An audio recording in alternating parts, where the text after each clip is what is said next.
Hello and welcome to Trial TV Live. I am the Squeegee of Justice. Thank you so much for joining us today as we continue our coverage of California versus Carlos Dominguez. Thank you for joining us on day 18. We are in the defense case in chief. They are winding down. We heard from several doctors so far. We have been promised 3, at least that's what they've told us. Mr. Hutchinson for the defense has told us there will be 3 doctors. We've heard from 2 so far. We've heard from 2 mental health specialists, professionals. And I think today, let me review my notes. Let's see, today they said that Dr. Weiner, who was yesterday, he said he should take all day today, but Dr. Vincent is going to come in tomorrow. So we're not quite sure. I'm not quite sure what he quite meant by that. So far we've heard from Dr. Patricia Tyler. We've heard from Dr. Stephen Weiner, and then we're still supposed to hear from a Dr. Vincent. So we will see. All right, who is with us today? Alice and Deanna, OnlyFan, and Kate. Yay, the portal was open. Shirley, good to see you. Susie, Lily Wayne, always good to see you guys. Carol O'Neill, Evangeline, thank you for joining us. Golden Girl, hello to you. Northwest, 8-Ball, can you take a nap? You want to take a nap? 8-Ball says you wish. Yes, Northwest State does not have their own witness, and they got yelled at yesterday for that, right? Judge McAdam kind of, he did admonish them. Let's see, he said, the judge, he admonished, let's see, if efficiently is asking questions. There was excessive questioning in regards with the DMS. The witness is a court-appointed doctor that's been on the statutes for I don't know how many years in California. He says this is the judge yesterday talking to basically the state.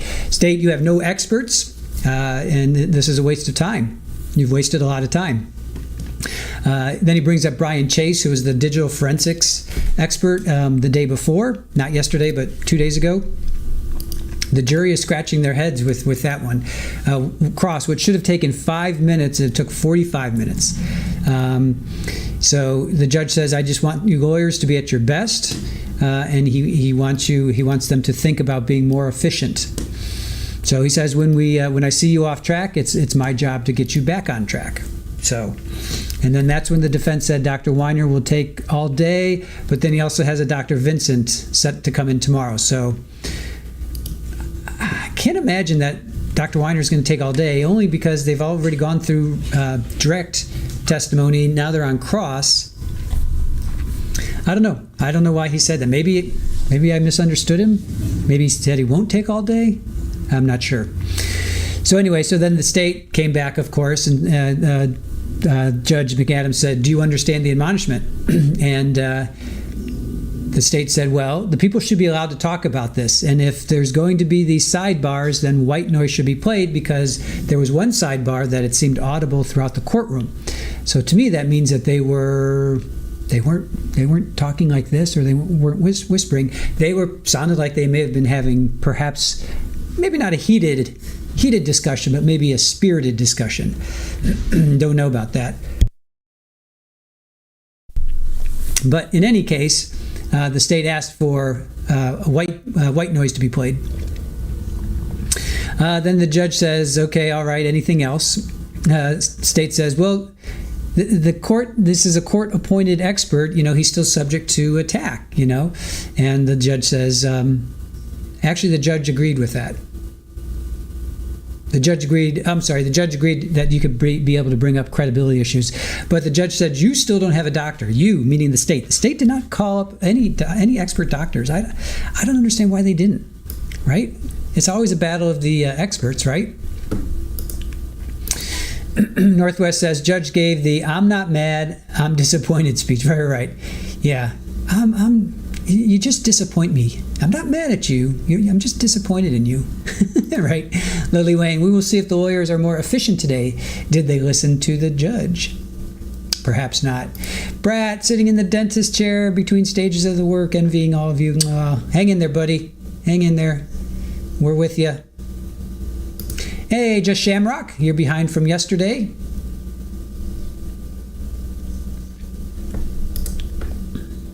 Oh, is it DSM? I said DMS. The DSM.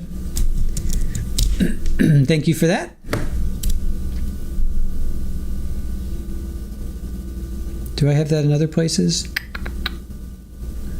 DSM. Okay, I just had it in the one place as a DMS. Okay, DSM. Thank you.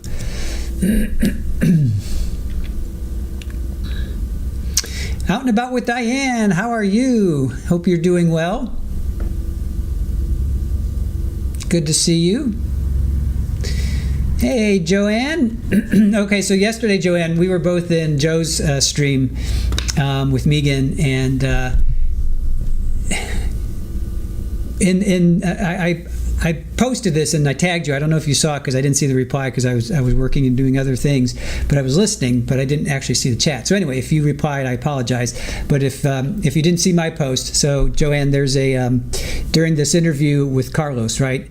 The Detective Ramos, he's always like, "Look at me, John, look at me," and he's calling him John because that's what Carlos told him his name was. He's like, "John, look at me, look at me," and of course, what's going on in my mind, Joanne, is look at me. Look at me. John, look at me. Look at me. Look at me. So anyway, I just wanted to make sure that I connected with you on that. Yes. Get me. Look at me. Look at me. Look at me. Oh my God, that is just a brilliant series. Northwest, starting to get feeling that the high-profile multiple forced state to not agree. Oh, the multiple deletions forced the state not to agree. Maybe, yeah. Give me, look at me, look at me, look at me. So when he's saying, John, look at me, look at me, John, look at me, look at me. Oh my gosh, just too funny. Too funny. Oh, we need a search and rescue mission for Pammy? Uh-oh. What's Pammy? Why is Pammy? Pammy is stuck still, maybe? No, she was just with us. I thought she was. Golden Girl, I can't believe the state doesn't have an expert. I know, right? I don't understand that either. Right? You would think. Hey, Gordon, how are you? Good to see you. Mel made it in one piece. Awesome. You like where Ember is sitting? You can see her. Nice. Yeah. She'll move around. There you are. We found her. Yay! We found her. Pammy is covered in grandpuppies. Hey, Capri Law. Great to see you. Oh, did you reply? Okay, sorry. I was working on some other projects, so I would chat and then I would go and I'd focus over here. I had obviously the audio on, but I wasn't always watching. So thank you for letting me know that you replied. You saw that.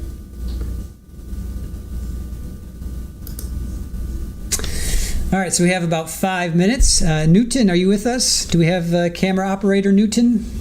And Diana, are you with us as well? I think I saw you. Yeah, there you are. I thought I saw you. There you are. Do we have Newton? Do we have our camera operator? Capri saying hello to OnlyFan, Dwayne and Diana. Hello, you beautiful people.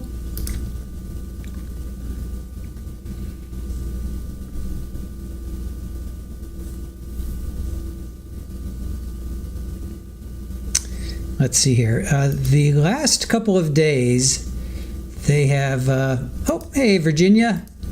Thank you. Stop by to say hi. Like the channel. Thank you. Appreciate your support.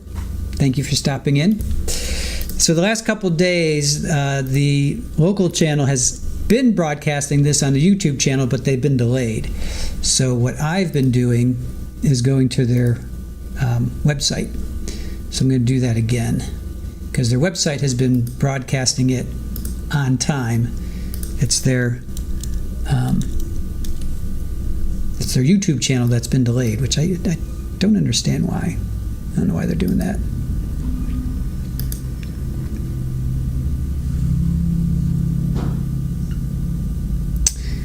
And then the big caveat is, can I find it on their web page?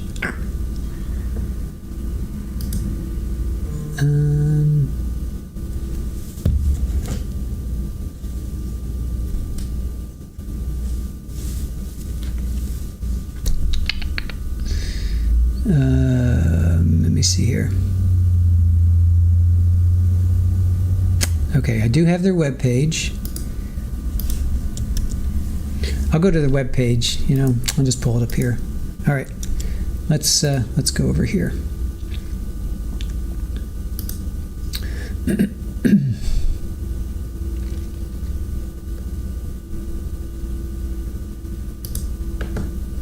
me just get us set up here. Maybe I've just gotten spoiled. I just go to their website straight away.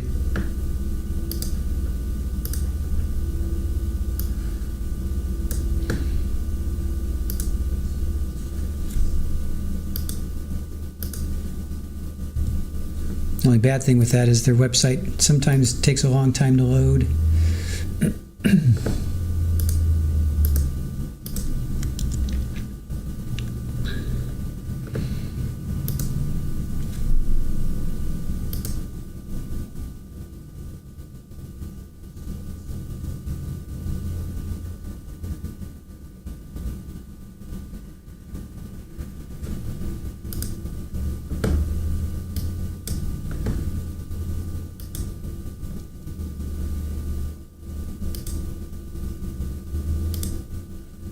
Okay.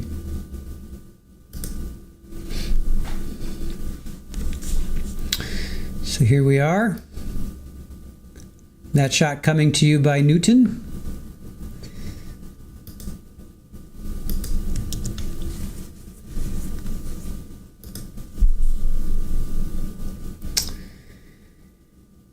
All right. Oh, what's going on with Baca? Are you okay? Let me see. You have a biopsy. Oh boy. Yep. Best of luck to you, Baca. Definitely, you're in our hearts and thoughts as always.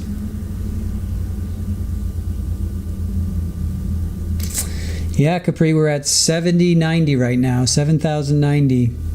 We're almost at 71. What is the party plan for 10?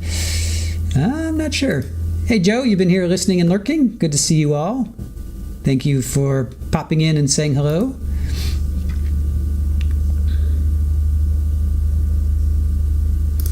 David's story warmed your heart yesterday, Dwayne? Yeah, he's such a good guy.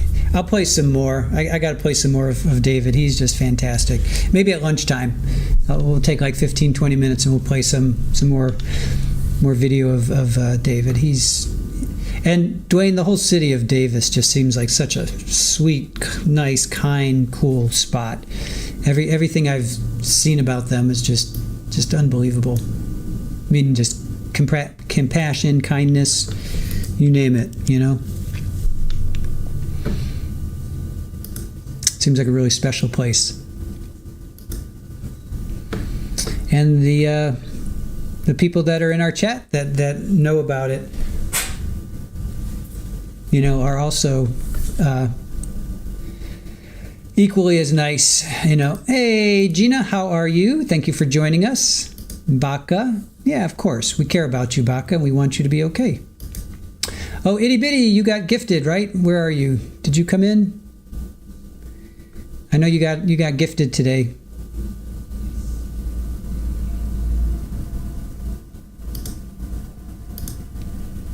Yes, itty bitty, welcome to the green.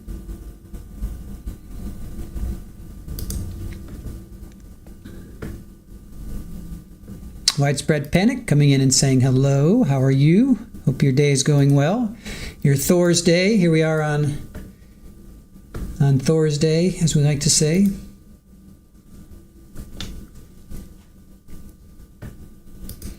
Carol, you never imagined a trial would take this long. Were you with us with Monica? I guess maybe you missed Monica. How long was Monica? Let me review. How long was Miss Monica? Let's see. Miss Monica Sementili. She was so long I had to jump. How long was she? I had to jump over to. Okay, here we go. Day 28, day 35, day 39. Monica was 39 days, Carol. This is only 18. Monica took forever.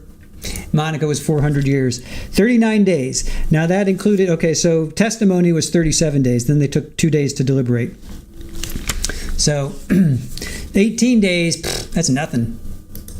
Monica was crazy long, yeah. Hey, Chad Daybell, Karen Reed, they were like they were like in their 30s, right? 32, 3, 4, 5 days. Those because we picked up on both of those at the end, and I remember we were like 30 days for both of them. So 18 days, 18 days is nothing in comparison. Monica was overdone, yeah. Just Shamrock says. Carol says, yep, Monica lasted forever. Monica lasted for other trials. Yep.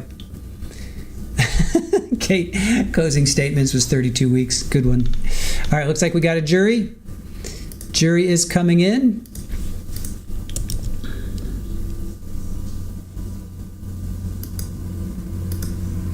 So I will see you guys. Yeah, Daybell was interesting the whole time. And Baca says, you're right, found an MRI. Aw. Hang in there, Baca, hang in there. Beth is still doing her presser right now. Toyo Toys. Monica turned gray during her trial. Hi, Gina. I always love your profile picture. I always tell you that, too. All right, I will see you guys on the other side.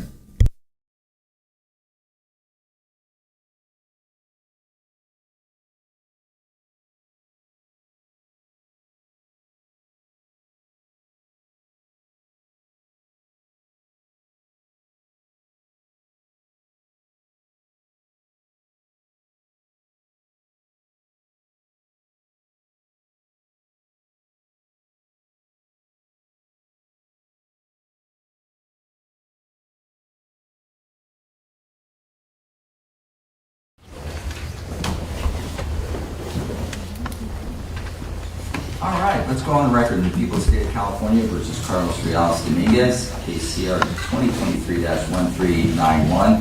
Prosecutor Demora and Vanderhook present. Defense Attorney Hutchison, Carlos Rios Dominguez present. 17 members of our jury present. It is Thursday, and we're ready to get to work. We're in the evidentiary phase of this trial. The defense case in chief and Dr. Weiner is under oath, and he's subject to examination. We're currently on cross-examination, and so we're going to get right into it. Mr. Vanderhook, your witness. Thank you, Your Honor. Good morning, sir. Good morning. Yesterday we talked about Delta-9 THC and whether that was a metabolite or whether that was a psychoactive agent within cannabis. Is it metabolite? Yes, so I had a chance to review the literature. I'd misspoken. Delta-9 THC is, and yesterday I was thinking it was an active metabolite. It is certainly psychoactive, but it's not a metabolite. It's what you ingest, and the metabolites come later. Right. And so when we took a break yesterday, we were talking about the DSM-5. Do you remember talking about that? I do. And the DSM-5 uses a categorical classification system for mental conditions, correct? Correct. And there's some debate as to whether it should use a more empirically based model, correct? I'm not aware of that debate. And so I want to talk to you briefly about what it is that you use as the foundations for your opinions. And so when you're trying to forensically look back and see what was going on with the person in the past point in time, what are the different sources of information that you would use? So there isn't any one source or sources that I could list out, apart from those, of course, that are listed in my opinion, in my report. I don't know if you're referring to those or something else. Yeah, so where do you get your facts from?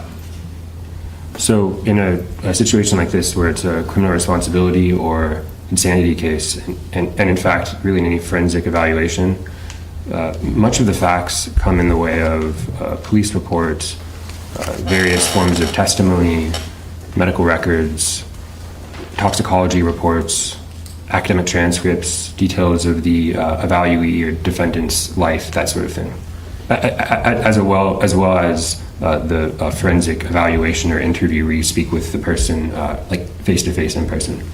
So you mentioned police reports. Police reports are important to your work. They are. Would you be able to form an opinion without reviewing any police reports?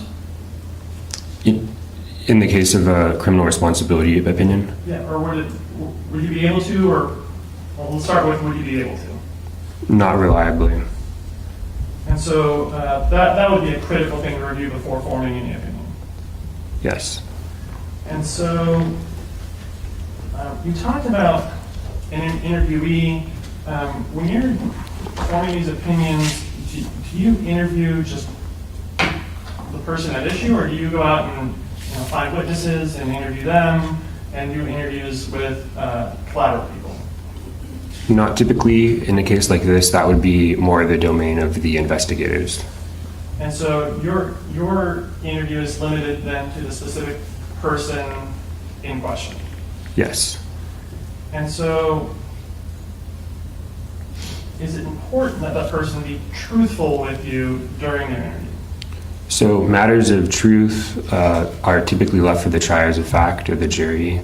As an expert witness, we don't weigh in on matters of truth or honesty.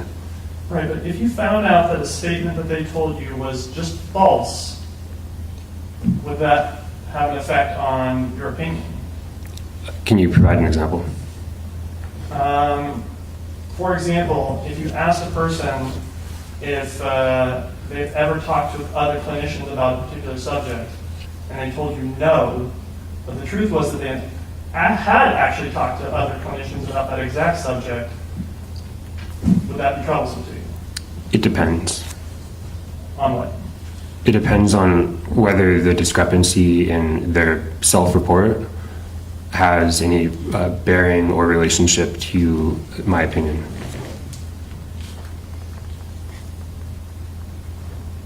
So, if they're being dishonest to you about questions you're asking them,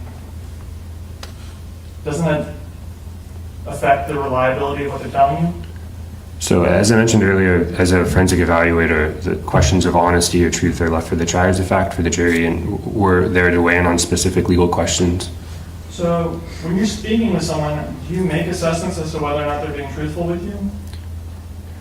So again, I do not.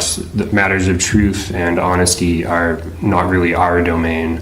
It sounds like what you might be getting to is this question of malingering that I spoke to yesterday. I'm happy to talk about that. No, I'm just asking about if they tell you something, do you assume that it's true? Or do you look at, hey, maybe something this person is not telling you the truth? How do you determine if they're telling the truth? So again, it's really not our domain to tell it, in your sort of terminology, if someone is, quote, telling the truth. We're not mind readers, we're not sort of detectives in that way either. We're answering very specific legal questions that have a significant psychiatric or mental health overlap, and then at times using validated psychological screening instruments, like I mentioned a few yesterday, the MFAST, the SIRS, to that sort of thing, to get a sense if they might be malingering mental illness. So you don't make assessments on issues of truth, you leave that to the trier of fact? Correct. And so you mentioned the malingering test. In fact, in your direct, you mentioned 3 different tests. I'd like to talk with you those briefly. You talked about the Montreal Cognitive Assessment. Do you remember that? Yes. And that talks about for neurological disorders. What's the difference between a neurological disorder and a mental health disorder like schizophrenia? So sometimes there can be considerable overlap. In general, neurological disorders are more so the domain of a neurologist, but in certain situations like dementia, or formally what we refer to as a neurocognitive disorder. Both neurology and psychiatry tend to evaluate and sometimes even treat those patients. As far as the difference between a psychiatric and a neurological disorder, that can be a large discussion unto itself, but I think the simplest way to sort of cut to the core here would be that in the example of a psychiatric disorder, there is primarily more of a mood component or a disruption in their ability to tell, as in the case of schizophrenia, what's real from what's not real.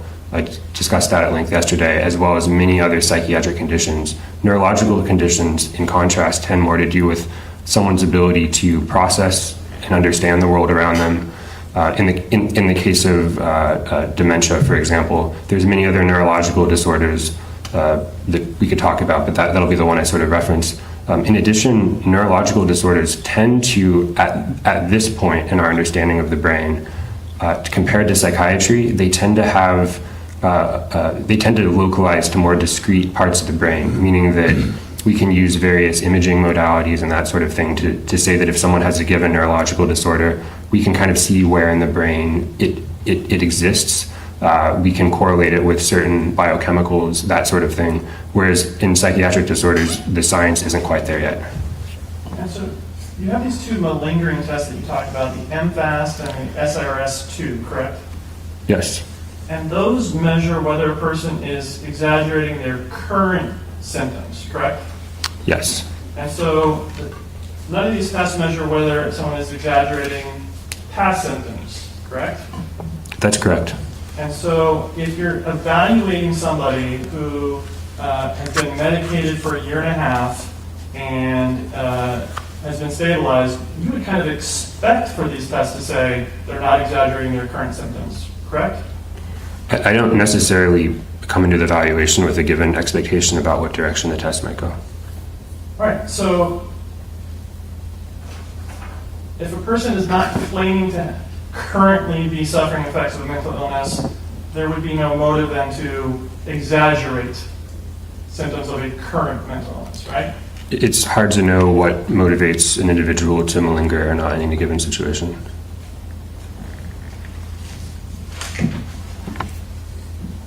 So when you're talking about forensic psychiatry versus clinical psychiatry, you're often dealing with legal questions, correct? Yes. And so the people that you're evaluating are people that are typically facing some kind of legal troubles, correct? Well, so it depends. As I mentioned yesterday, there's sort of two main branches of forensic psychiatry. One is more on the criminal side, which is what the counselor is referring to, people facing legal charges. But there's a whole other branch that typically as a fellow you don't get a lot of experience in, at least in the courtroom, but you do sort of in the classroom, which is the civil side, and that can be like topics regarding medical malpractice. It can be psychiatric or personal injury, where someone's claiming they maybe have PTSD and they're suing for damages. So that wouldn't be criminal, but it's still forensic. And so what you do, your work in your fellowship, is people that are facing criminal charges. Correct. So one of the neat advantages of the program at UC Davis is compared to many other forensic psychiatry training programs, we actually do get a fair amount of exposure to civil topics, but we don't necessarily get experience testifying in the courtroom on those topics. And so, are there unique challenges to interviewing people who are facing criminal charges? Can you rephrase? Is there issues that you need to be concerned with when you're interviewing someone who's facing criminal charges versus someone who is not? It depends. So, somebody who is facing criminal charges, that in itself is a stressful event, right? It can be. And so if you were facing serious criminal charges, that could be extremely stressful, correct? I suppose it could be. And so just the stress of what the legal troubles that are pending for this person can have some type of effect on the evaluation, correct? It depends. Can you be a little more specific? Well, if they're undergoing stress and stress affects their psychology or or your psychiatric evaluation, that's something you have to account for as to whether or not what you're seeing is a past existing condition or you're seeing something that's from a current stressful event, correct? It sounds, so I just want to clarify, it sounds like what you're asking is if what you think could be pathology is simply them reacting to the stress of the evaluation. I'm asking whether the stress of the evaluation has an effect on how they present to you. It can. And when you're dealing with somebody who's facing criminal charges, do you have any controls that you use that you would not use otherwise? Can you define or just explain controls? Well, sure. So somebody who's facing criminal charges will often have access to the police reports related to the charges they're facing, correct? Correct. Do you do anything to control for that? That their access to being able to read other people's statements about what happened and access to the evidence could affect their memory of what happened and affect their statements to you? How do you control for that possibility? So it's not something that is taken into account during the evaluation. Now, again, our evaluation is more concerned with establishing, in this instance, a psychiatric diagnosis, and then to answer whatever legal questions might be posed to us by the court. Would you agree with me that somebody who is exposed to outside information about an event can use that information to fill in their own thoughts about that event and actually start to remember what they've read as being what they actually experienced? I couldn't agree with that beyond simply speculating that I suppose that could happen, but that's pure speculation. So, if you suggest to someone that something is true, would they then believe, or perhaps start to believe that it is in fact true? Well, that's getting into matters of suggestibility, again, sort of a large topic, and I'd want to do it justice. I don't know if I have the time or space to do that here. I would just have to say it really depends. Well, and would having access to police reports lead to issues of suggestibility? I'm not aware of any studies that definitively make that connection. Are you aware of any studies that definitively rule out that connection? No, but no, I'm not. And in addition to police reports, people facing criminal charges can have access to things like audiovisual evidence, recordings, body cams, that sort of thing as well, correct? I believe that they can have access to other sorts of evidence. Do you control for that at all? Control meaning to see if it could have an effect on their presentation? I mean, do you do anything to rule out those effects having, that access having an effect on your evaluation? So again, our evaluation is focused on evaluating for really first and foremost any psychiatric pathology, and to sort of reorient us and bring us back to the DSM, which is what we use to establish a psychiatric diagnosis. There's nothing in the DSM, for instance, that talks about how a police report may or may not, for instance, a police report may or may not contribute to someone's psychiatric diagnosis. That's really not in the literature. It's not evidence-based as far as I'm aware. Can evaluations by a prior psychiatrist or by a psychologist affect future evaluations of the same person? Again, that's not something I'm aware of where there's sort of a definitive connection there that we have to control or correct for. In fact, the way that you learn how to do evaluations is you sort of temporarily silo yourself. It is as if you were the one and only person evaluating the individual, and that's actually one way to limit biases that you may intentionally or unintentionally introduce into the examination room. All right. And so you want to silo yourself from other people's opinions as well, correct?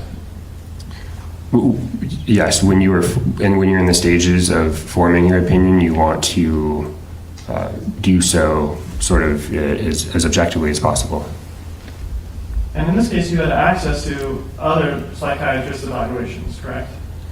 I was given access to one other expert's opinion. That was after I had written and delivered my opinion to the court. But that was before you did your reevaluation recently, correct?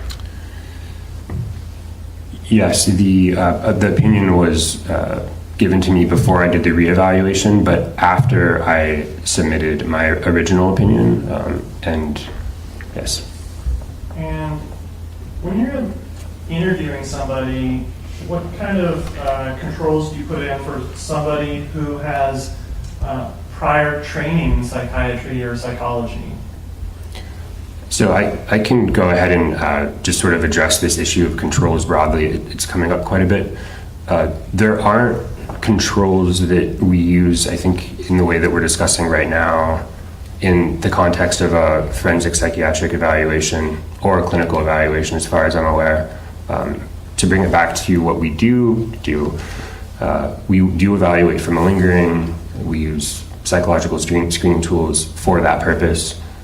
That's to help us understand if the person is responding in a way that could suggest they're malingering on that test, and whether their response style is consistent with sort of a malingering response style. But as far as this issue of controls, controlling for them seeing a police report, controlling for maybe having some sort of training in psychological or psychiatric topics, that's not part of our evaluation. And it's not, as far as I know, covered in the literature or sort of like a widely accepted evidence-based practice. And if somebody has training in psychology or psychiatry, that could affect how they present to you. I mean, because they kind of know what you're doing, they kind of know where your questions are going or what it is you're seeking, right? Again, in the absence of good evidence-based studies, I wouldn't be able to comment on that beyond just speculation. I mean, is it something that you would want to know? It's not typically something that we would specifically inquire about before the evaluation starts, but every good clinical and forensic evaluation consists of a thorough social history in which you capture information like their educational and professional background, and in taking that history, you may come to find that they do have, as you're suggesting in this scenario, a background in, say, psychology or something like that, but you wouldn't necessarily screen for that at the outset of the evaluation. And were you aware that Mr. Dominguez was taking courses in psychology at UC Davis?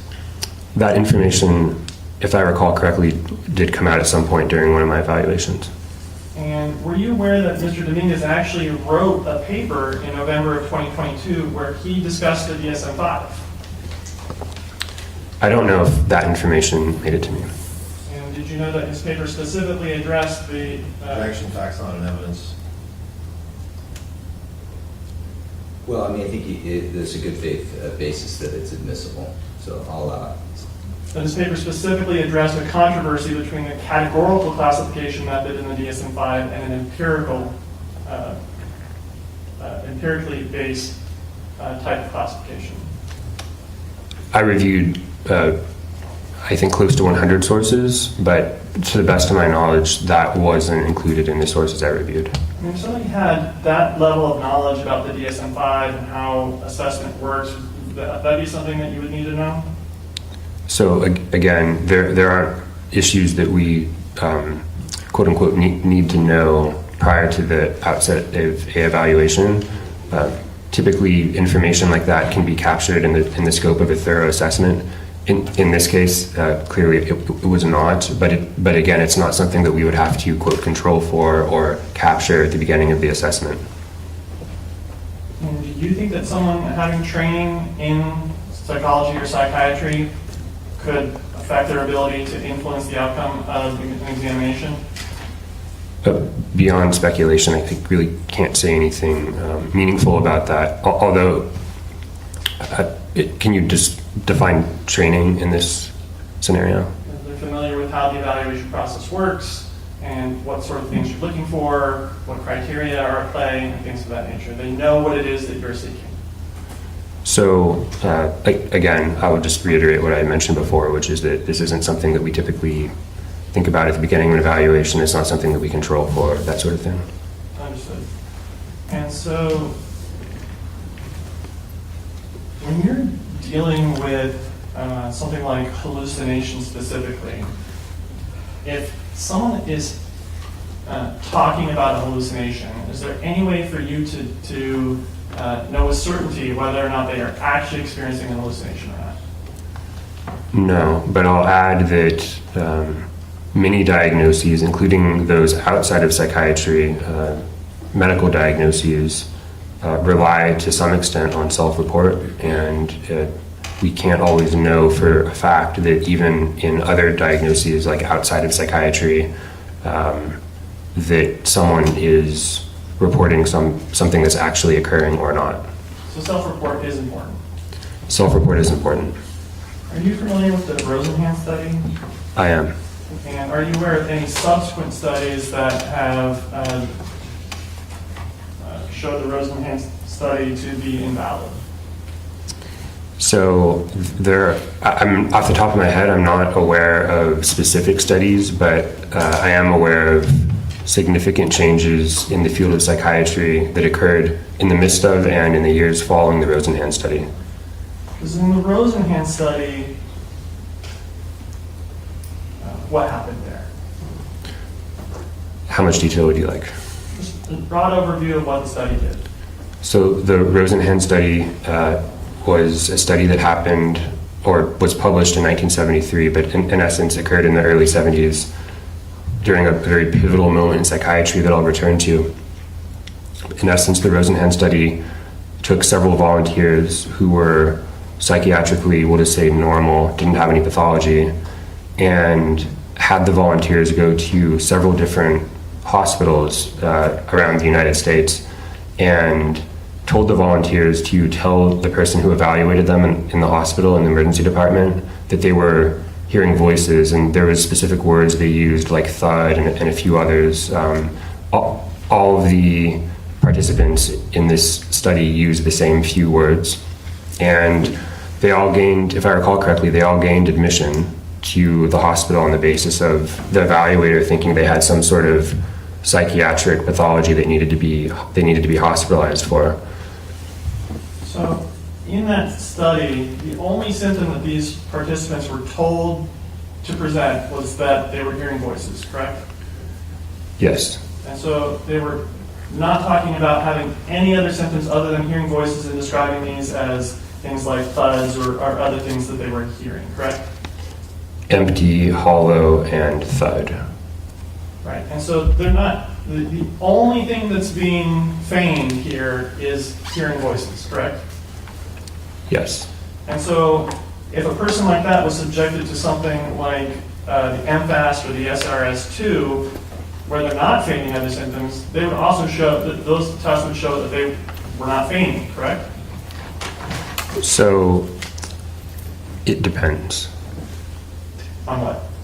So it would be hard for me to say anything meaningful or accurate about what would happen if those same people that presented in 1972 or 1973 to these hospitals, what would happen if I were to administer a test like the MFAST or the SIRS-2. I really have no way of knowing what might happen in that situation. Well, the MFAST and the SIRS-2 are designed to detect exaggeration of symptoms that are currently being presented, correct? That's one thing it's designed to do. What else is it designed to do? So there's sort of many different dimensions of potential malingering that can be picked up on by these tests. Exaggeration is one example. It can pick up rare symptom combinations, unusual symptoms, symptoms that have a unusual time course, that kind of thing.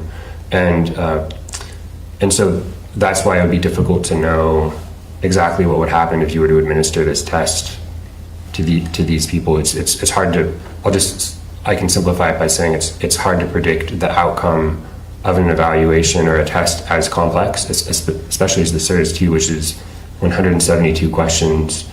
It's hard to know the outcome prior to giving the evaluation or test. Well, these subjects that were in the study, they were only told to say voices. They were not to exaggerate symptoms other than just tell them that I'm hearing voices, correct? Yes. And they were not told to describe having any unusual symptoms, correct? As far as I know. And they were not told to describe any rare symptoms either, correct? Yes. And despite them only saying that they're hearing voices, 8 out of 9 of them were diagnosed as being schizophrenic, correct? Yes.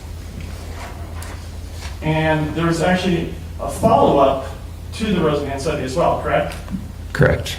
And in the follow-up study, the hospitals were actually warned ahead of time that pseudo-patients would be seeking admission to their hospitals, correct? Partially correct. Okay, can you clarify? Yeah, there was different hospitals. So what happened in the initial sort of fallout of the Rosenhan was that obviously psychiatrists sort of went on the defensive, and many institutions thought that this couldn't be the case, and that speaking for one institution, we wouldn't fall for this. And so sort of enough institutions made that claim that the study author said, okay, well, and then maybe you can pick it up from here if you want to continue with that part of the story. That's when they did the follow-on study, correct? Yes. And so when they were sending, in the follow-on study, when they were sending pseudo-patients to hospitals, the hospitals that were receiving these pseudo-patients had prior knowledge that pseudo-patients were going to be sent to them, correct? Yes. And when they had prior knowledge of the fact that pseudo-patients would be sent to them, they had, they then diagnosed 10 to 20% of the people that they were evaluating as malingering, correct? Yeah, they then diagnosed, I don't have the exact numbers in front of me, they then diagnosed some percentage of folks presenting with malingering. But despite diagnosing some people as malingering, they failed to detect a single one of the pseudo-patients, correct? I think it's actually a little different than that. Okay, do you have a copy of the study in front of you? Yeah, I think what happened is that so it was a clever experiment design. So they gave this forewarning to these hospitals that we're going to send some pseudo patients your way. So be on the lookout. Sort of creating a kind of bias potentially in these hospitals and their evaluators. But what happened is they didn't send any pseudo patients. And yet there was still some increase in the amount of time that they were diagnosing malingering.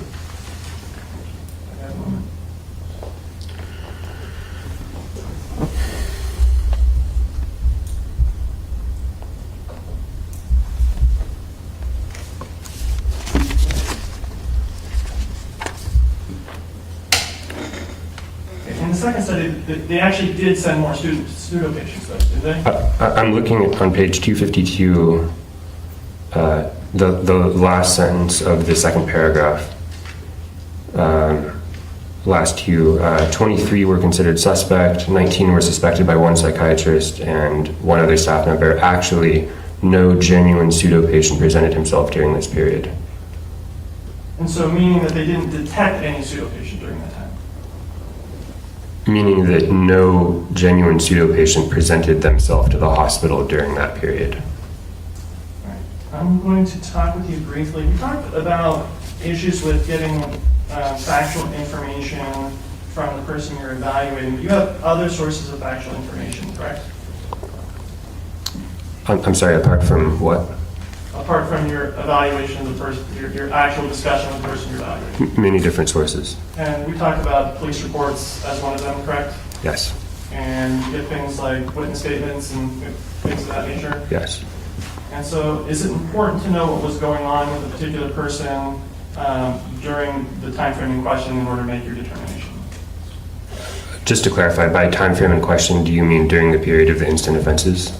Yep, and the time before that and the time after that, just that block of time. I'm using the term time frame broadly. I'm not talking about like minute by minute. Okay, because specifically in a criminal responsibility evaluation, it's most important to understand what was happening around the period of instant offenses, and collateral information from family, friends, wherever you can get it really is extremely important. And then evidence from a crime scene would also be important to determine what was going on in that particular crime scene, correct? It depends on what the evidence is, potentially. I mean, so if there was physical evidence in a crime scene that could tend to show what happened at that particular scene, that would be important, right? It depends what it's showing. What kind of things would be important and what would? I'm not an investigator. But what's important to you? Any information that helps me establish a psychiatric diagnosis and then answer the questions the court has posed to me. So, as part of your work here, did you evaluate the police reports and look over what was reported to have happened? I did. And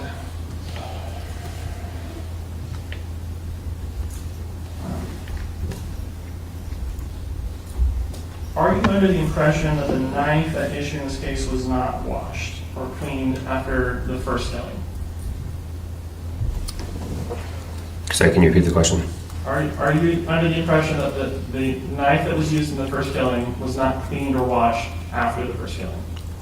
I think it's unclear how often the knife was being washed. I think there's some uncertainty around that.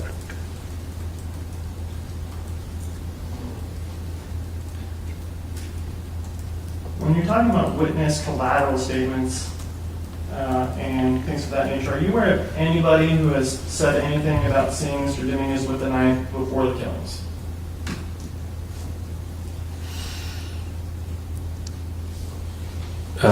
Sort of in my immediate recollection, I'm not. In regards to the first killing, where did that take place? Davis, California. Do you know where it is? Yes, Central Park. And what were the lighting conditions like in the park? Objection outside scope. Not sure what we're doing here, but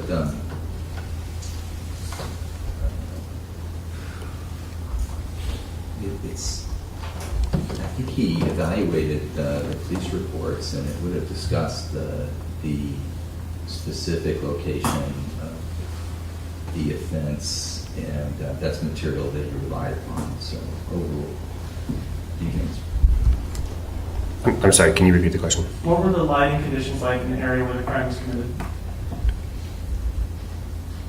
I don't know if I can comment specifically on the lighting. It's my recollection that the murder took place in the evening or at night.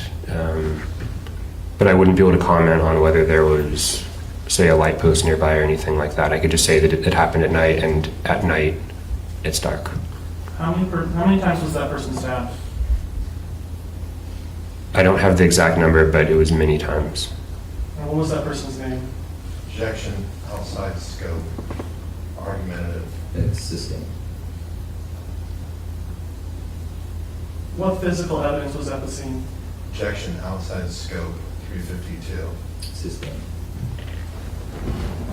In your evaluation, would it be important to you to know whether or not critical pieces of evidence were left behind at the scene? That's not necessarily up to the forensic psychiatrist, the court-appointed evaluator, to determine or to have to weigh in on.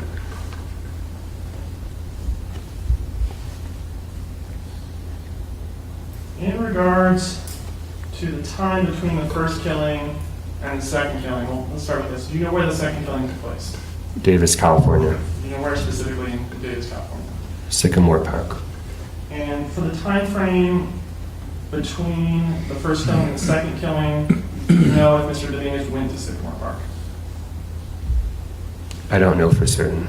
Are you aware that his phone indicates movement and presence in Sycamore Park the night after the first killing?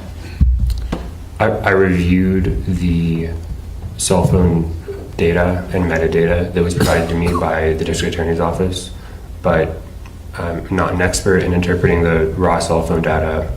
I looked at it. I don't have a formal opinion about it. Are you aware of when Mr. Dominguez's phone was turned off prior to the second killing? Objection outside scope. 352.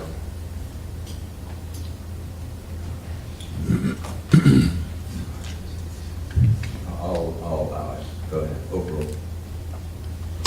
I'm sorry, when the phone was turned off? Yes. Objection based the time. Thank you. Rephrase. Are you aware of when Mr. Dominguez's phone was turned off after the first killing? I don't have that information in front of me, but I did review again, some cell phone data that I believe showed times when the phone was on and the phone was off. Were you aware that the data shows that the phone was powered off in Sycamore Park during the time between the first and second killing? No. Okay, so, for the second killing, what were the lighting conditions like in that park? Objection, outside scope 352. I'll stipulate that it was dark. But he can probe as to what the expert knows regarding the police reports since he relied on it. So, overall. Again, to the best of my understanding, the second murder also took place in the evening or nighttime when it's dark. But you don't know about like street lighting conditions or anything like that? I don't recall specific lighting conditions apart from it being nighttime. Do you know how many times that person was stabbed? That person was also stabbed many times. If I recall correctly, it was something like over 50 times, but I don't have the exact number. And what was that person's name? Objection, argument is 352. Sustained. So I want to talk to you about a couple things that you discuss in your report. Do you remember reviewing body camera videos of Mr. Dominguez's contact with officers when he was initially stopped on the street? I do remember that. And do you remember discussing that in your report? You'd have to be more specific. Well, on page 125 of your report, did you write that he ultimately complied with requests to search his bag? It's an exact quote, so I'll have to look at my report. Okay.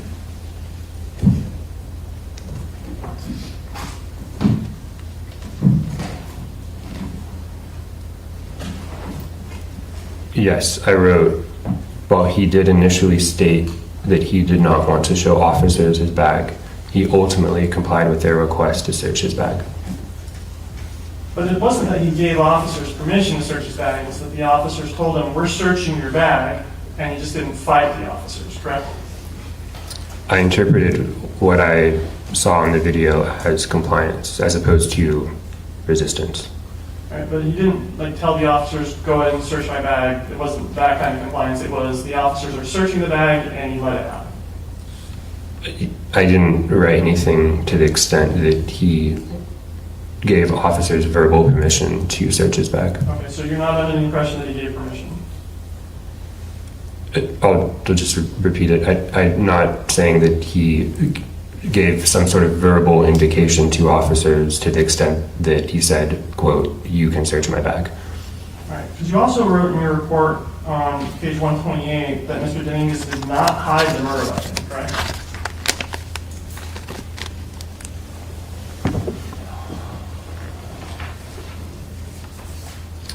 There's a lot of text on this page. Could you direct me to the specific part of the page?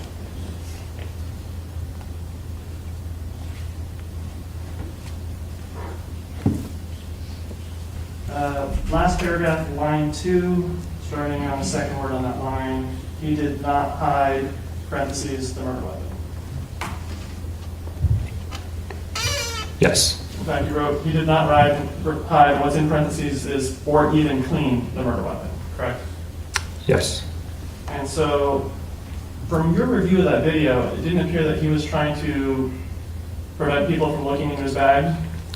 So that selected text you found is in reference to his actions in the period of the instant offenses, spanning approximately from April 26th to May 1st, 2023. It was in reference to his behavior, as far as I could glean from, again, the police reports and all of the other statements, referring to his behavior during the period of instant offenses. It wasn't referring specifically to when he was stopped by police. Okay, so then you would agree then that when he was stopped by the police, he was trying to hide the murder weapon? Initially, he reported that he did not want the bag that he had with him searched. I'm just talking about his physical behavior. Was he physically doing things to prevent the murder weapon from being discovered in his bag? Like clutching the bag shut, making sure not to put the bag down so they were open, things like that. My recollection was that he continued to hold the bag.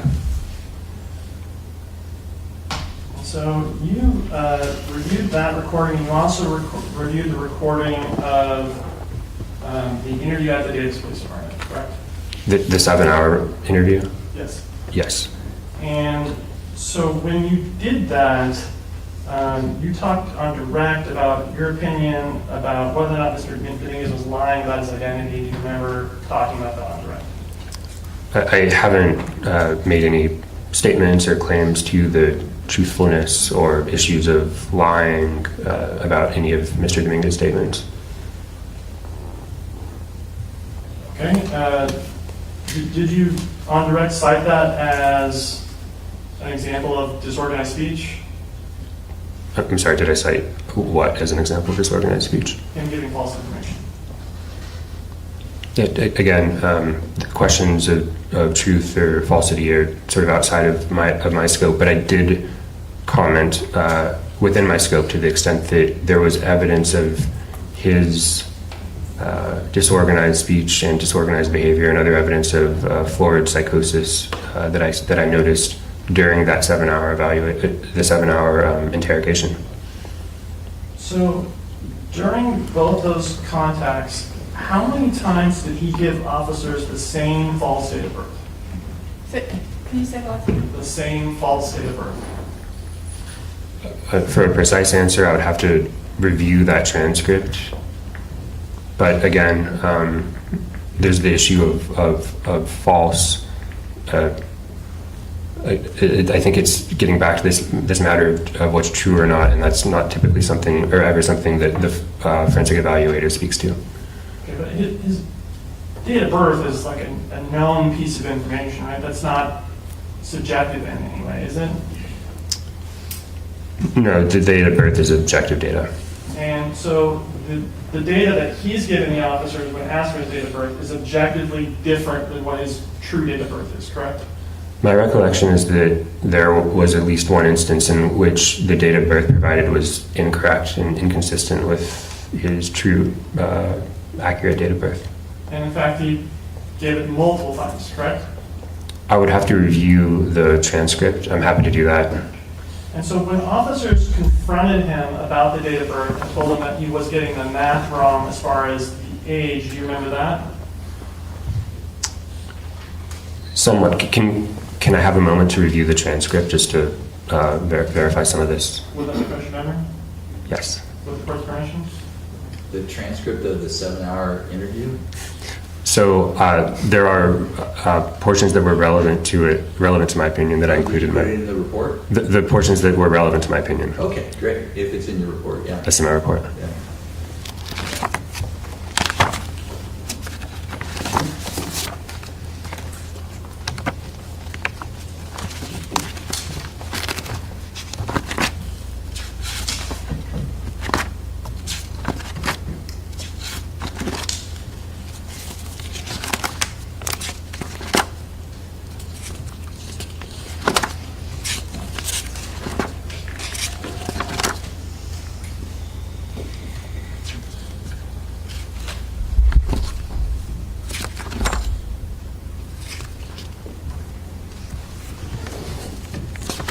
Okay, I found it.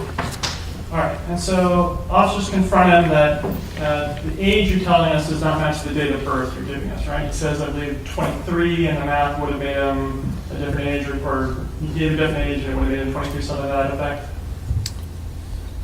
The portion I have is different than that, but I'm happy to talk about what I have in my report. Understood. So, doing math, is that difficult for someone who has disorganized speech? So it depends. In the recordings of Mr. Dominguez's contact, both at the street and at the police station, he gives an inaccurate address, correct? The address is not consistent with the address from other records that indicate where he lives. And he gives the same inaccurate address multiple times. It's not as if he's getting it wrong a different way every time, correct? He provides 782 Hawthorne more than once, and the actual address is 762 Hawthorne.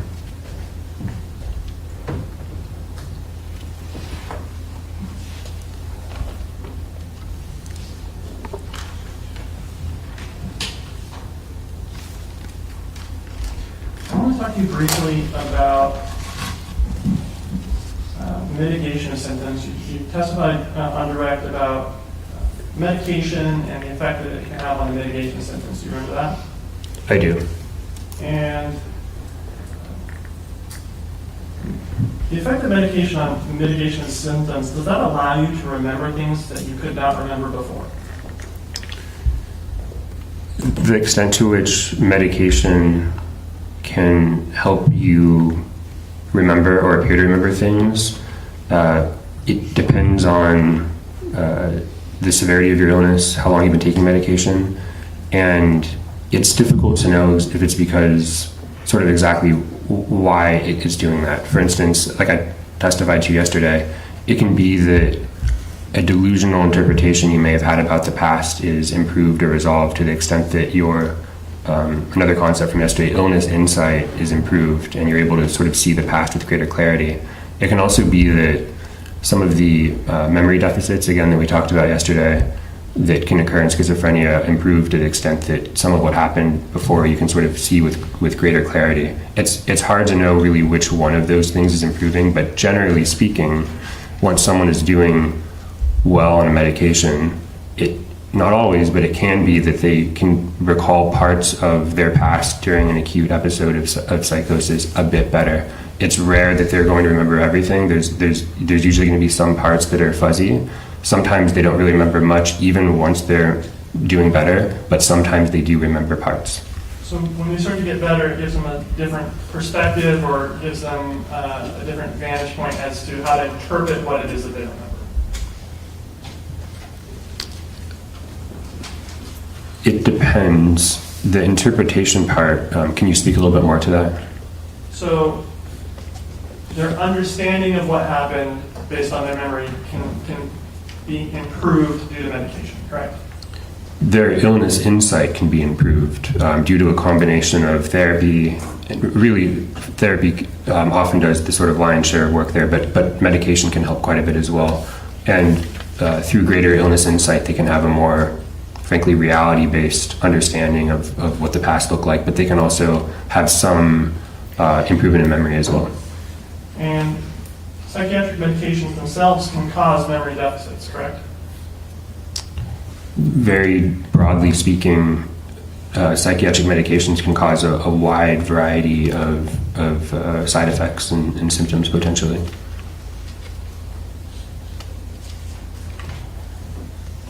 And so when we talk about your report, we talk about a large number of pages in your report. A lot of those pages are just cut and paste from police reports and from witness statements and things of that nature, correct? No. So looking at your report, starting at page 34, it doesn't recount information from police reports and witness statements and that sort of thing? It is actually does recount those different statements, yes. Okay, so it's just that it's not a cut and paste.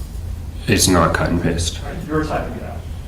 I typed it out, and then sort of standard practice in a forensic report is you enter in areas that are, like you signify areas that were typed, where there's like typos or things like that to indicate that that's not your typo, that was sort of, it came that way with the report, and everything in the report was, I typed out by hand. I sort of transcribed it from the original document into my report.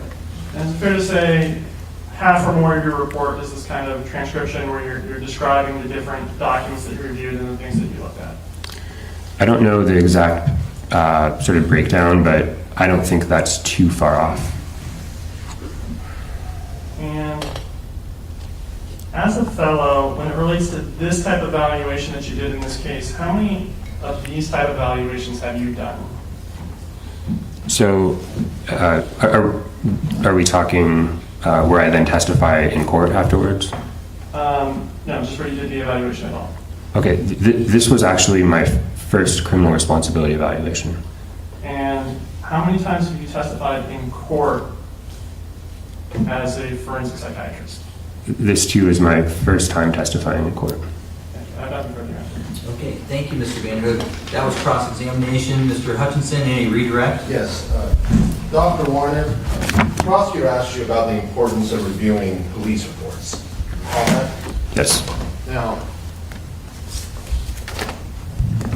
assume there are hundreds of pages of police reports that have nothing to do with Mr. Dominguez, but involve police officers trying to identify the person who committed his crimes, interviewing other people suspected, but have nothing to do with Mr. Dominguez. Is there any reason that you would want to review those reports? Only to make sure that you're not missing anything. You don't want to just quickly scan past something and then realize that it may have been important, potentially helpful for your opinion. But it's important to review the information that relates to Mr. Dominguez. Correct? Absolutely. Did I provide you with a preliminary hearing transcript? Yes. What is your understanding of a preliminary hearing? The preliminary hearing, if I'm recalling correctly, again, it was a lot of documentation I reviewed, has to do with establishing various facts of the case. In that preliminary hearing, did multiple police officers testify? Yes. Did they testify under oath? They testified under oath. And you, in essence, they testify under oath to the information they included in their police report? Yes. Okay. But are police reports written under oath, to your knowledge?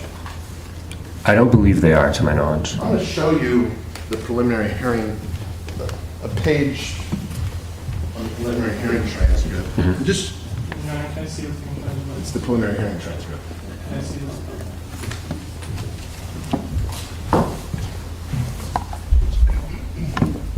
Oh, thank you. Go ahead and look, and you can scroll on that, and tell me if that is the preliminary hearing transcript that you reviewed.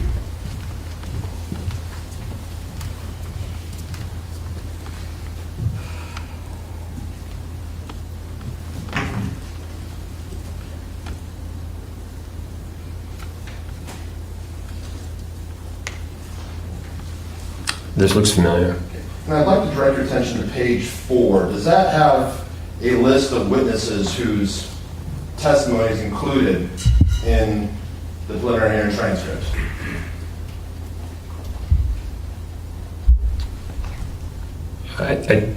Is it maybe a different page? I think page 4 is. Should be at the beginning. I'm sorry. Oh, right. Yeah, page 3. It looks like, yeah, it says witnesses in chronological order. And you read that preliminary hearing transcript, sir, correct? Yes. So on page 3, who is the first witness whose testimony you read?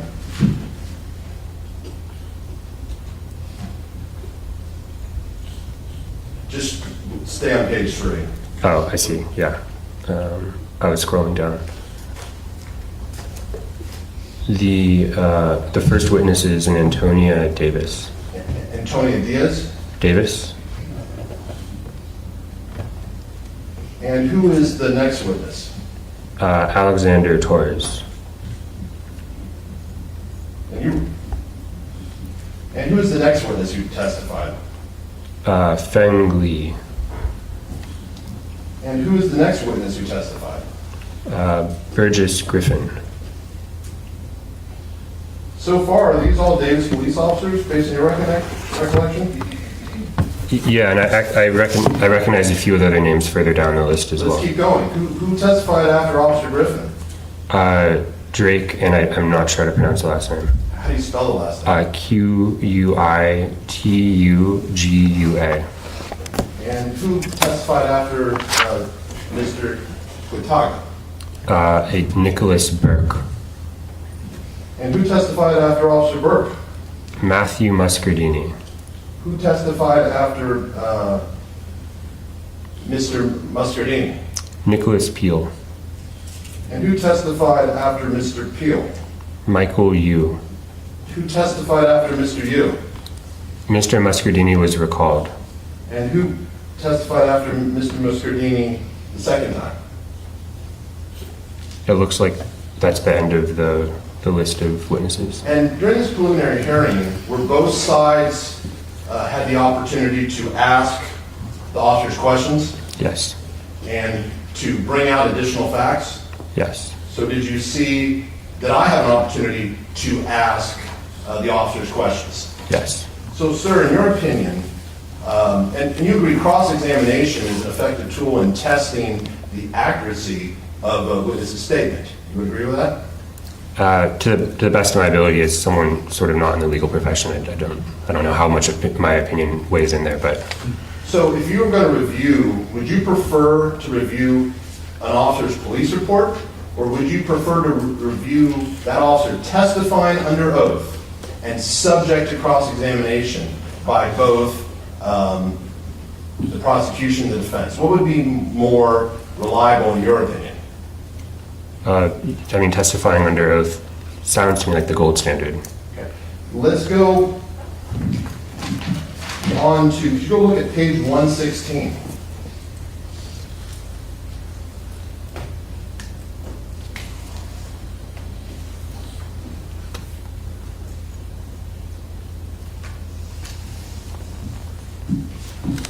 Okay. There's a list more officers who testified on another day of that preliminary hearing. It does. Who's the first officer that testified? Alex Torres. So he came back for a second time. Who after Alex Torres? I'll just spell it's Keirith, and the last name is Briesenick.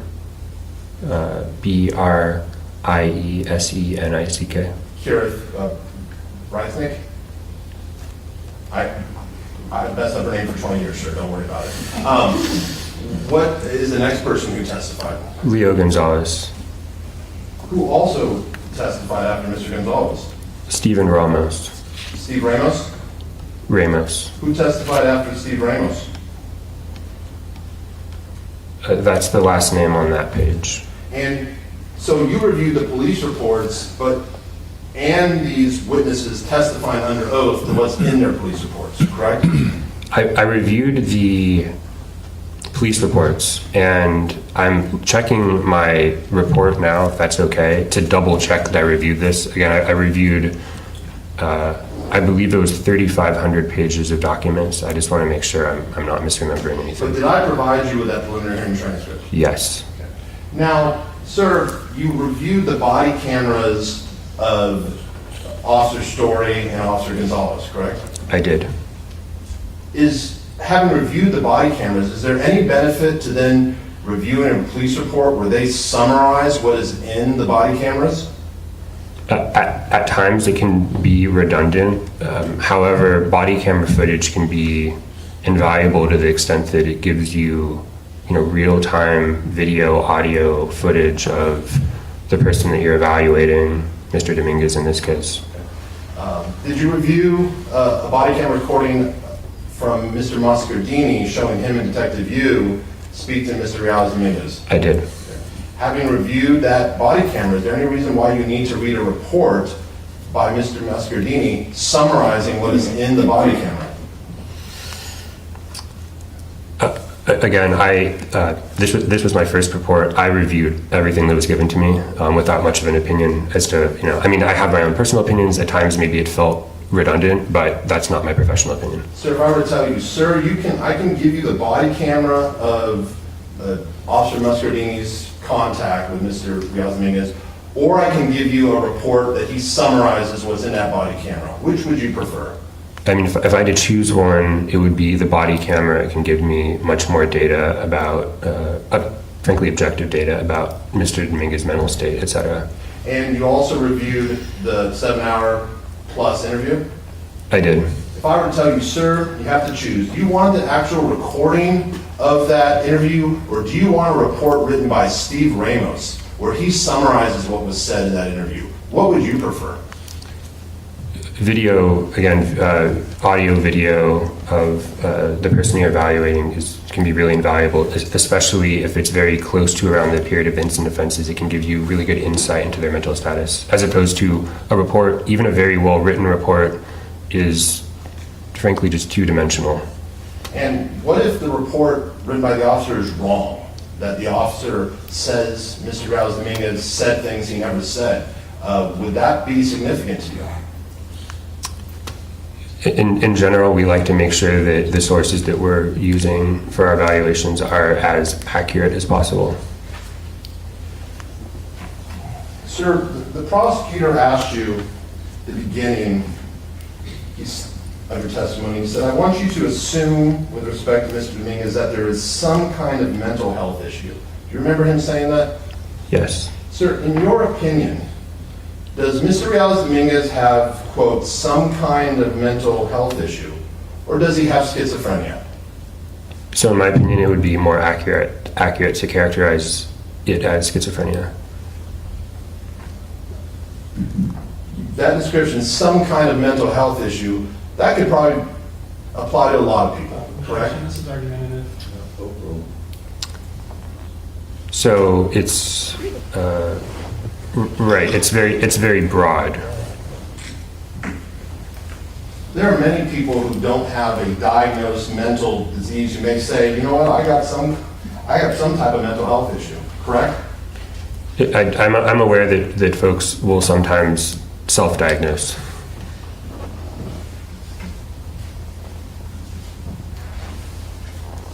Mental health issues, as that term is used, that may apply to a large portion of the population. Many people may have some kind of mental health issue at one point in their life or another, correct? Potentially. So, is schizophrenia, just some kind of mental health issue, or is it a serious mental illness?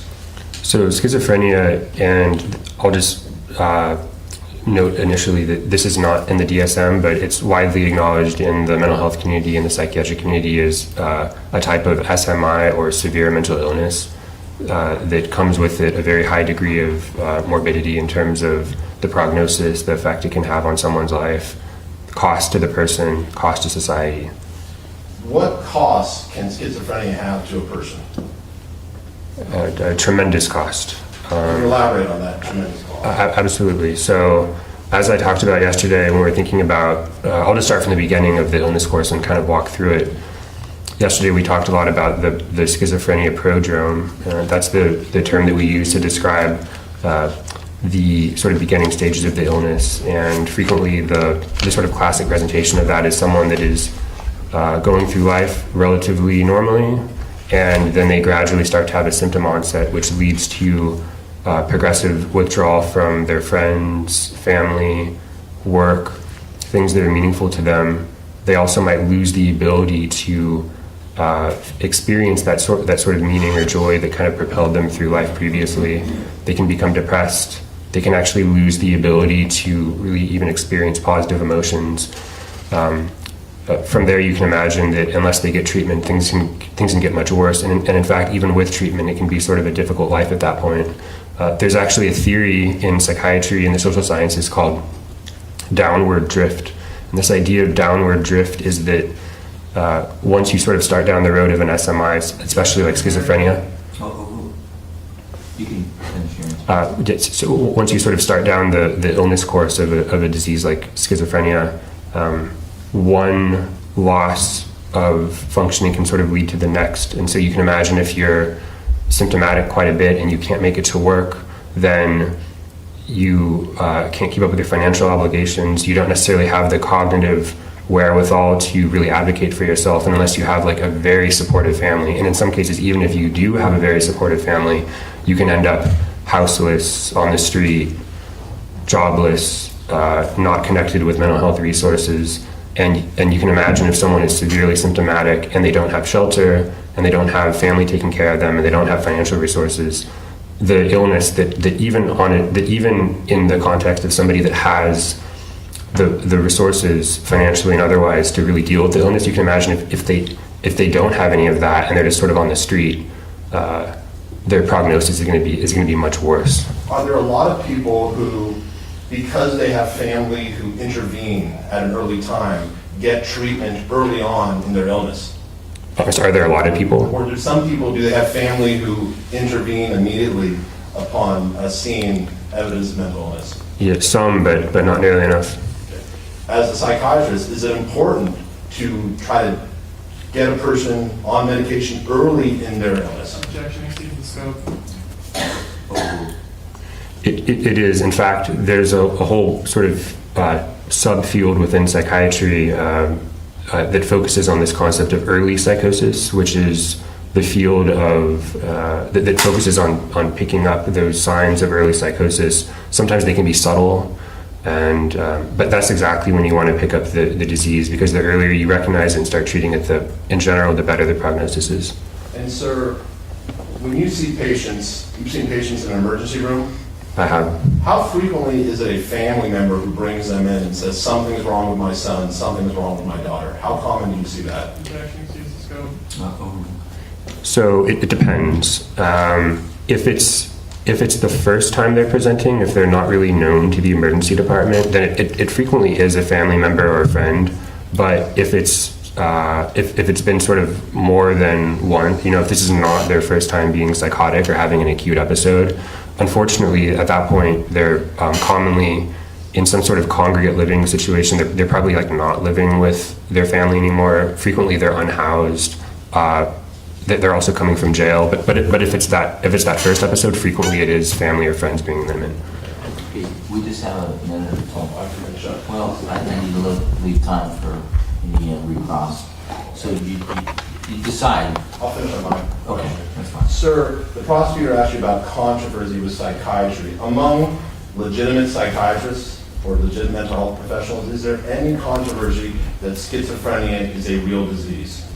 No. Is there any controversy that schizophrenia is a serious mental disease? It's agreed widely that it's a severe mental illness.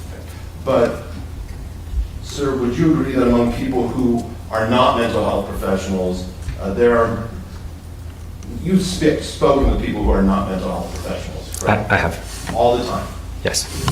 In your opinion, do many people have misconceptions about mental illness and psychiatry in general? There are still quite a few misconceptions about mental health that persist, I would say. And in your experience, are there people on the fringe who have opinions about psychiatry and mental illness that is just downright ignorant? You mean folks in professional like within the mental health community or outside of it? Both. Just in general. Outside. Are there people who talk to you about your views, their views of mental illness, that in your opinion that person just is ignorant? Sure. I mean, there are folks that don't have the knowledge, training, skills around psychiatric concepts that are sort of by definition ignorant of some of those topics. You ever experienced someone who does a Google search and then thinks they're an expert? So I have encountered situations where somebody comes in having maybe self-diagnosed. I have nothing further. Thank you. Okay, thank you. So that was redirect. Mr. Hutchinson, excuse me, Mr. Vanner, can you recross? I think I have two. Sir, there's testimony about you reviewing the preliminary hearing transcript. Do you remember that? Yes. And did you see testimony from Dr. Matthew Massey in that transcript? So if you give me just a moment, I can refer to the exact page you're looking at. Well, did Dr. Massey himself testify Yes. at the preliminary hearing? I recall Dr. Massey giving maybe not testimony, I remember him giving a statement about things he witnessed on April 29th. Right, but it was another witness relaying information they received from Dr. Massey, not an actual Dr. Massey in court testifying, correct? Right. I don't believe I saw a testimony from Dr. Massey in court. And you read police reports relating to Dr. Massey? I did. Objection outside scope. Okay. I think the parties agree that the Dr. Massey's testimony was relayed by police officers at the preliminary hearing. Yes. Right. That's we've got that. So, go on. What is your understanding from the review of the police reports as to what Dr. Massey saw during his interactions with Mr. Dominguez? Objection outside scope. Just a moment. Well, no, you asked about the preliminary hearing, it was reviewed and so forth, so I'll allow it, but we're out of time. So do you have a few more questions? I think this, and then I have Okay, like we're 5 more going to have to questions. come back because I'll need to sort it out. But we got to take a break. Mid-morning break. Dr. Weiner, it sounds like we're almost done. A few questions on your side. Thank you for your patience, doctor. We're going to be back in 15 minutes. Remember, the three-part admonition, don't form any other opinions about this case. Do not research this case, and do not discuss the substance. Thank you. I'll see you after the break. Thank you, counsel. Off the record.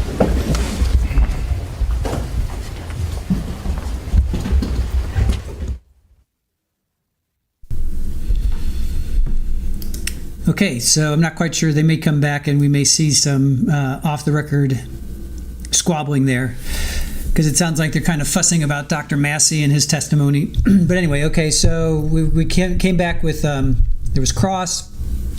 After he did his research from yesterday, straight away he determined that Delta-9, THC, is psychoactive. Let's see, we don't figure out truth or lies. We're not detectives, he says. It's hard to know what motivates someone to malinger. The training of the evaluator would not come into play.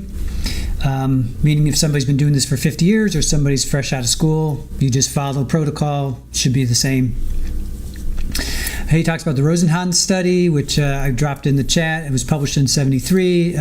Basically what he says is several volunteers that were normal went into hospitals around the United States, and they would tell the evaluator that they're hearing voices, and they're using the same words, and they would then gain admission into the hospital. And this was done to basically fake out or just to prove that institutions might not be able to diagnose people. Institutions understandably went on the defense and said that we would never do that. Meaning we wouldn't allow just people to come in just because they're saying they're hearing voices. He says there were a follow-up study with these pseudo patients. They were being sent to these hospitals. 10 to 20% were diagnosed as malingering. So then Fritz goes down this path of talking about the first and second stabbings, and it was objected to because it was outside the scope. So did it happen? He was talking about lighting, and basically he's like, yeah, it happened at night, and I assume it was dark. And then he's like, how many times was that person stabbed? He says, I don't know how many. What was the name of that person? That was objected to. Was there any physical evidence there? That was objected to, and both of those were sustained. Then he talks about the second stabbing, and that took place at night. He doesn't know about the lighting conditions. It's basically the same thing. How many times was that person stabbed? He says he doesn't know, but he thinks over 50. What was that person's name? You think he would have learned. Is he trying to sneak one past the judge? Because that was objected to and sustained. Well, actually, I guess sneak one past Mr. Hutchinson. So that was objected to. That was sustained. So initially, Carlos didn't want to show his bag. So he was carrying this bag, right, when he was stopped by police. And initially, he didn't want to show, but eventually he did. So Dr. Weiner interpreted that as compliance versus resistance. So to me, it just kind of boils down to what's your perspective. If you want to believe that he was resisting, you're going to believe he was resisting. If you want to believe that he was compliant, you're going to believe he's compliant. I mean, that's just it's just so. It just boils down from your perspective. Boils down to your perspective. Then he talks about is doing math difficult for someone with disorganized speech. He says it depends. So he's talking about. He gave the address was just a little off. He gave his mom's name was Varla and not Carla. His date of birth was off, so he's kind of going with that. Medication can help you remember. It depends obviously on the severity of your condition and how long you've been on meds. That's kind of obvious. And then as a fellow, this is his first schizophrenic murder case, I guess, and then also the first time he's testified. So, the state wanted to get that in, right? The state had to get that in. All right, let me just pull this up since it doesn't look like they're going to come back. All right, then on redirect. So let's see. He talks about the a preliminary hearing, right? He talks about all the detectives and law enforcement that testified there. So he would rather, as an evaluator, and I think this is all common sense. Would you rather look at the body cam, or would you rather look at a report?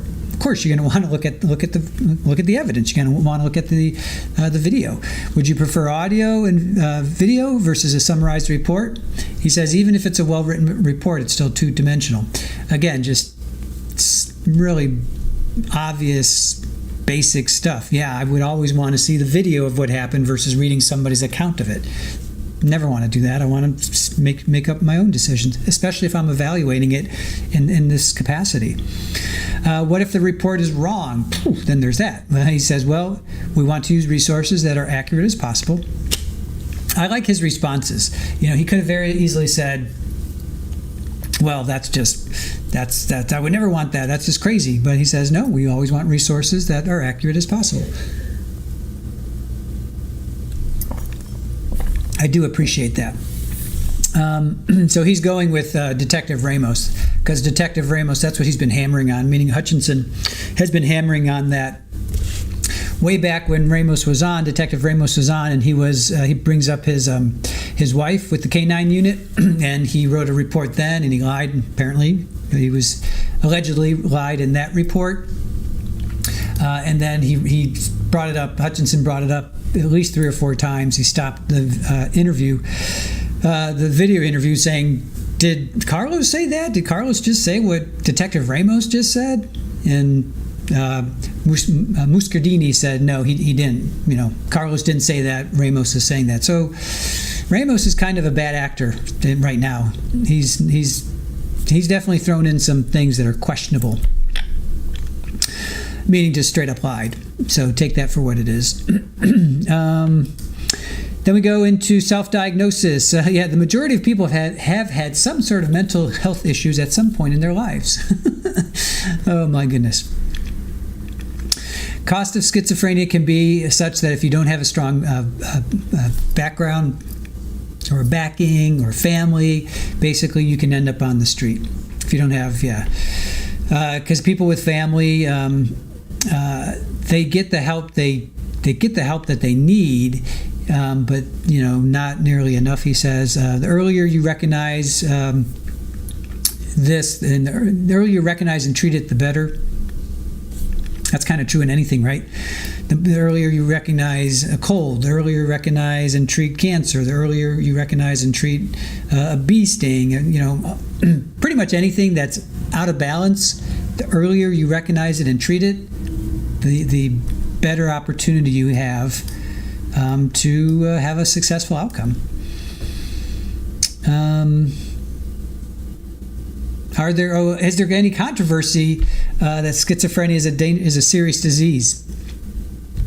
He says no. Are there misconceptions about mental health? He says yes to that.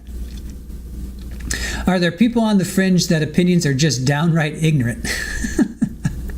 Oh, Mr. Hutchinson, are they just downright ignorant? And then Dr. Weiner's like, sure, there are folks that don't have the knowledge or training skills, and that technically is, ignorant. And again, ignorant doesn't mean you're stupid. Ignorant just means you don't have knowledge. That's just the opposite of having knowledge, is that you're ignorant. He says, do you have people that do a Google search and then come in and say they are experts? He's like, yeah. I've dealt with self-diagnosed people.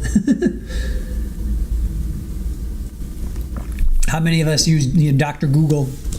Say, oh, I got this pain in my arm. Dr. Google, oh my gosh, I'm having a heart attack. No, you just banged it against the wall. Something like that. Anyway, so Recross came in. Let's see. Redirect. Yeah, okay, yeah. So then he's talking about Dr. Massey's statement. He didn't see Dr. Massey's testimony. Law enforcement basically relayed Dr. Massey's testimony at the preliminary hearing. So, all right. What are you guys talking about? No, Dwayne. Detective Ramos. Detective Ramos is with the state. He's with the state. Law enforcement, yes. He's Detective Ramos. Yes, they are on a break. They're mid-morning break, not lunch yet, just mid-morning break.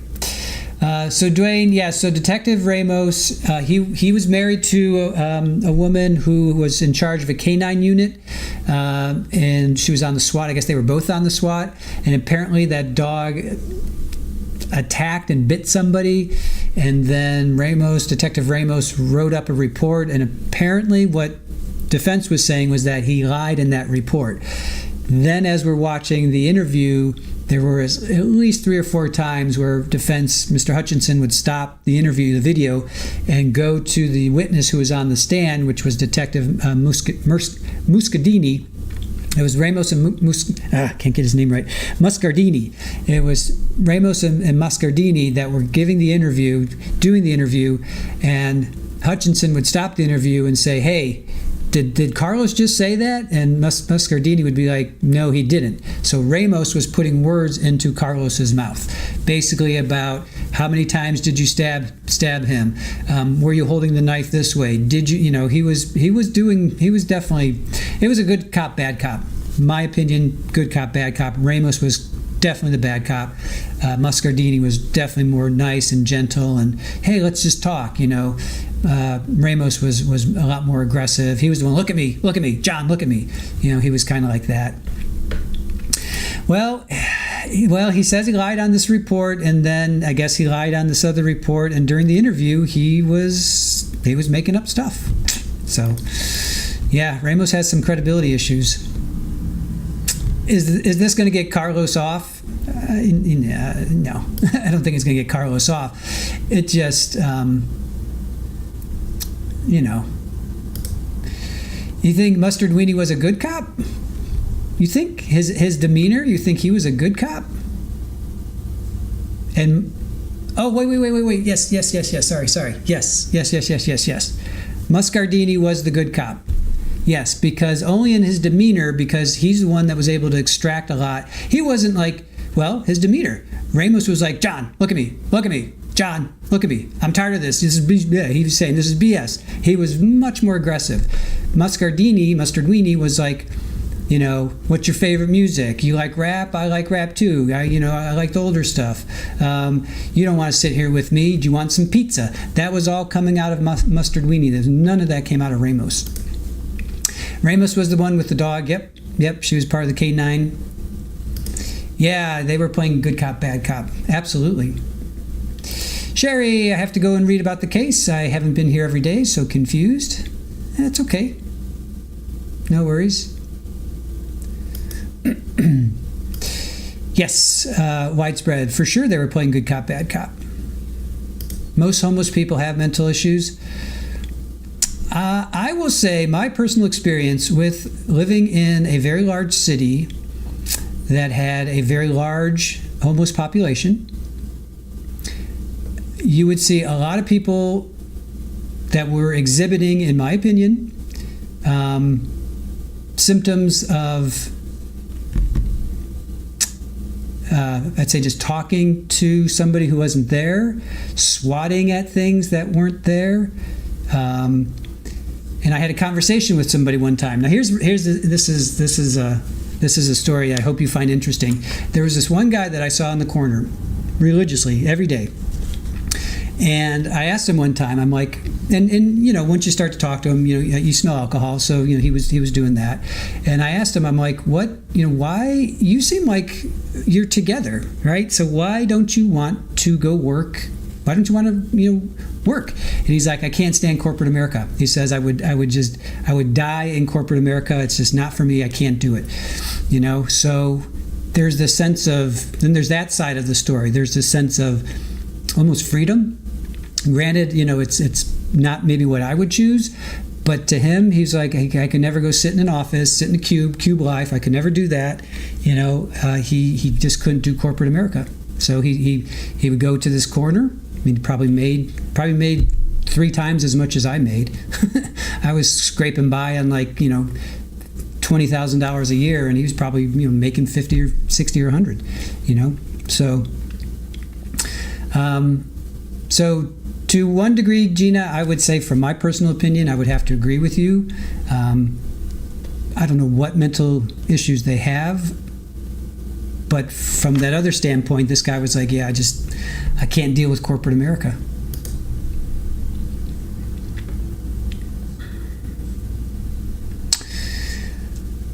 Therapist says definitely not most. Dwayne, so just forget everything I just said. Dwayne says, I was watching the interview with Good Cop, Bad Cop on one officer was nasty to the defendant, almost bullying. Yeah, it makes you feel sorry for him. I mean, I'm not justifying what Carlos did in any way, shape, or form, but I mean, dude has got some serious problems, Widespread, yeah, I get the feeling Breaux was like the guy you're talking about. Yeah, no, without a doubt. Marty, you're a minute away from being caught up. Cool. So homeless people don't choose to be homeless? I don't think so. No, according to well, look at Kimberlee. Her daughter had cancer. She didn't choose to be homeless. Her daughter had cancer. We're all like, depending on your financial situation, but we're all like a medical emergency away from being homeless. Right now, if I get hurt or Aaron gets hurt and we have $300,000-$500,000 hospital bill, we're toast. Even if we have a $10,000 hospital bill, we're toast. We can't afford, like a major medical emergency. If I get in an accident, we're toast, man. Our house is gone. I mean, we're gone. We're toast. That's the reality that we live in right now. Kathy says, becoming homeless can cause mental breakdown. Absolutely. And then what would you do if you were on the street, if your house is taken away, you can't pay your mortgage, can't pay your car, you don't have family? I think that would cause a lot.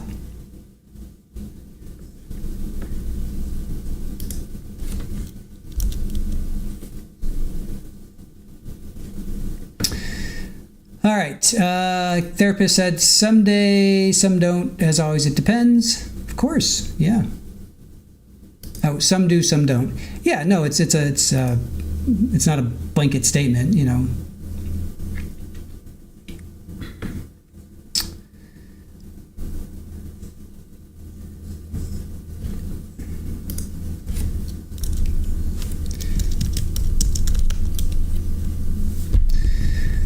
All right.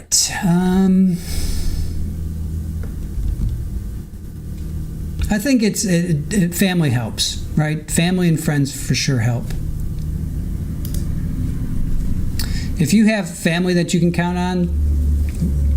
We're in the recross of Dr. Weiner. Questions are narrowing, and Mr. Vanderhook, this is your witness. Thank you, Your Honor. Sir, right when we took a break, I was asking, what is your understanding of Dr. Massey's account of his interaction with Mr. Dominguez at Sycamore Park? My understanding is that, before I start, shall I start from the very beginning of his report of events? Just from the moment that he started to observe Mr. Dominguez to when he was no longer observing Mr. Dominguez. So he observed Mr. Dominguez in the park at night. He observed him over Mr. Najm, and then he called out to Mr. Dominguez. Mr. Dominguez responded in a sort of defensive or maybe even paranoid or frightened fashion to Mr. Massey, and then got on the bike and rode away from Mr. Massey. And was that significant to you? Can you be more specific?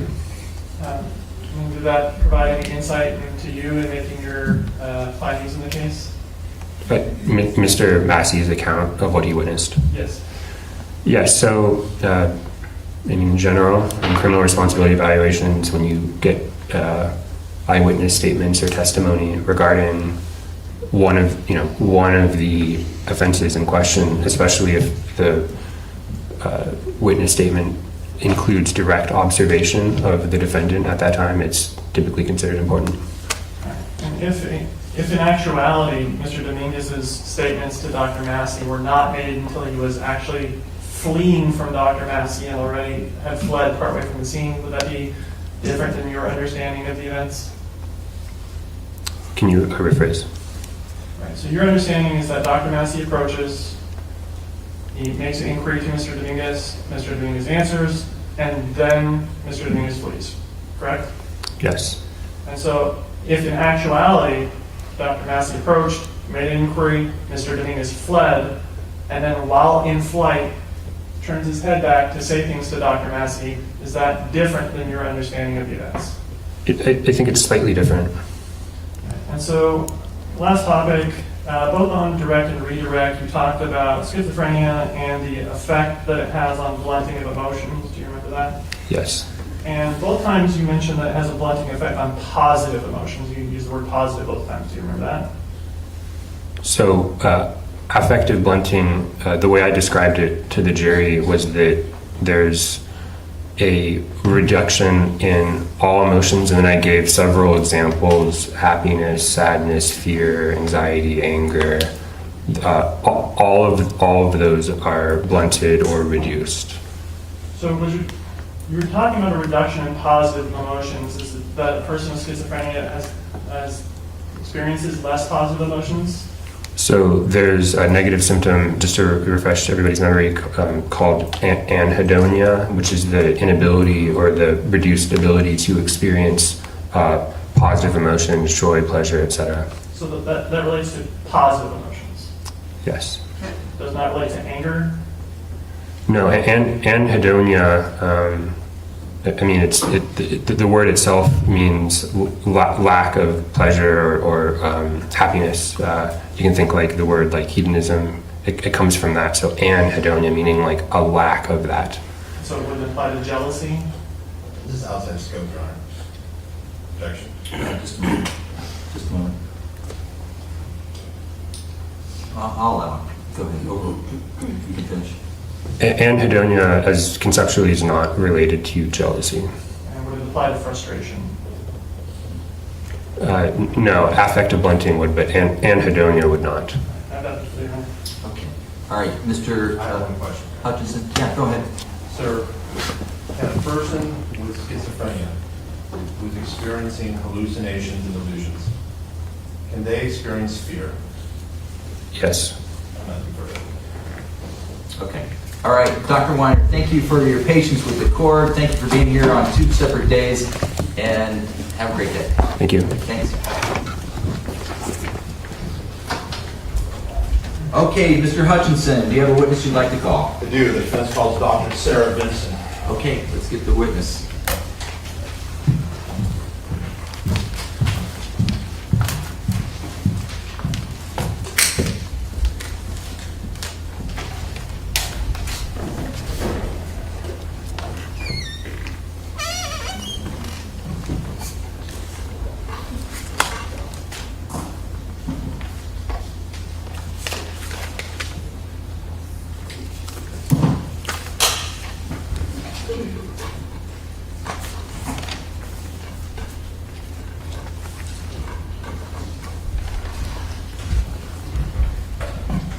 Good morning, doctor. Good morning.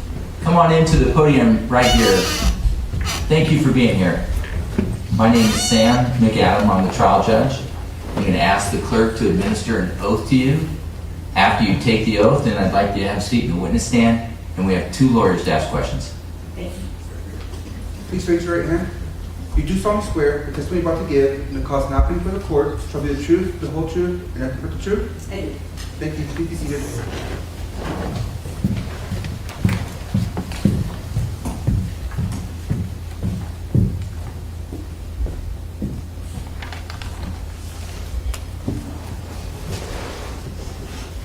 first and last name for the record? Spell them both. Sarah Vincent, Sarah, V as in Victor, Inson. Okay, Mr. Hutchinson, direct exam. Good morning, Dr. Vincent. Good morning. What do you do for a living? I am a child and adolescent, adult, and forensic psychiatrist. I am employed by Morehouse School of Medicine, where I am the chair of the Department of Psychiatry and Behavioral Sciences, and I'm also an employee of my own company, Lorio Forensics. Can you say that last one again? An employee of my own company, Lorio, Lorio Forensics. I would like to ask you about your educational background. When did you earn your BA? In 2004. And what was your BA in? My major was chemistry pre-med. And what undergrad university did you attend? Florida A&M University. And did you receive any honors at the time of your graduation? Yes, I was summa cum laude. After graduating from Florida A&M, did you attend med school? Yes, I did. Where did you attend med school? The University of Florida College of Medicine. And where is that? Is that in Tallahassee? It is in Gainesville, Florida, but we also have a campus in Jacksonville, Florida. So half of my clinical years were in a more city, kind of urban setting. I was mixing up Florida State, I apologize. After you graduated from the University of Florida, where did you have a residency? Yes, so I matched into psychiatry residency at Cambridge Health Alliance, which is one of the Harvard Medical School residency programs. And how long was your residency with Cambridge Health Alliance? So I was at Cambridge Health Alliance for 3 years, and then from there went into Child and Adolescent Psychiatry Fellowship at Emory School of Medicine, and then after Child Fellowship did a fellowship in Forensic Psychiatry also at Emory School of Medicine. What is a Child and Adolescent Psychiatry Fellowship? So after your general psychiatry training, sometimes people want to get additional expertise in a specific area, and that's when you do fellowship training. So you have to successfully do the baseline adult general psychiatry training, then you apply for a fellowship or additional training. So the child fellowship was 2 additional years working with children, families, and what we call transitional age youth. So people who are between that 18 to 21 kind of age range. And where is Emory University?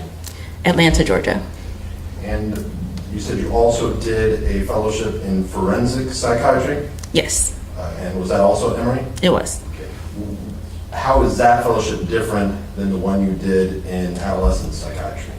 So they're both subspecialties of the field, but with forensic psychiatry, you're learning the difference between being a treating psychiatrist, so somebody who's providing care, prescribing medications, making diagnosis, and what it means to be a psychiatrist who is helping the court answer a question. So that role as a consultant versus as a clinical care provider.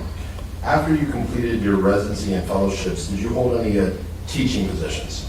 Yes, so I have been adjunct faculty at Emory School of Medicine since I finished up my training in 2013, and I have been at Morehouse School of Medicine as a salaried employee, whether part-time or full-time, since I finished training.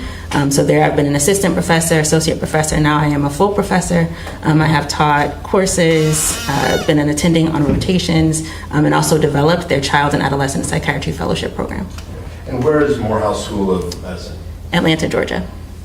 And is that also where Emory School of Medicine is? Yes. And what's the difference between being an adjunct professor and a salaried professor? So as adjunct, I essentially volunteer to teach. So I've kept ties to the forensic program there, and their fellows may come on and work on certain cases with me. I'd like to just go through the positions you held at Morehouse School of Medicine. From August 2013 to June 2016, what position did you have? So that's when I came in as an assistant professor. And at some point, did you become an associate professor at Morehouse? Yes. What's the difference between an assistant professor and an associate professor? So as an associate professor, you have demonstrated that you have some scholarship. So that could be book chapters, editing books, speaking at national conferences, all things that I've done, that you've done something to help advance the field. And at some point, did you become a full professor at Morehouse School of Medicine? Yes. And your current occupation, you're the chair of the Department of Psychiatry and Behavioral Sciences. Yes. What does that mean to be the chair of the Department of Psychiatry and Behavioral Sciences? It's a middle management job. So I am recruiting, training, helping professionally develop the faculty that are teaching our young doctors and our medical students there. Also thinking about clinical partnerships and things like that. And, in some ways fill in wherever I need to make sure that the work of the department gets done and that my faculty are supported. You also mentioned that in addition to your teaching responsibilities, you have had a private practice. Yes. And what is the name of that? Did you first start a clinical care private practice? Yes. So I had a clinical care private practice and would just do the forensics kind of under that umbrella when I wasn't doing as much of it. But that practice took care of children, adolescents, and adults. Many of the youth had histories of trauma or had been foster care involved. A lot of the adults were working professionals. Once I became chair, something had to give. So I basically shut down the private practice for the most part, but I have about 4 patients that I've had for a while that I kept. Including one who has psychotic symptoms and one who is a college student. How long before you shut down the practice did you have your clinical care practice? How many years was that? So I started it as soon as I finished training, so since 2013. And in 2020, did you begin a forensic psychiatric consulting service?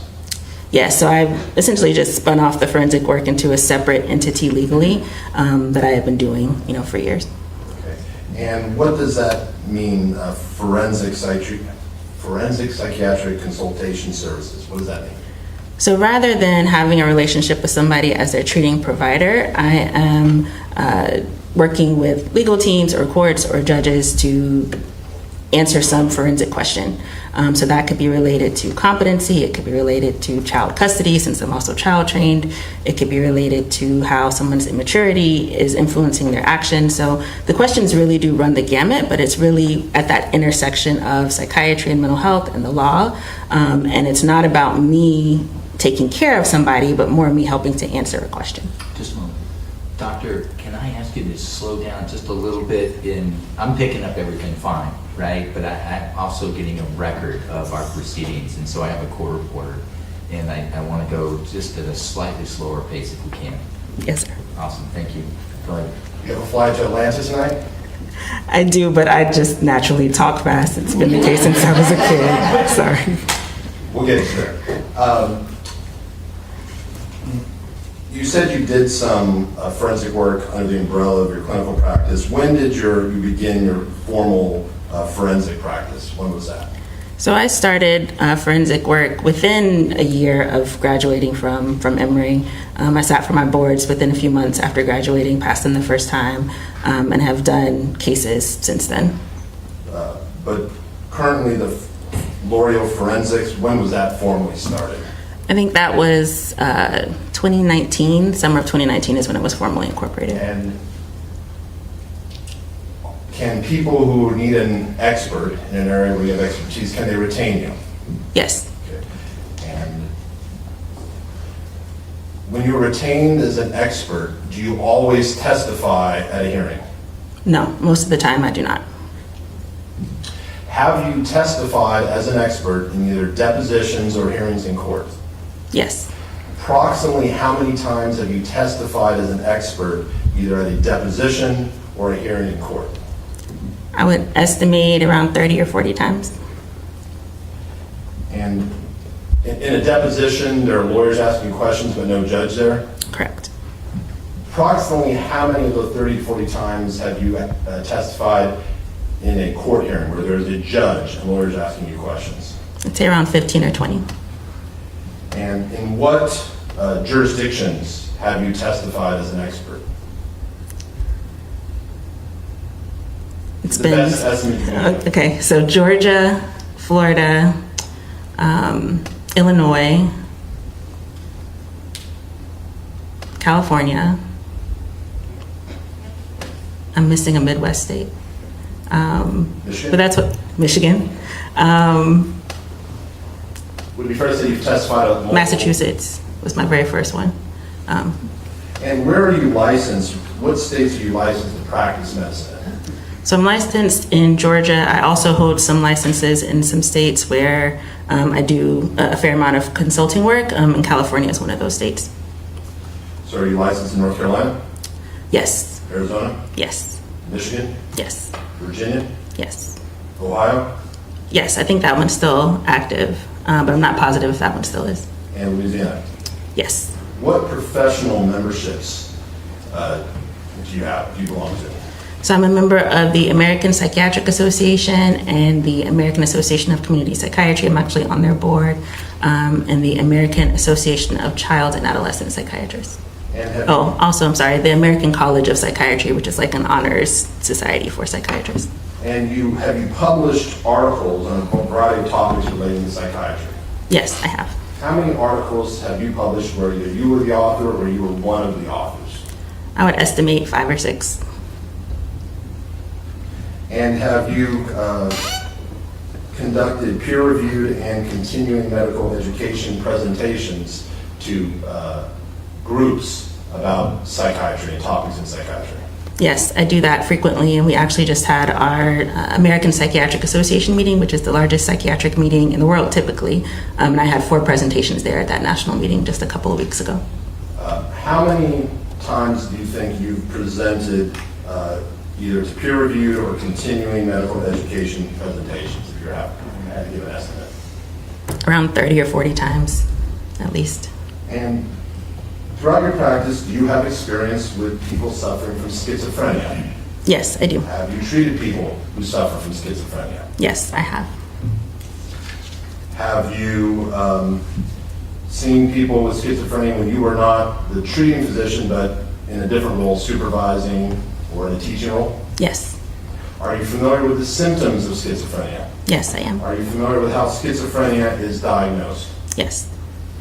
At this time, I'd like to offer Dr. Vincent as an expert in psychiatry and specifically schizophrenia. Okay, you need what here? Okay, we have a qualified expert. Dr. Vincent, how did you become involved in the case of Carlos Dominguez? I was contacted by your office. And by my office, do you refer to Yolo County Public Defender's Office? Yes. And were you retained in this case? Yes, I was. And by retained, does that mean we pay you for your services? Yes, for my time. And were you retained to do independent evaluation of Mr. Carlos Dominguez related to his plea of not guilty by reason of insanity? Yes, I was. In doing this evaluation, did you review materials that were provided to you? Yes, I did. I'm going to go over some of the materials that you reviewed. Did you review medical records from WellPath, which is the provider for Yolo County Jail? Yes. Did you review medical records from Atascadero State Hospital? Yes. Did you review some medical records from Woodland Memorial Hospital when Mr. Dominguez was taken there for various issues? Yes. Did you review a neuropsychological report prepared by a doctor by the name of Dr. Dale Watson, a psychologist? Yes, I did. Did you review some education records of Mr. Dominguez, his college transcript and his high school transcript? Yes, I did. And did you review reports written by Dr. Sirintip Ree, a psychologist, and Dr. Stephen Weiner, a psychiatrist? Yes, I did. Were you also provided with a preliminary hearing transcript where multiple police officers testified? Yes, I was. And did you review witness statements and prior testimony from people who knew Mr. Dominguez, his friends, girlfriends, family, roommates? Yes, I did. I'm going to ask you some specific people and ask what materials you reviewed. Did you review a witness statement from Mr. Dominguez's father Juan Carlos Reales Campos? Yes. Did you also personally interview Mr. Reales, Juan Carlos Reales Campos? Yes, I did virtually. And did you speak to him in English or did you use a Spanish interpreter? I had a Spanish interpreter. And was I present during that interview or was it only you and Mr. Reales Campos? Me, Mr. Reales Campos, and the interpreter. Did you also review a witness statement from Mia Reales Dominguez? Yes, I did. Did you also conduct a personal interview of Mia Reales Dominguez? Yes, I did. And was that conducted in English? Yes. And were the only two people present you and Mia Reales Dominguez? Yes. Did you review prior statements and a transcript of prior testimony from Kaylee Gallardo, Mr. Reales Dominguez's former girlfriend? Yes. Did you review statements and a transcript of prior testimony from Nathan Riego de Dios, Mr. Reales Dominguez's former friend and second-year roommate? Yes. Did you review a witness statement from Gladys Burden and her prior testimony, a co-worker at Jack in the Box? Yes. Did you review a statement and prior transcript of Mark Capito, a friend and former roommate and fraternity brother of Mr. Reales Dominguez? Yes. Did you review a statement and transcript of prior testimony from Philip Hahn? Yes. Did you review prior witness statements from a woman by the name of Ava Bindus, who was an English instructor for Mr. Reales Dominguez? Yes. Did you review the medical notes and prior testimony of Amy Gutierrez, a medical health professional at the Yolo County Jail? Yes. Did you review the medical notes and prior testimony of Brandy Halstead, another professional? Yes, I did.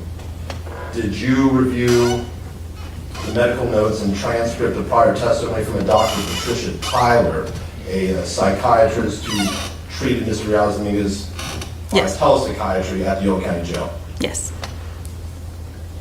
Did you also review prior testimony from Shanna Bly, an investigator with the Yolo County Public Defender's Office? Yes. Were you provided with a partial transcript of testimony of a man named Isaac Chessman who testified in this trial? Yes. And did you review a portion of a video of Mr. Chessman testifying when he demonstrated how a hole looked in a tent? Yes. And did you also review witness statements from other and prior testimony from other people who may not have testified in this trial? Yes. I'd like to ask you about body camera recordings or recordings you reviewed. Did you review body camera recordings from an officer named Jacob Story, who was the first officer to detain Mr. Reales Dominguez? Yes. Did you review the body camera recordings from an officer named Leo Gonzalez? Yes. Well, again, at the scene. And did you review a body camera recording from a man named Matt Muscardini, which showed him and a detective, Mike Yu, questioning Mr. Reales Dominguez at the scene of the detention before transporting him to the Davis Police Department? Yes. And finally, did you review an over 7-hour video of an interrogation by Mr. Reales Dominguez by detectives Matt Muscardini and Steve Ramos? Yes. In addition to reviewing all of these materials, did you meet personally with Mr. Reales Dominguez? Yes, I did. When did you meet with him? It was last year. I'm You not have that exactly note in sure your of the. report? I do. Would it refresh your memory to look at your report? Yes, it would. Do you have the report? I did not bring one on this. I'm sorry. Okay. And did you ultimately draft a 45-page report summarizing your opinion? Yes, I did.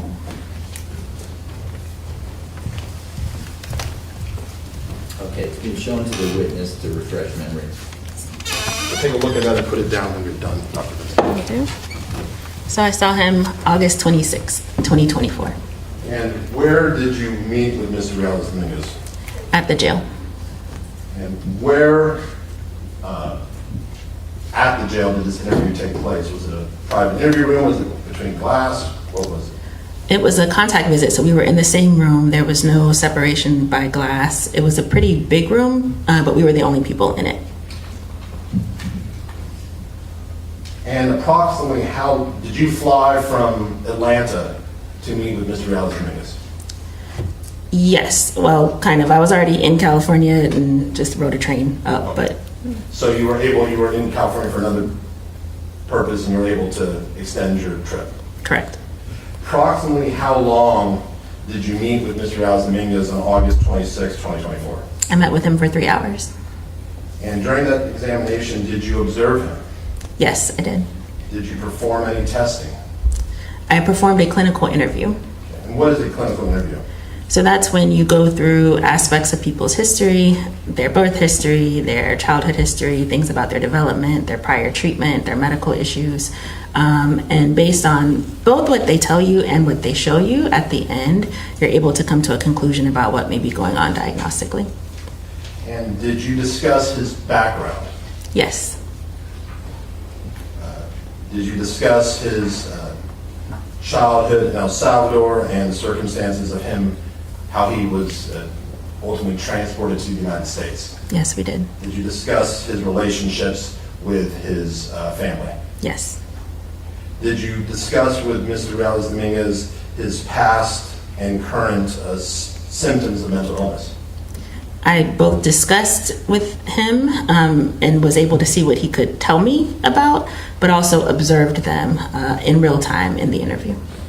When you met with Mr. Dominguez in August of 2024, had he been on antipsychotic medication for more than a year at that point? Yes, he had been medicated with olanzapine, which is an antipsychotic medication.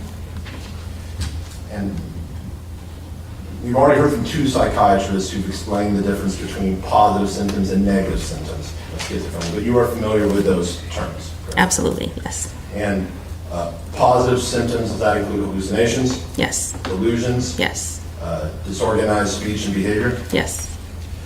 When you met with Mr. Dominguez on August 26th, did you observe any positive symptoms of schizophrenia? Not at that time, no. When you met with him on August, let me back up. Can antipsychotic medication be sometimes very effective at controlling positive symptoms of schizophrenia? Yes, it can be. Is it less effective sometimes in controlling negative symptoms of schizophrenia? The vast majority of the time, it is less effective at treating the negative symptoms. When you met with Mr. Dominguez, were you able to observe any negative symptoms of schizophrenia? Yes, there were negative symptoms present when I met with him. What symptoms did you observe? His face was not that emotionally reactive. It was somewhat, but not as full as you would expect. He didn't use a lot of hand gestures. There wasn't a lot of variation in his tone. And there were times where he didn't produce answers that were as sophisticated or as articulate as I would think they would be based on his prior functioning before he became ill.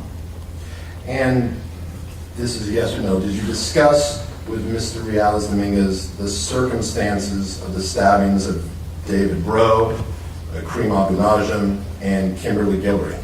Yes. Did you discuss with him what he believed and perceived at the time of those stabbings? Yes, I did. And did you ask him specific questions related to the circumstances of those 3 stabbings? Yes. And did you consider, and did he answer every question that you asked of him? Yes, he did.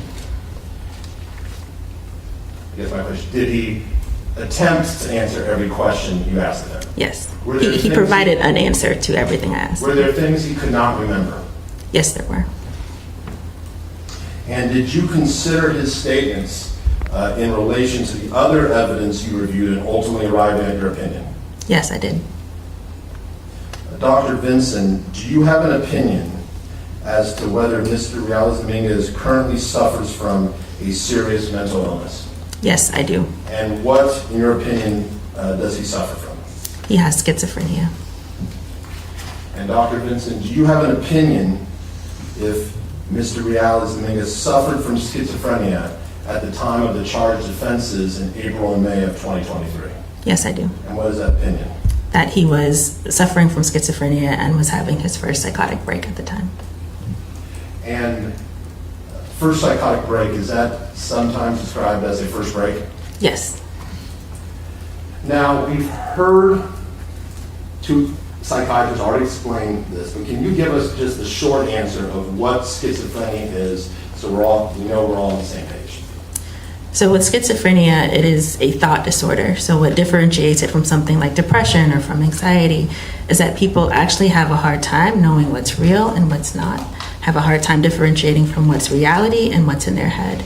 So their ability to make sense of what's happening around them, to communicate with people, to behave in a way that is appropriate or expected is compromised in a way. Now, as I said, we've already had two psychiatrists explain the positive symptoms, but I just want to go through them and make sure you agree. Are hallucinations a positive symptom of schizophrenia? Yes. Are delusions a positive symptom of schizophrenia? Yes.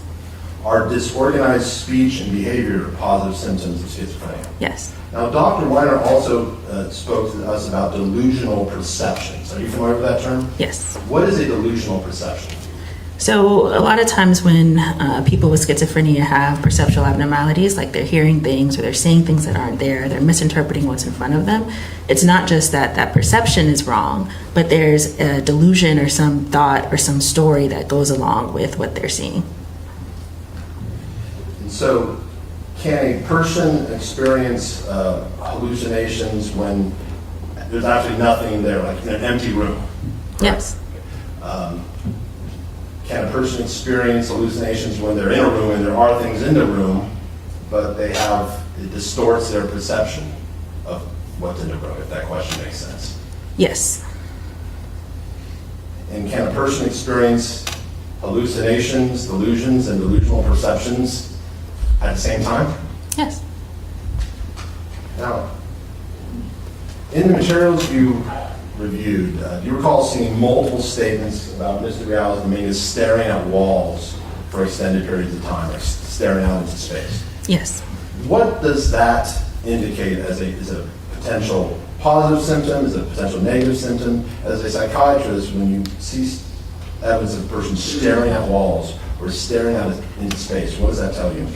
So with the thought disorder, there could be a couple of things going on. It could be that he is so preoccupied and caught up in the voices and the things that he's hearing that aren't there that he's not attending to what is actually in the room. What could also be happening is the negative symptoms of your thoughts just not forming in the same way. And so it could be that their thoughts are blocked, and that's why you're seeing that symptom.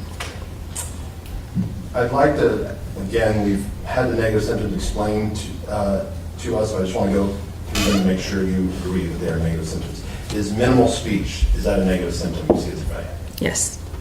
What about a diminished emotional expression or a flat affect? Yes. Is an inability to maintain eye contact a negative symptom of schizophrenia? It can be, yes. And when we talk about eye contact, there are certain people, a lot of attorneys, who they get nervous and don't like to make eye contact when they're speaking with people. Is that the same for schizophrenia or people with schizophrenia, or is their lack of eye contact different?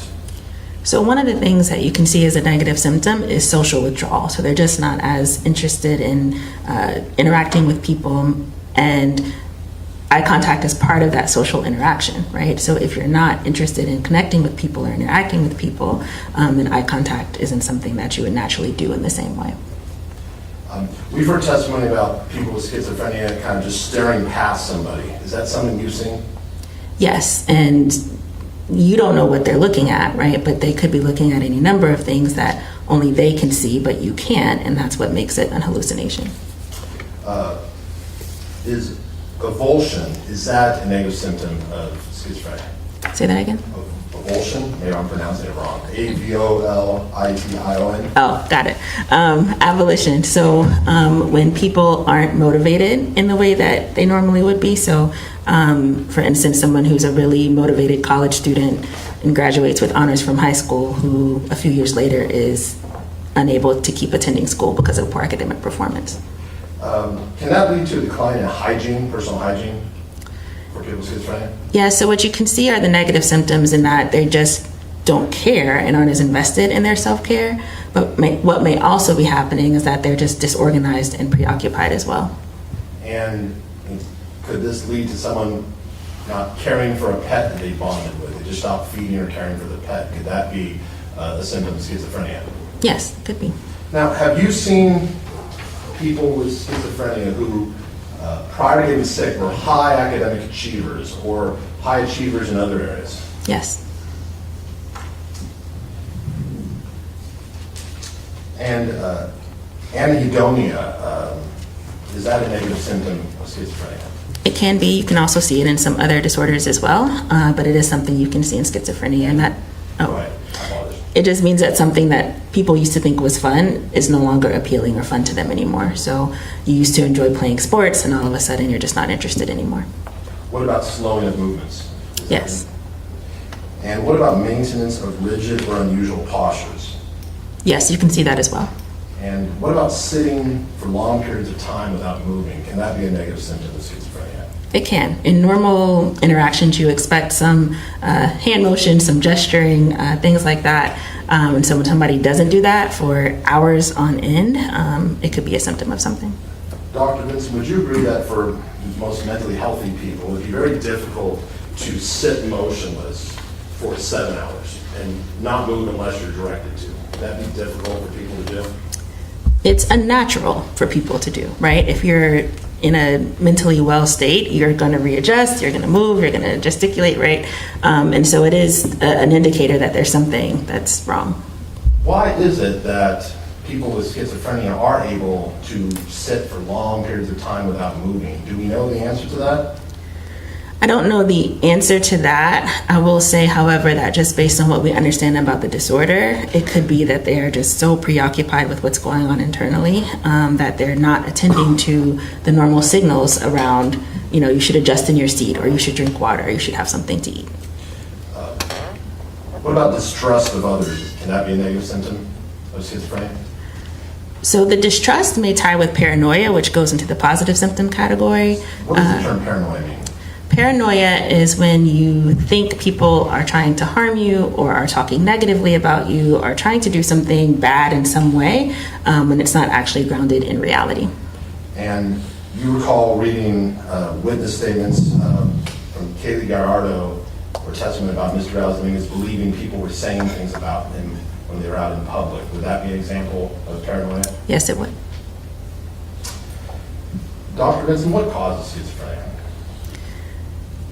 We know that there's a combination of biological and environmental factors, but we are not at the place in terms of science where we can say it's this particular gene. And we do understand that there are people who have a certain vulnerability that they're born with, who don't necessarily develop it, but there's this combination of the vulnerability plus the environmental factors. Dr. Weiner spoke to the jury about something called the stress diathesis model of schizophrenia. Are you familiar with that? Yes. What is that? So the idea is that it's not just about what you're born with, but it's about what you're born with and what you're exposed to. And if you have that exposure in someone who already has that vulnerability, that's when the disease actually manifests. And have there been any studies on the type of experiences that maybe make a person with that genetic predisposition more likely to develop schizophrenia? Yes, so there are studies that look at traumatic experiences, adverse childhood experiences that have shown that as those go up, your risk of illness also goes up, and that includes schizophrenia as well. And you have an expertise in adolescent and child psychiatry. Yes. What specific training did you receive that would be different than just a standard forensic psychiatrist that allows you to be an adolescent and a child psychiatrist? So I did 2 additional years of training working exclusively with children, adolescents, families, and transitional age youth. And that's not just clinical training, but also coursework, lectures, conference attendances, and I had to pass an additional board exam demonstrating that additional knowledge too. And do you work commonly Well, have you worked frequently with children and adolescents suffering from various mental illnesses? Yes, children, adolescents, and transitional age youth. My first job out of residency was with an ACT team that sees almost exclusively people with schizophrenia and bipolar diagnoses, a lot of whom were being released from the correctional system. After that, I worked in a juvenile justice facility, so essentially jail for kids, and a lot of the youth there had mental health conditions, including psychotic disorders. In my current capacity at Morehouse, I supervise a fellow who works in a juvenile justice facility. Hey, can you slow down just a little bit? Yes, I'm sorry. I supervise a fellow who works in the facility, so I'm continuing to do that work as a teacher. And I have also worked in public sector outpatient Medicaid youth mental health clinics, where I've seen children, adolescents, and transitional age youth, some of whom do have psychotic disorders. When you use the term transitional age youth, what age range are you referring to? So those are the young adults, so, technically legally an adult, but 2021, they're not like your average 30-year-old either, right? And so it's that age range between 18, 22, 23. So assuming Mr. Dominguez was 20 years old at the time of these charged offenses, that would be right in the middle of the range of the transitional age youth. Correct. When you talk about childhood trauma, can you give us some common examples of childhood trauma? What do you mean by that term? Is it just, I got spanked by my parents a few times? Is that what you referred to as childhood trauma, or is it something more? So with trauma, you're actually looking for things that really undermine somebody's sense of safety and that had a lasting impact on them. And when I'm referring to it, there are multiple different kinds, right? But some common ones are child abuse, exposure to domestic violence, exposure to a family member who has used substances. It could be someone's immigration experience, depending on what that was like for them. Things like being teased or bullied, sexual abuse by other caregivers other than the parent. All of those could be traumatic experiences in childhood. And it's a yes or no question, but did you discuss with Mr. Dominguez potential childhood trauma that he experienced? Multiple, yes. And I apologize, I may have just asked this, but is it generally accepted that childhood trauma increases a person's risk increases the risk of someone predisposed to schizophrenia, of actually developing schizophrenia? It is not only generally accepted, it's well documented and well studied. What do you mean it's well documented and well studied? That you have studies like the Adverse Childhood Experiences studies that show a very clear relationship that as you go up, the risk of schizophrenia increases, or that if you compare people with schizophrenia to a control environment, they're more likely to have the illness. Or even if you look at people with schizophrenia, the more of those adverse childhood experiences they have, the more severe their experience with schizophrenia likely is going to be. And can experiencing childhood sexual abuse, can that constitute trauma, in your opinion? Yes. What if it's at a young age and the person doing it is not a family member? Can it still be traumatic? Absolutely. Witnessing domestic violence by one parent against another, can that be traumatic for a child? Yes. Now, you did discuss with Mr. Dominguez the circumstances in which he was smuggled into the United States. Yes. I'd like you to assume some facts. Assume that his father left El Salvador when he was approximately 1.5. And assume that his mother left El Salvador when he was about 3 years old. And they both went to the United States. And assume that he was left in the care of his grandmother after his parents left.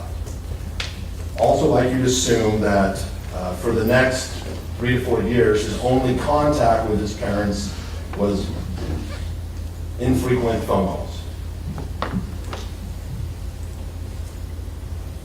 I'd also like you to assume that when he was about 6.5, his family hired coyotes to smuggle him into the United States by himself.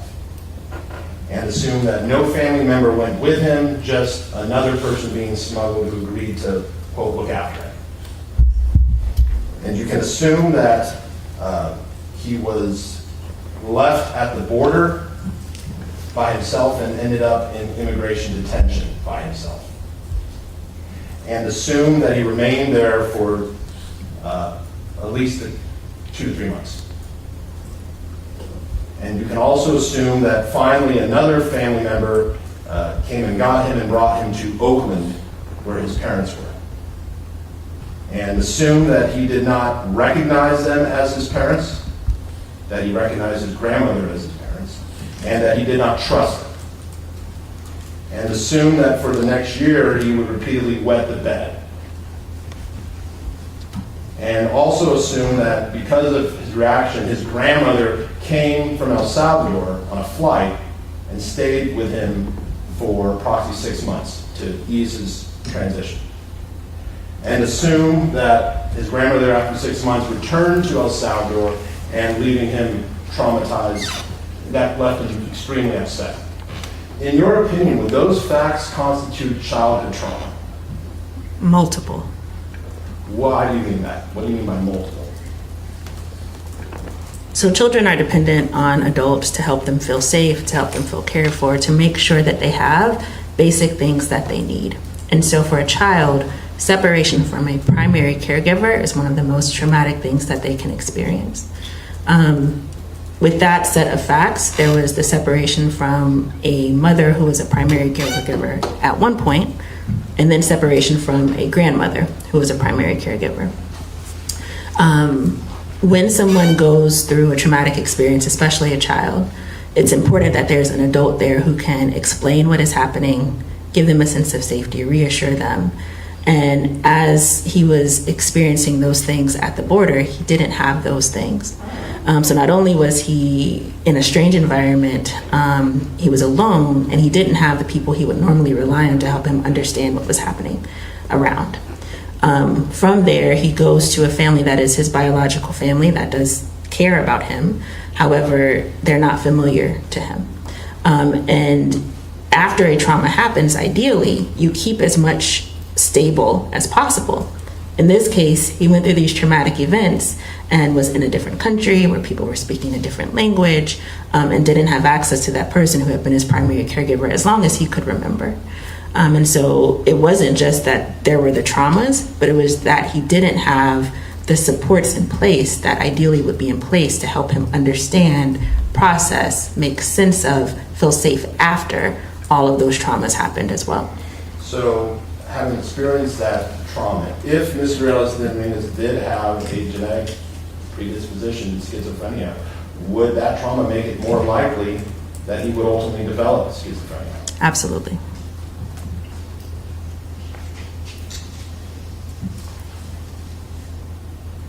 Now, is the stress diathesis model of schizophrenia, is that accepted among reputable psychiatrists as the best explanation we have based on the evidence and research at this time? Yes. Okay.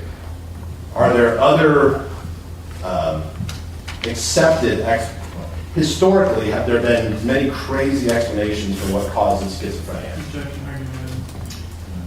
Rephrase.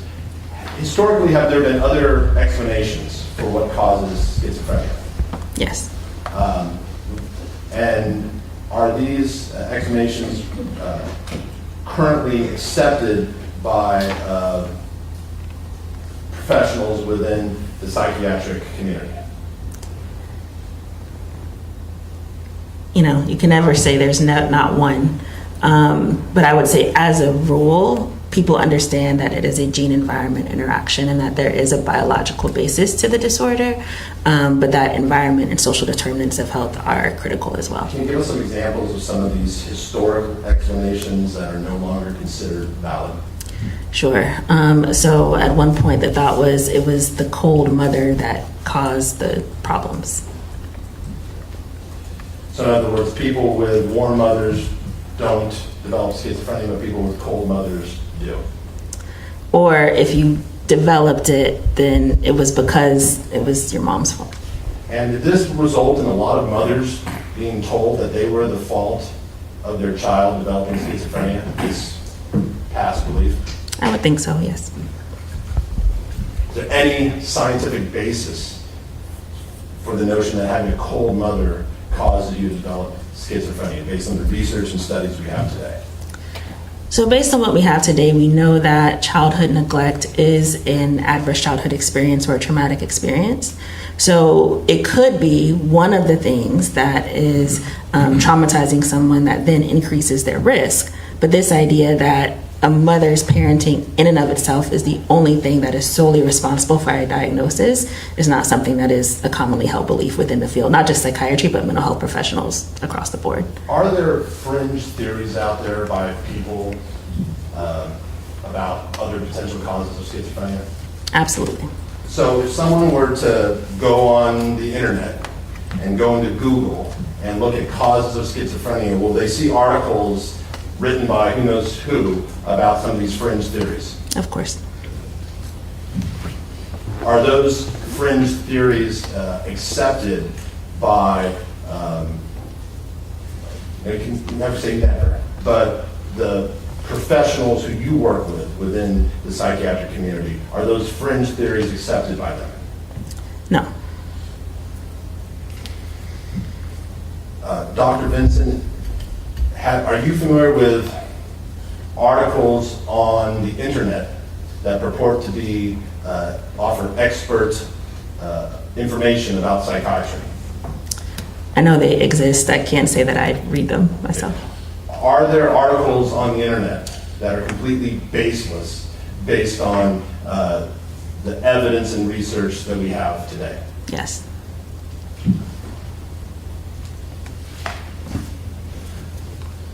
I want to talk about some other symptoms of schizophrenia. Let me stop you there since you've transitioned.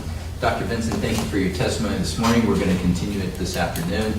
And we start up at 1:30, so if you're here a few minutes before that, we can get started on time. Yes, sir. All right, thank you very much. To the jury, our midday break, three-part admonition: do not discuss the substance of this case, do not form opinions, and do not research, and we'll see you in the afternoon session. Thank you, everyone.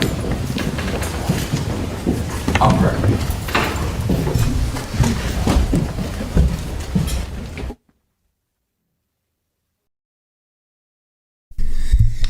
All right, so that's the second time now that we've heard from people who have interviewed Carlos that he suffered some kind of SA as a child coming across from El Salvador to the United States. So they keep talking about it. He's circling around it. So will we actually ever get to hear it?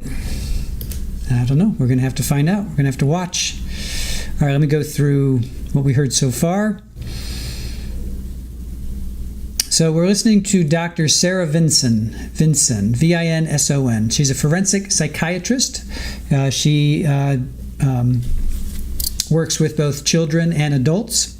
Sounds like she pretty much works with everybody, I guess, except infants. She graduated from University of Florida. She graduated med school, University of Florida. She was a full professor at Morehouse, which is in Atlanta. She was an assistant and then an associate professor. She chairs the Department of Behavioral Sciences.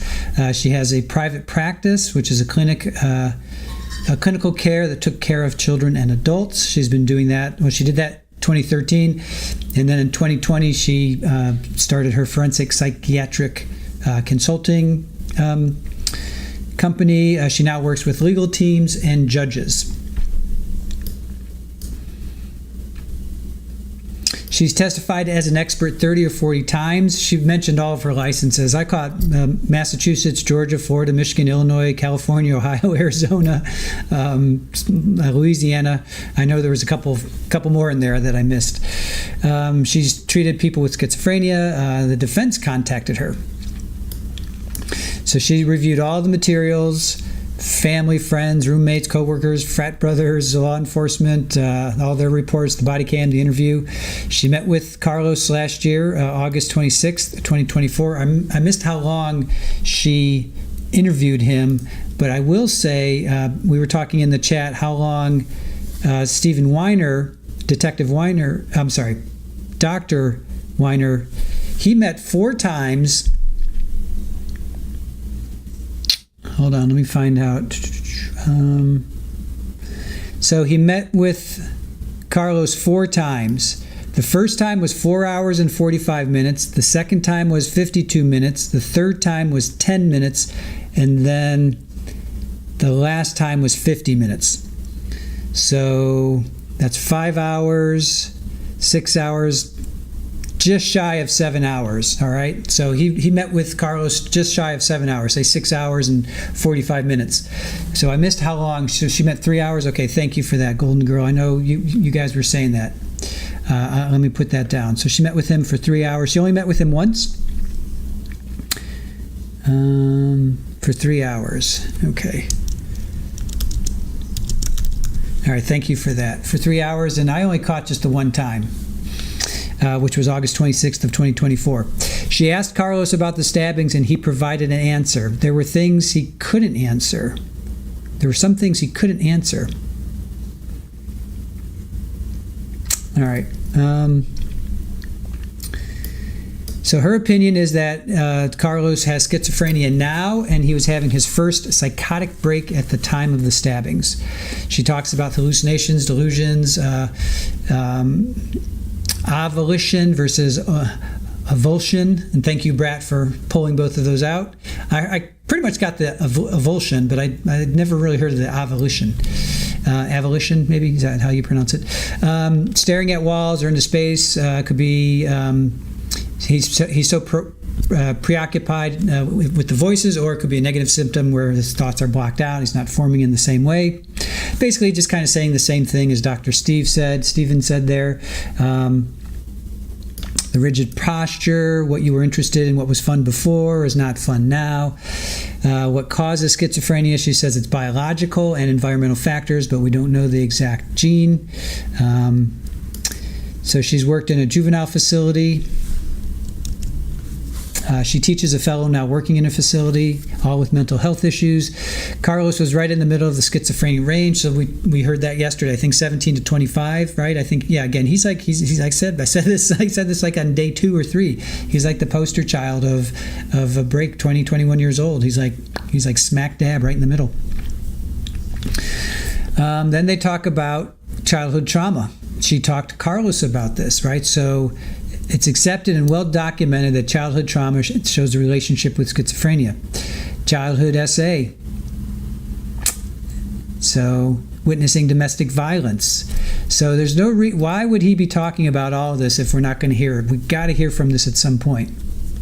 We have to hear. I mean, this is the second time he's brought up SA, and so at some point, so if Carlos takes the stand, are we going to hear from him? Is he going to say anything?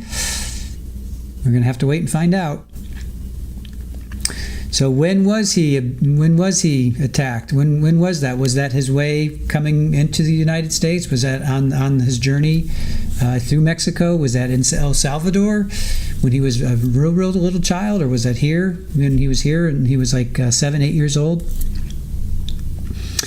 Multiple examples. Okay, so Mr. Hutchinson goes through all of the early childhood examples that we have heard from his father about Carlos's upbringing, meaning his dad came when he was 1.5 years. I think his mom also came here.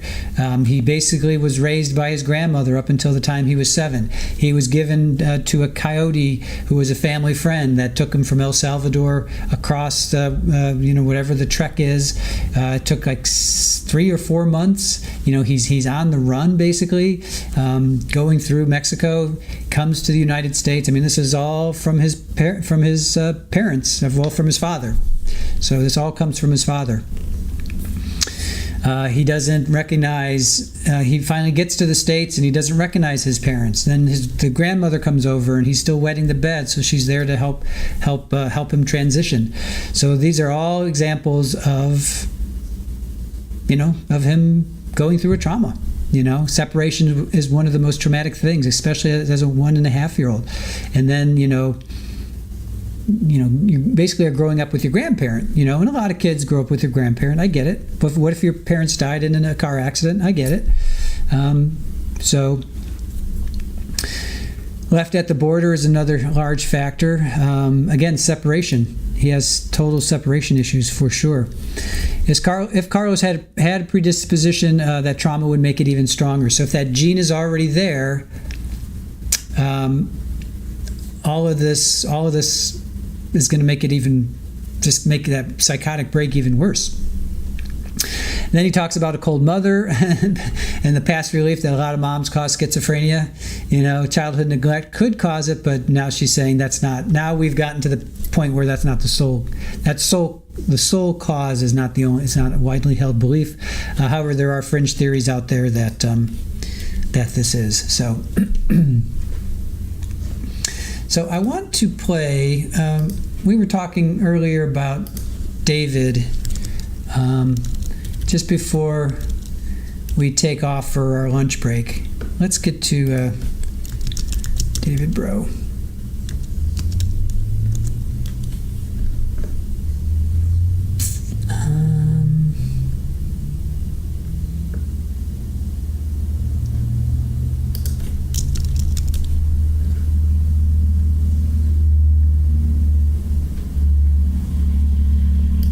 Okay. So here are some, let's see.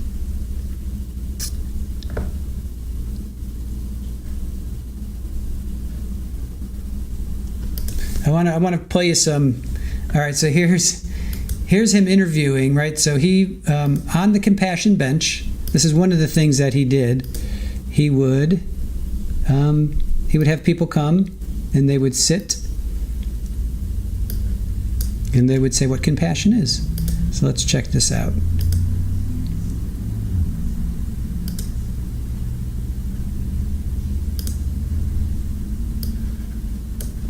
Okay, hold on.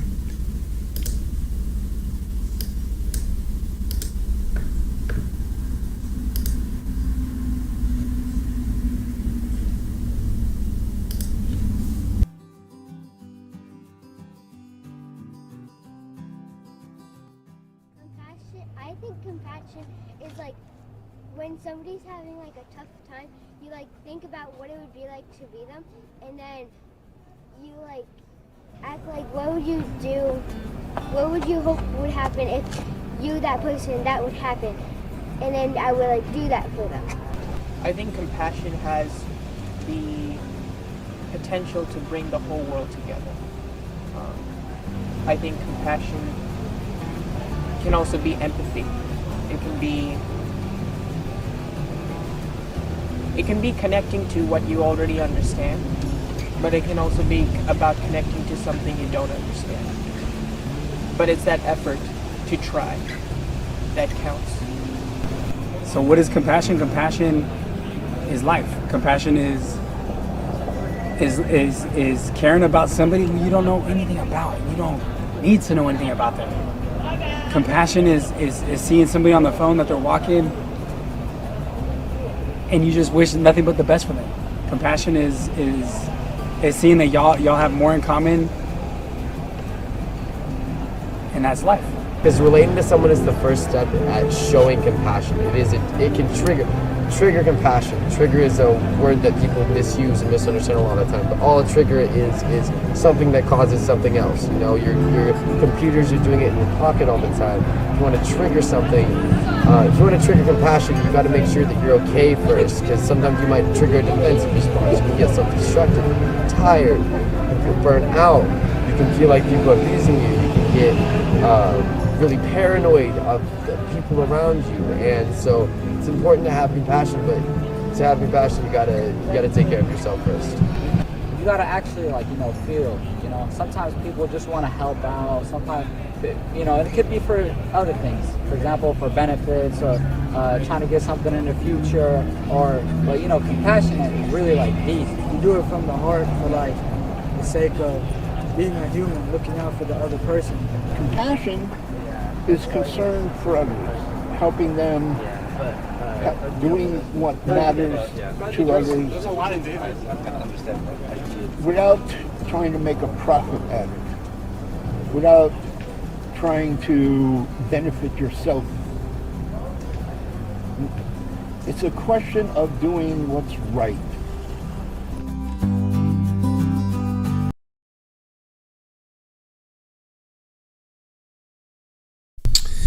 All right, so that's that. Then I want to play, let's see, we'll, what else do we have here?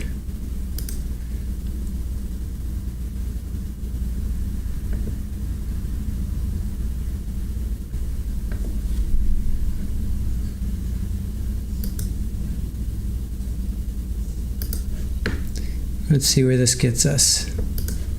So this is David talking.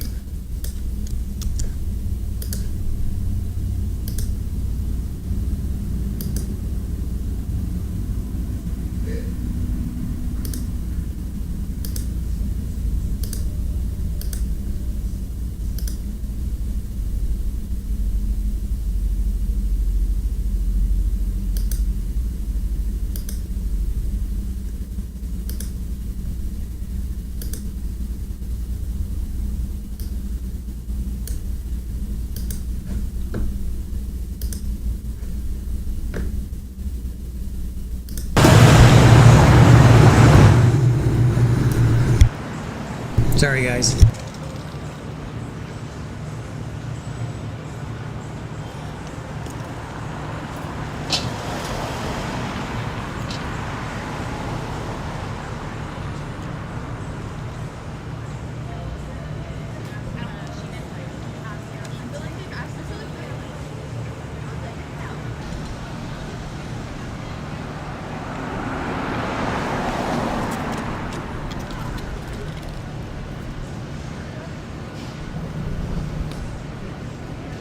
I decided to spend the rest of my life with a pen and a notepad and asking people to share their concept of compassion.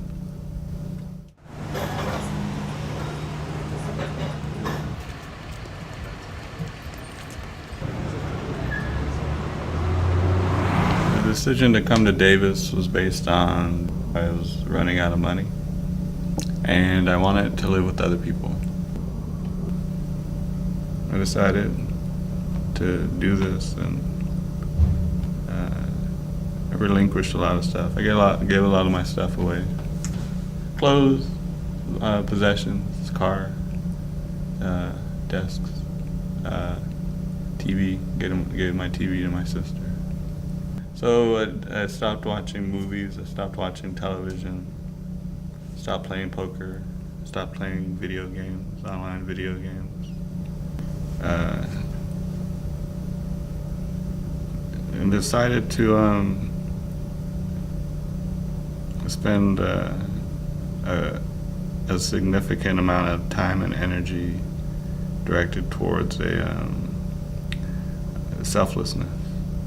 And through that came the decision to vow and that I would do this for the rest of my life, and that was June 3rd, 2009.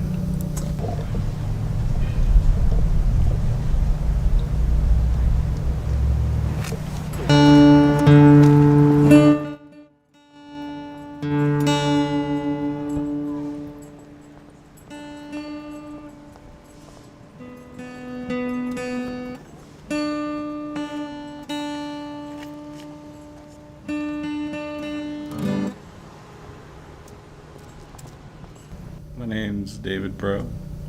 Originally I'm from Duarte, California, which is 10 minutes east of Pasadena.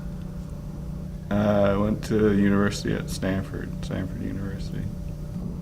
The role that has been created, I'm the compassion guy on the corner of C and 3rd.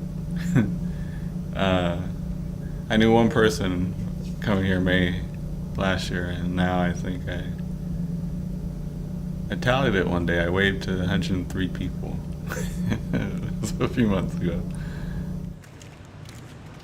I think his role in the community is really important.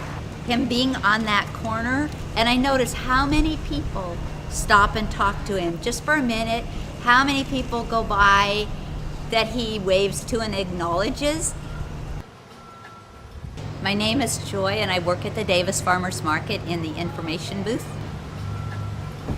I work kitty corner to the corner where he stands. Market after market after market. I mean, I've watched hundreds of people interact with him. And I think it's so meaningful to have someone on a corner that you can just talk to if you want to, or that's going to wave to you and smile. And I think I would safely say at the same time that there is that role that's being played in Davis, which was unexpected. People view me on the corner, and when they pass by, they think about compassion. And it's wow, it's just they're passing by, and it's what they know is happening there, and so they think about it, which is a continuation of an expansion of just asking the question. The goal is to increase the awareness of compassion, and the goal is to continue to ask people. And the goal, the means, and the end are kind of one and the same. There's exceptions. The hot vow, anything over 100, I'm not going. If it's raining, I can't go out there because it's paper. Hurt my back, and there's little things, but consistently. As of late, there's less time out there because I'm working on the book. The book is an offshoot of the main kind of trunk of the tree. It's a branch. The value in recording it is that other people can see. I calculated it per page approximately. There's about 3,500 at the moment. Books, movies, they're all inspiring. So if you see people in general, they're inspired. And I can sit on this bench for however long and feel inspired to do something. The actual action that I'm doing is sitting on the bench. I turned all that into doing. How's it going, David? Peaceful. How are you so patient? How do you stand here all day? With feet and hands and legs, stand.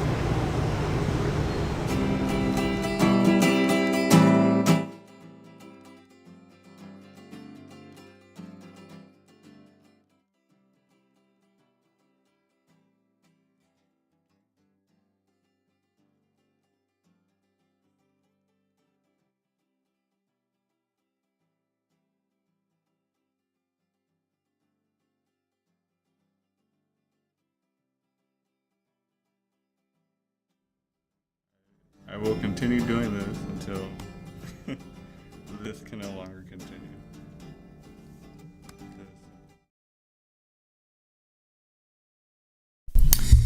All right, that has that has too much music on it. I don't want to get in trouble by the YouTubies.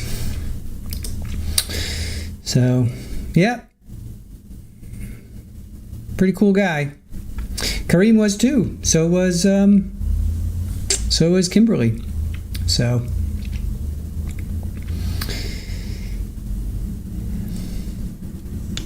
All right.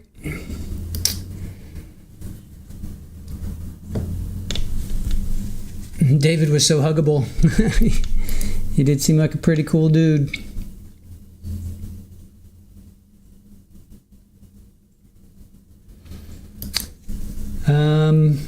Yeah, what did he say about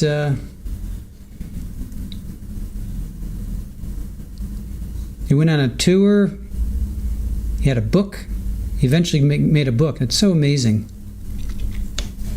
Just so amazing. All right, I am going to break for lunch. Let you guys go break for lunch as well. We will be back. We'll be back in about an hour. They come back at 4:30, so we will be back in about an hour. Yeah, it's Hellcat. It is sad all the way around. So, I don't think he should go to prison. I think he's too broken to go to prison, Denny. I understand your position, but well, it's up to the jury to decide that, I guess, not us. We can decide, and we can talk all we want in here, but yeah, it's up to the jury. So let's just let it play out. We have our opinions, but let's just let it play out, and we'll let the jury decide this one. So, all right, with that, I will say goodbye to you guys. I would suggest maybe everybody kind of take a step back and remember that we're all here to support each other and uplift ourselves in this community and not tear each other apart, tear each other down.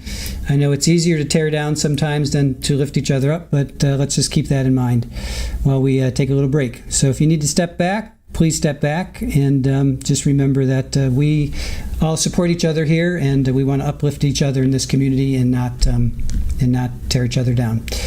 So with that, I will see you guys in about an hour. Okay, bye.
si tú me quieres, ven pa' aquí, te atreves.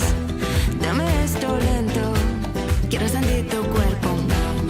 Volamos juntos, cuando estamos juntos. Ven pa' aquí, mi amor, hacemos el amor, el mundo se paró, solo esta pasión. Mira, me siento el calor de tu mira. Cuando estás acá estoy tranquila y no me importa nada. Fuego, yo siento contigo un fuego. Me mata el olor de tu cuerpo y no me importa nada.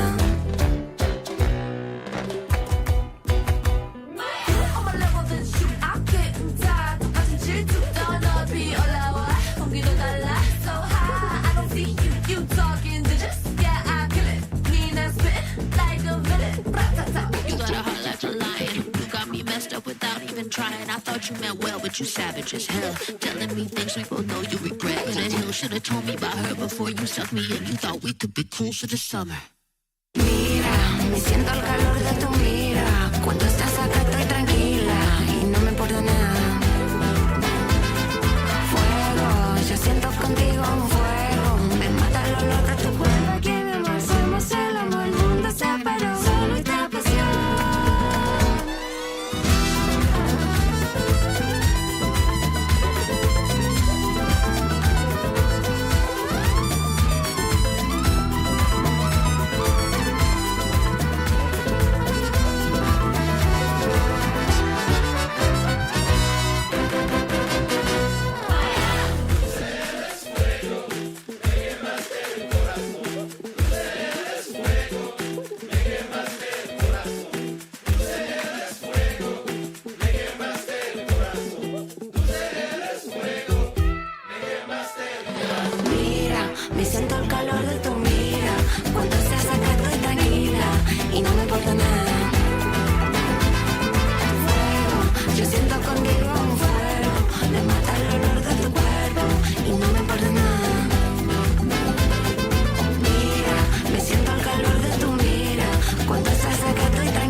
take the first bus in the station. Everywhere is nowhere to lost souls. Let's get lost by intention. Where the world has protection. Where the waves hit the sand.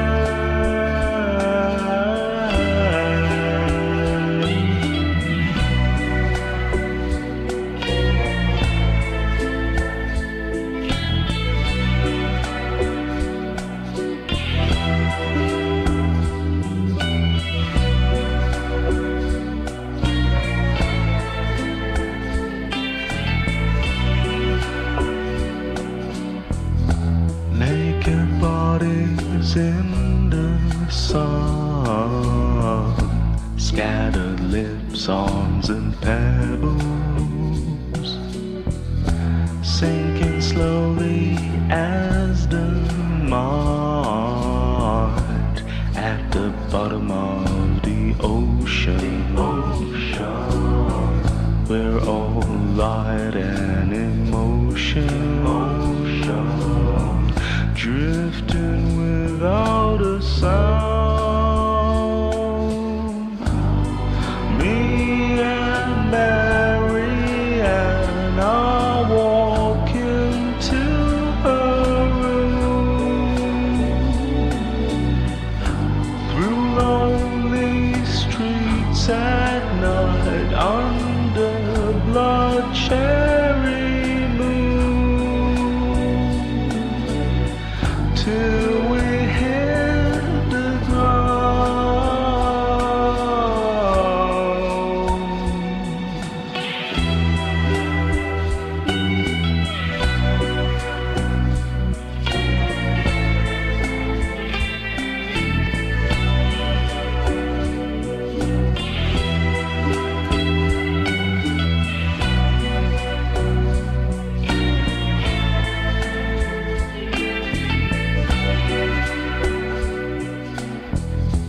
lay upon a shallow part of the dreams, late in the morning, smell of coffee and of silent fiends, slowly are morphing, the recollections of drowning in each other's arms. Me and Mary and I walk into her room, through those lonely streets at night under blood cherry till we hit the ground.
And welcome back. Let me bring myself up here. How's everybody doing? Welcome back from breaks. I can put us back here because we're getting that wonderful shot of the ceiling by our good friend Newton. So let me see. I'll keep up that we're still at lunch until they come back. So just to recap what we've heard so far, we've had Dr. Stephen Weiner, who is a board-certified psychiatrist. He came back from yesterday. Let me just make sure that I'm being heard. Okay. So he was under cross this morning, and they were still trying to attack the credibility of psychiatry in general, how there's critics out there, there's controversy with psychiatry. So that was basically what the cross was trying to do. Redirect was trying to rehabilitate him in the sense of the earlier you recognize it, the quicker you can treat it. Are there misconceptions about mental health? Dr. Weiner said yes, but is there controversy as schizophrenia is a serious disease? He said no. I think that's pretty widely held belief in both the medical community and non, that schizophrenia is a serious disease. It's not stubbing your toe. He would also prefer to look at the actual video recordings, not just read a summarized report. Let's see. So that kind of covers Dr. Weiner, and then we get to Dr. Sarah Vincent. She's a forensic psychiatrist. She deals with children and adults. Pretty much deals with everybody except, I think, infants. I think that's pretty much what she talked about. She graduated from University of Florida med school. She is a full professor over in Atlanta at Morehouse. She was chair of a Department of Behavioral Sciences. She has her own practice now, 2013. She took clinical care, took care of children and adults. And then in 2020, she transitioned over to forensic psychiatry consulting. Now she works with legal teams and judges. She's testified as an expert about 30 to 40 times. She goes through all the states that she's licensed in. Anywhere, well, I didn't get them all, but basically Massachusetts, Georgia, Florida, Michigan, Illinois, California, Arizona, Louisiana, Ohio. She has treated people with schizophrenia. It was the defense that reached out to her. Now, with Dr. Weiner, he was court appointed, but then the defense reached out to her. So that's something to keep in mind. The state has not called an expert witness. They may in rebuttal. You never know, because they got admonished yesterday by the judge saying, you didn't even call an expert. So who knows? Maybe they'll pull somebody out. She reviewed, of course, all the materials, roommates, coworkers, friends, family, frat brothers, law enforcement reports, body cam, Carlos's almost 7 hour interview.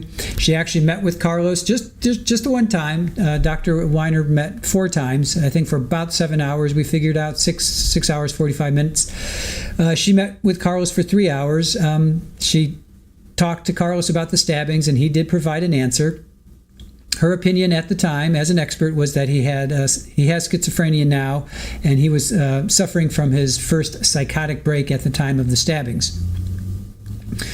She talks about hallucinations, delusions. Avulsion versus avulsion, and I should say avolition. She talks about childhood trauma, same as Dr. Weiner. So these two professional experts in their field have dealt with many people that have been diagnosed with this, and they both mentioned SA with Carlos. So will we hear from Carlos eventually? We may hear from him, because why have the defense tease this and then nobody's going to come and talk about it? So not that Carlos can say, or maybe he does. Maybe he will be able to remember. I don't know. It's out there twice now. Yesterday and today, both of these experts said that Carlos was SA'd as a child. Again, that's all we know. He went through a very traumatic upbringing where his parents left him when he was 1.5 years. He stayed with his grandmother. Then he is entrusted to a family friend who is basically a coyote. It takes him from El Salvador, takes about 3 or 4 months, gets him to Texas, and then just basically drops him at the border. And he's put into one of those detention centers, and finally a family friend comes over, picks him up, takes him to Oakland. He doesn't recognize his parents. Because he hasn't seen them in like 6 years. And he's wetting his bed. He's 7 years old, still wetting his bed. His grandmother comes and tries to help him transition, and he cries. His dad says he cried. Carlos cried when his grandmother left. And Dr. Vincent says, yeah, separation by the parents is like the number one cause for trauma. I mean, think about it. You know, when you're 1.5, 2 years old, and then another time you're, then your caregiver who you've known the formative years of your life comes and then leaves. Very, very traumatic, I can imagine.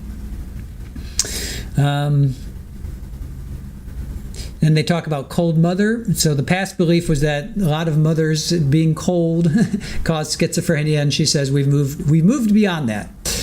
Childhood neglect could cause trauma, and absolutely, but it's not the sole cause, and that's not a widely held belief anymore.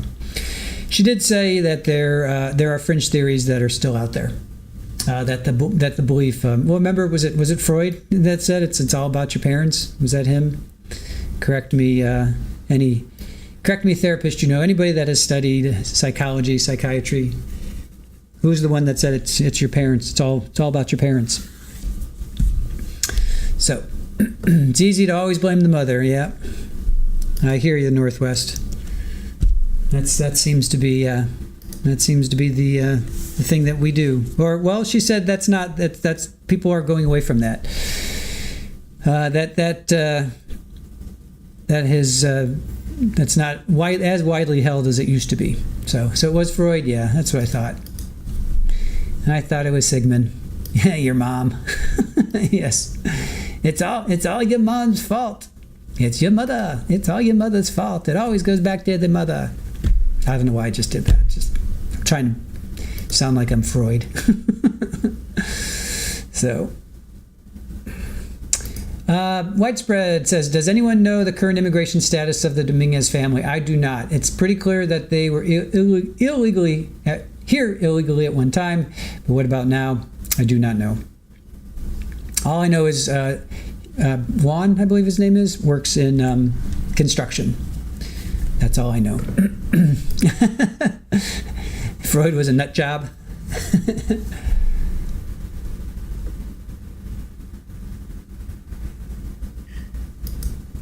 The two younger siblings were born in the U.S. That is true. Yep. Yeah. Yes, that is true. His brother and his sister. Yes, that is true.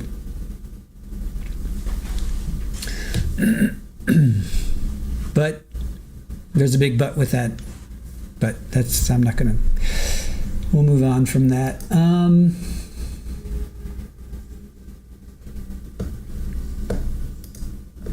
Just make sure we're live, which I believe we are. All right. All right. Newton doing some fantastic camera work there, as always. I can take this off now.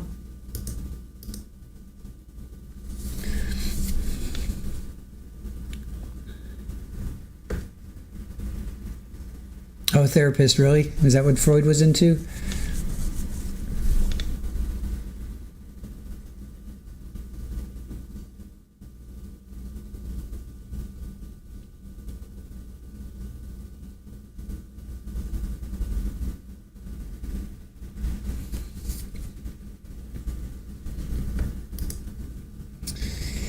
All right, I will see you guys on the other side here, and we can pick up the conversation further.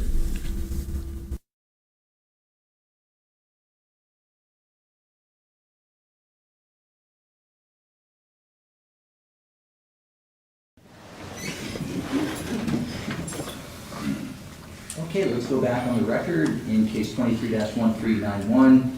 The people of the state of California versus Carlos Reales Dominguez. We have Dr. Sarah Vincent on the witness stand, and she is subject to direct examination. Mr. Hutchinson, your witness. Thank you. Good afternoon, Dr. Vincent. Good afternoon. I'd like to back up and just discuss some additional materials that we reviewed. Were you provided with an updated PowerPoint presentation by Brian Chase summarizing findings regarding the cell phone data analysis? Yes. Did you review that? Yes.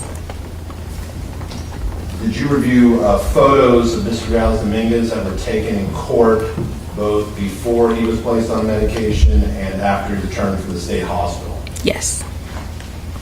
Did you review a YouTube video that showed Mr. Dominguez in high school communicating and interacting with other high school students? Yes. The body camera recordings and the interview that you reviewed, who provided you those copies? You did. And did I initially, did I provide you with a copy of the preliminary hearing transcript? Yes. And in that preliminary hearing transcript, did multiple police officers testify? Yes. And did you review that preliminary hearing transcript? Yes. Did I provide you with the police reports initially? No. Now, ma'am, when you review body cameras or reports, do you charge an hourly rate? Yes. At some point, did Mr. Vanderhook from the district attorney's office reach out to you in April this year by email and ask you to consider other materials? Yes. And did he want you to consider other materials for you to review them? Yes. Did he offer to pay you to review those materials? No. What did he say about payment in his email to you? What I remember is him verifying that I wasn't charging him. So he wanted you to do it for free? I'm not sure what he wanted, but he didn't offer to pay for it. Did Mr. Vanderhook, did you agree to accept materials from Mr. Vanderhook? Yes. Did he email you or upload onto a file materials for you to review? Yes. Did you review those materials? Yes. Now, I made sure that there was agreement between both legal sides about what exactly I should review. By agreement, you meant you wanted to make sure. Did you ultimately review everything Mr. Vanderhook sent you? Yes. And who is going to be paying that bill for the materials you reviewed at Mr. Vanderhook's request? Your office. Did you review the police reports that Mr. Vanderhook sent you? Yes. Reviewing those police reports, did it impact your opinion in any way? No. Having reviewed the police reports, did you feel it was necessary to review the police reports in addition to the preliminary hearing? No. However, I would say it was more so because I had the videos to watch and see for myself. They were really helpful. Why is it important to watch the videos as opposed to a summary of the report? So a summary is just that. It is key points based on that recorder's interpretation of what happened, whereas a video I get to watch and see for myself. And as a mental health professional, there are things that I may pay attention to that whoever wrote that summary may not. But having reviewed the report and the videos, did you notice anything unusual about a report summarizing the 7-hour interview? Juxtaposing what I was able to see and observe versus the report, there are things I noticed that were very striking to me. The fact that there was no hand gestures for hours on end, that he barely shifted in his seat for hours on end. His affect, the way that he was just kind of staring ahead. Those are all things that were really important to me as a mental health professional as I watched the video. A lot of that wasn't reflected in the report. And if you recall, did you review a report written by an author named Steve Ramos where he attributed statements that Mr. Dominguez allegedly made in that video which you didn't see in the video, or you didn't hear in the video?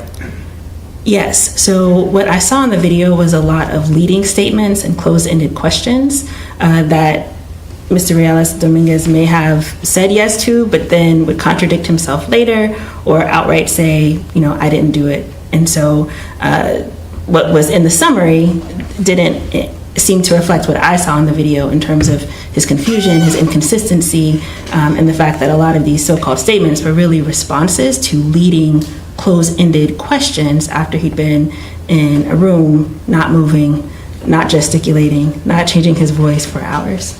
We're going to get back to that interview, but I'd like to talk about neuroimaging. What is neuroimaging?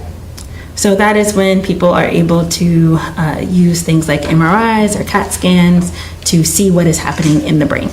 And over the past 50 years, how has neuroimaging changed how people view mental illness?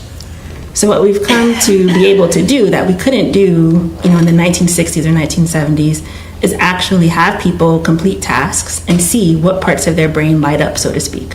So where is more blood flow going to? What part is using more glucose? And you've been able to do that with people who have diagnoses and people who don't, people who have trauma and people who don't, and actually visualize the differences, whether that is in brain volume, the size of ventricles or some of the holes in the brain that are naturally there, where there's more activity during certain tasks or not. And so it really has allowed for a way to visualize mental illness in a way that we really couldn't before. I'd like to address some other symptoms of schizophrenia beyond just positive and negative symptoms. Is it common to see weight loss in people who are suffering from schizophrenia? Sometimes you do, because eating requires a certain level of organization. It requires you being in tune and listening to the signals that your body is sending you. And so if you are really psychotic, it may be that you can't organize yourself around eating and you don't even think about it. We heard from Dr. Patricia Tyler that she had patients who would only eat food that was unopened. Have you ever seen anything similar to that? Yes, and when I've seen it, it's been related to paranoia, often that they're worried that something has been done to the food, and so they only trust it if it's in an unopened package. Now, when I use the term obsessive compulsive behavior, what does that phrase mean? So obsessive compulsive behavior is when people are doing things and they keep doing them over and over again, and as an observer, it doesn't make sense to you. Like, there's no rhyme or reason as to why they're doing this thing. Now, people with obsessive compulsive personality disorders, it's because they're tying this behavior to some thought and it's not rational. With people who have schizophrenia, it could be that it's related to paranoia or some delusion, but it's just not something that you are aware of because it's something that is strictly in their head. And a repetitive routine that a person with schizophrenia does over and over again, could that be considered obsessive compulsive type behavior? It could be considered compulsive behavior. Whether it's obsessive or not would just depend on whether it is an obsession driving it or something that's a delusion. What's the difference between obsessive and compulsive? I combined those two words, but could you explain? So the obsession is the thought and the compulsion is the action. So it may just be a compulsion. They're doing a repetitive act for unknown reasons. The compulsion could be tied to a delusion. So if I'm afraid that the government can read my thoughts and I'm putting tinfoil on the windows, the obsession is the government can read my thoughts. The compulsion is tinfoil on the windows.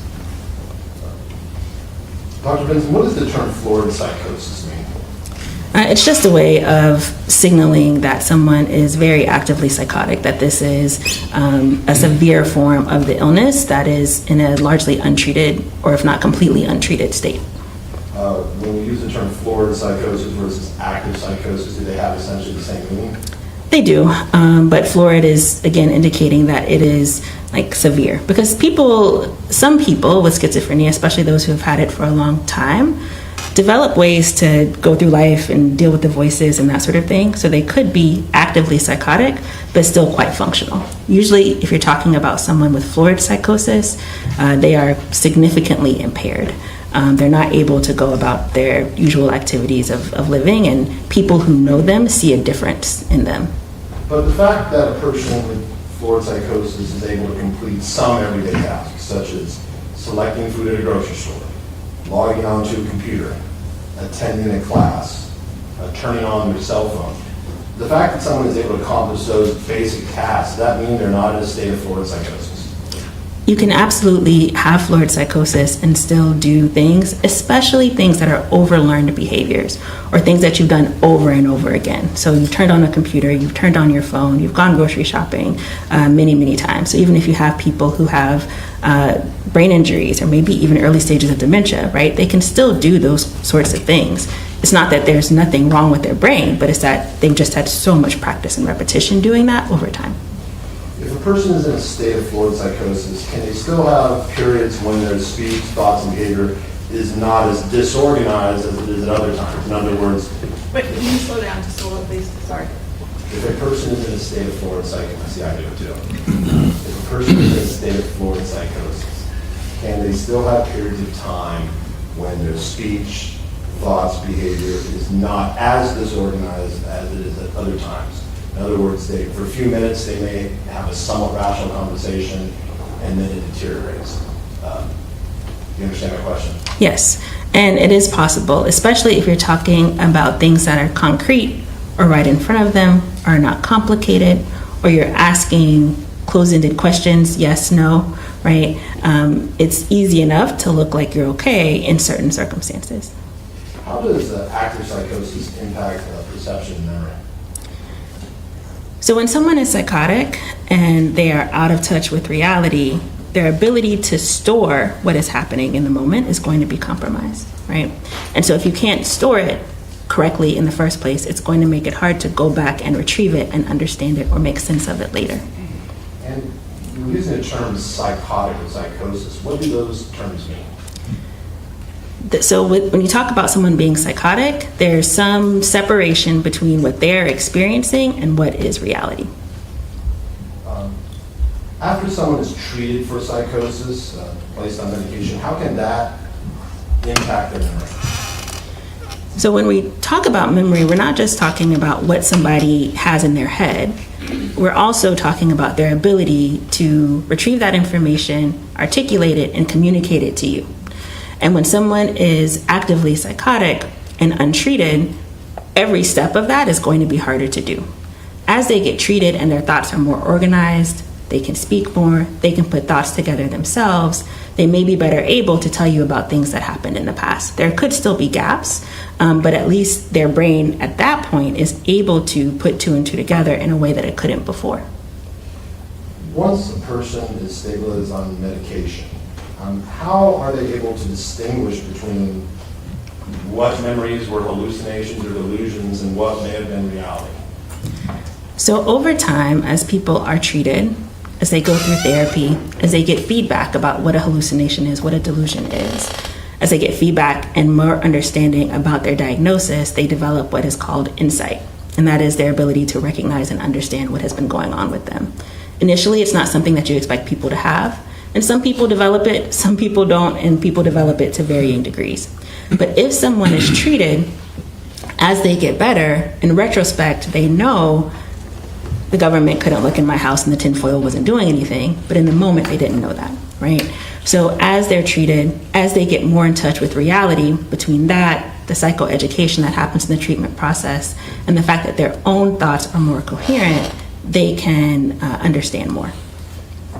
Do some people with schizophrenia, even after being medicated for a substantial period of time, not express much emotion, visibly express emotion?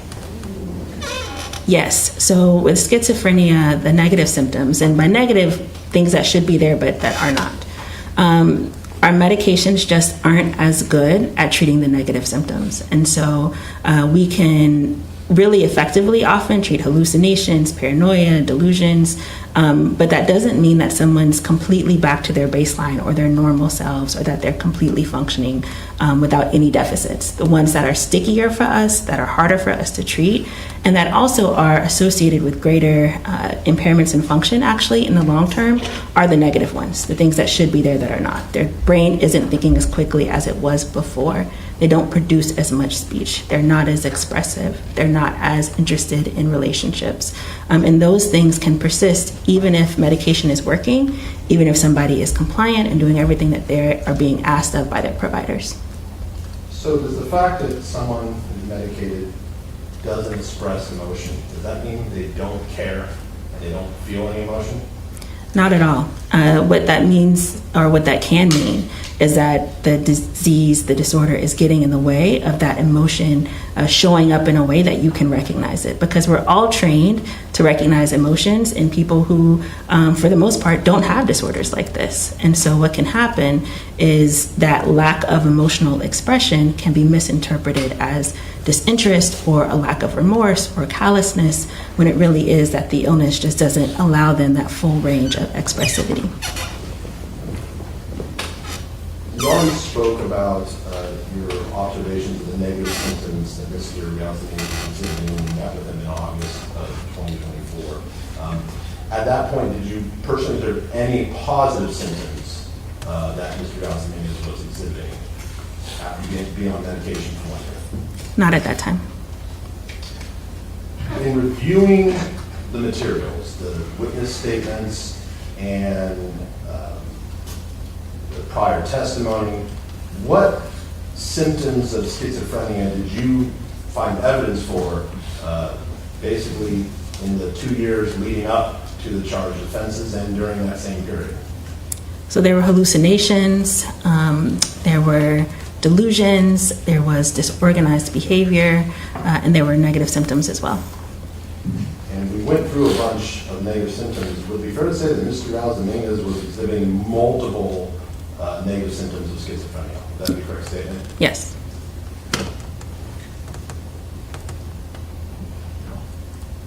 Dr. Vincent, what is the term malingering? What does that mean?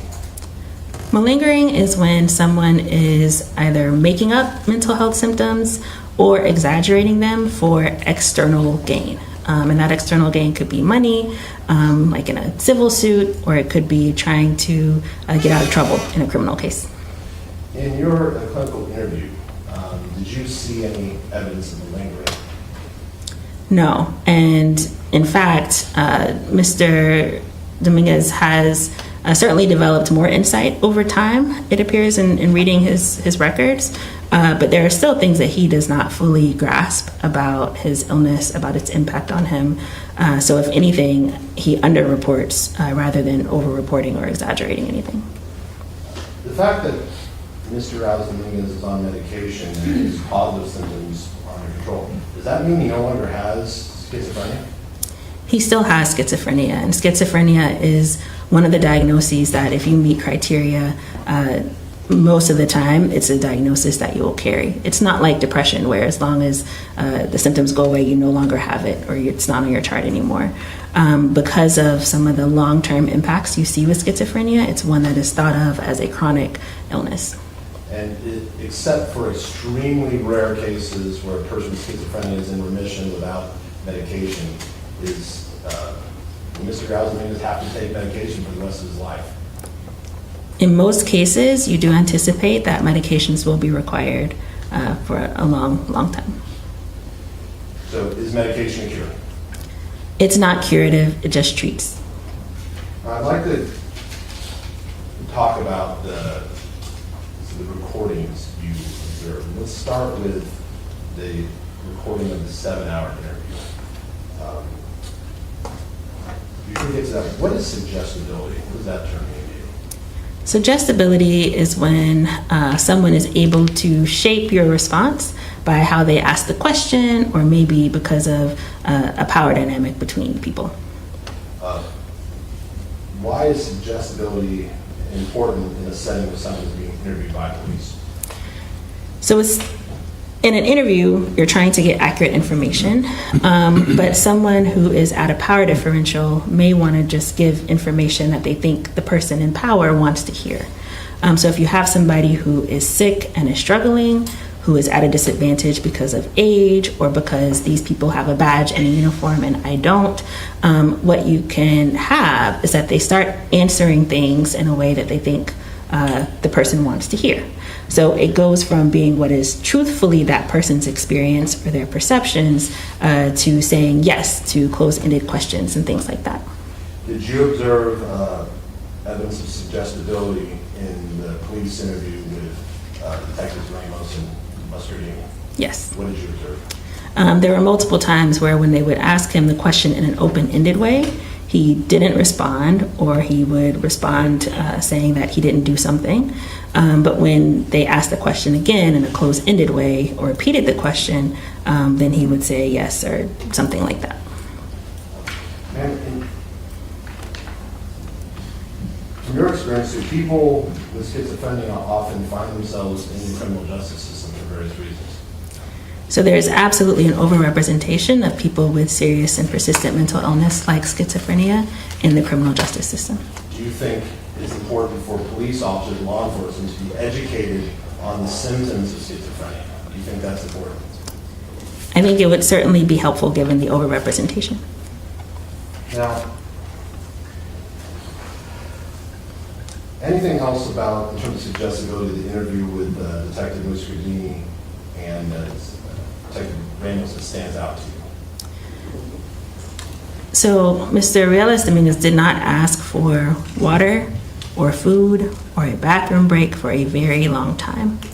And as you go on in a room where you don't have breaks or basic things you need, right, you're going to be more vulnerable to things like suggestibility, potentially.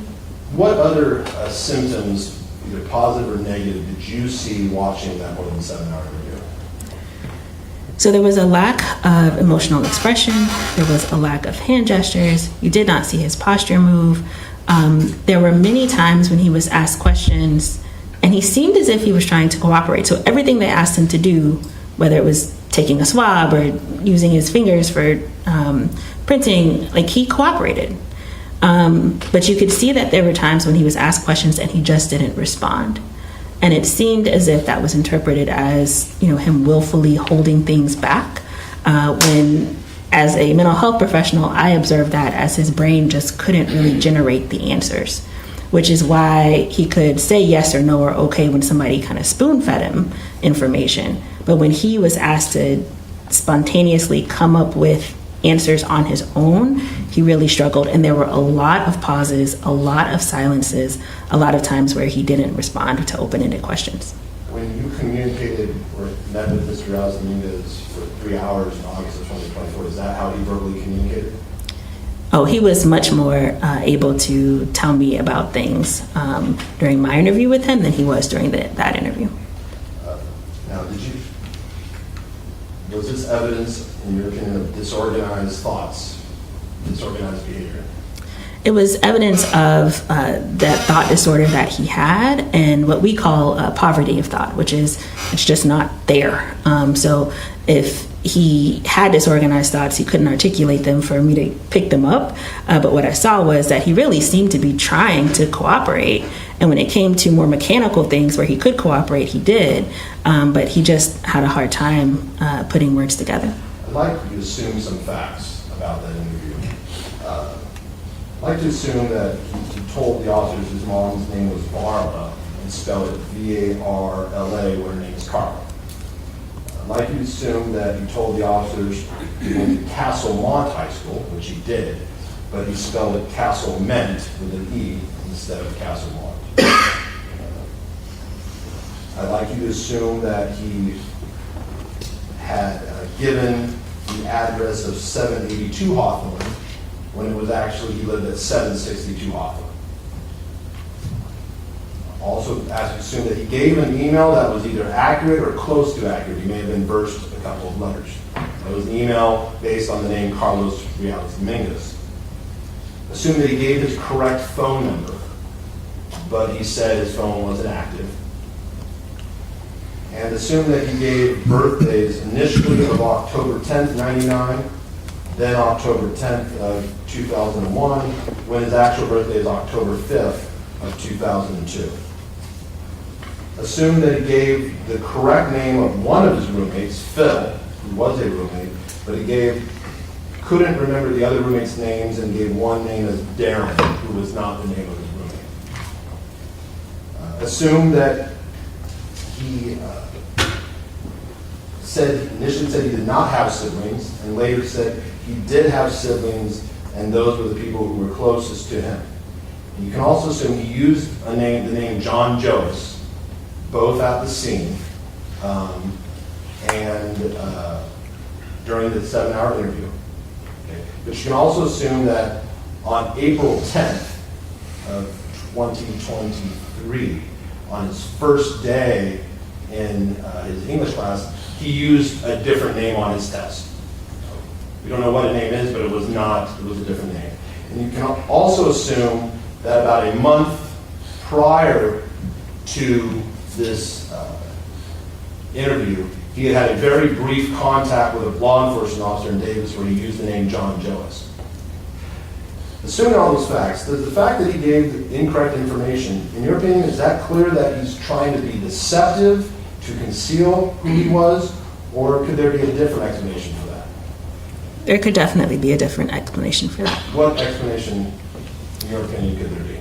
So with schizophrenia, the brain is the organ that's affected, right? You think about heart attacks, you think about diabetes, it's the heart that's impacted, it's the pancreas that's impacted. The brain is an organ, and just like those organs, sometimes it doesn't do the things that it's supposed to do. Since the brain is responsible for thoughts, feelings, and behaviors, when there's a problem with the brain, it's going to show up in terms of thoughts, feelings, and behaviors. And so it's not necessarily indicating that he's trying to deceive anybody. It could just be that it's a symptom of his organ, the brain, not working the way that you would expect it to. Now, do you recall approximately an hour and a half into the interview after he's been accused of 2 murders, during a break, he got up, put on his hoodie, and tried to walk out the door saying he wanted to go for a walk. Do you recall seeing that? I do. And do you recall the detective coming back, talking to him, asking what he was thinking about, again, after he said schoolwork? Did that strike you as unusual? Absolutely. Okay. Why was that? So if he understood the context of what was happening in that room, he would have understood they wouldn't just let him walk out, right? And most people, if they were in that kind of interrogation, being accused of those kinds of things, would be thinking about their trial or going to jail or going to prison or maybe even the death penalty. He wasn't even a student anymore, but he was in that room thinking about schoolwork. Did you see Mr. Dominguez really express any emotion during that interview? I did not. And even when he was told that he was being arrested for murder and faced a death penalty potentially, did he express any emotion? None that I could see. Is that lack of emotional response consistent with someone suffering from schizophrenia? Absolutely. Or some mental health condition that is serious.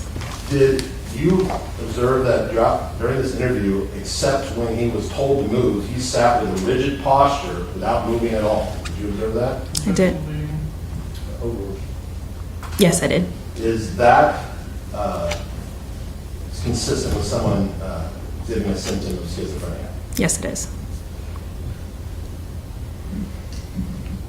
And do you recall throughout the interview at least one officer repeatedly telling him to look at me, look at me? Yes. Is that lack of eye contact, except when ordered to look, is that consistent with someone exhibiting a symptom of schizophrenia? Absolutely could be.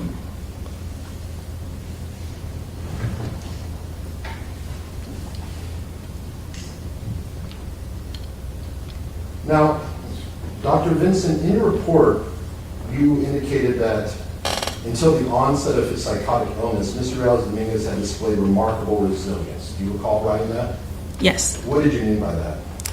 He had gone through a lot of traumatic experiences, separation from a primary caregiver, abuse, being around violence, having to learn another language, being in some ways a caretaker for his younger siblings, navigating school and excelling there without a lot of parental support, kind of bearing the knowledge of his status, his immigration status on his own and figuring that out as well, and had managed to go through school and graduate with distinction and be elected to a class office and get into a college. And so he was showing that despite all of these traumas, he could, achieve. Did his past achievements show an independent nature, for lack of a better word? Yes, and in some ways he had to be, right? His parents were working a lot. He was entrusted with caring for his younger siblings. early on in life, he was separated from the person he had relied on most. And so he developed a way of figuring things out for himself in a lot of ways. But did that independent nature that he developed, did that in any ways make him more susceptible to not getting help when he became ill? So I think that was one of the contributors. As someone who was always, what he described to me was being self-conscious about his immigration status and what that could mean for him. He had to be careful about who he talked to and who he told what, and that was how he went through his entire life here. So that was a piece of it.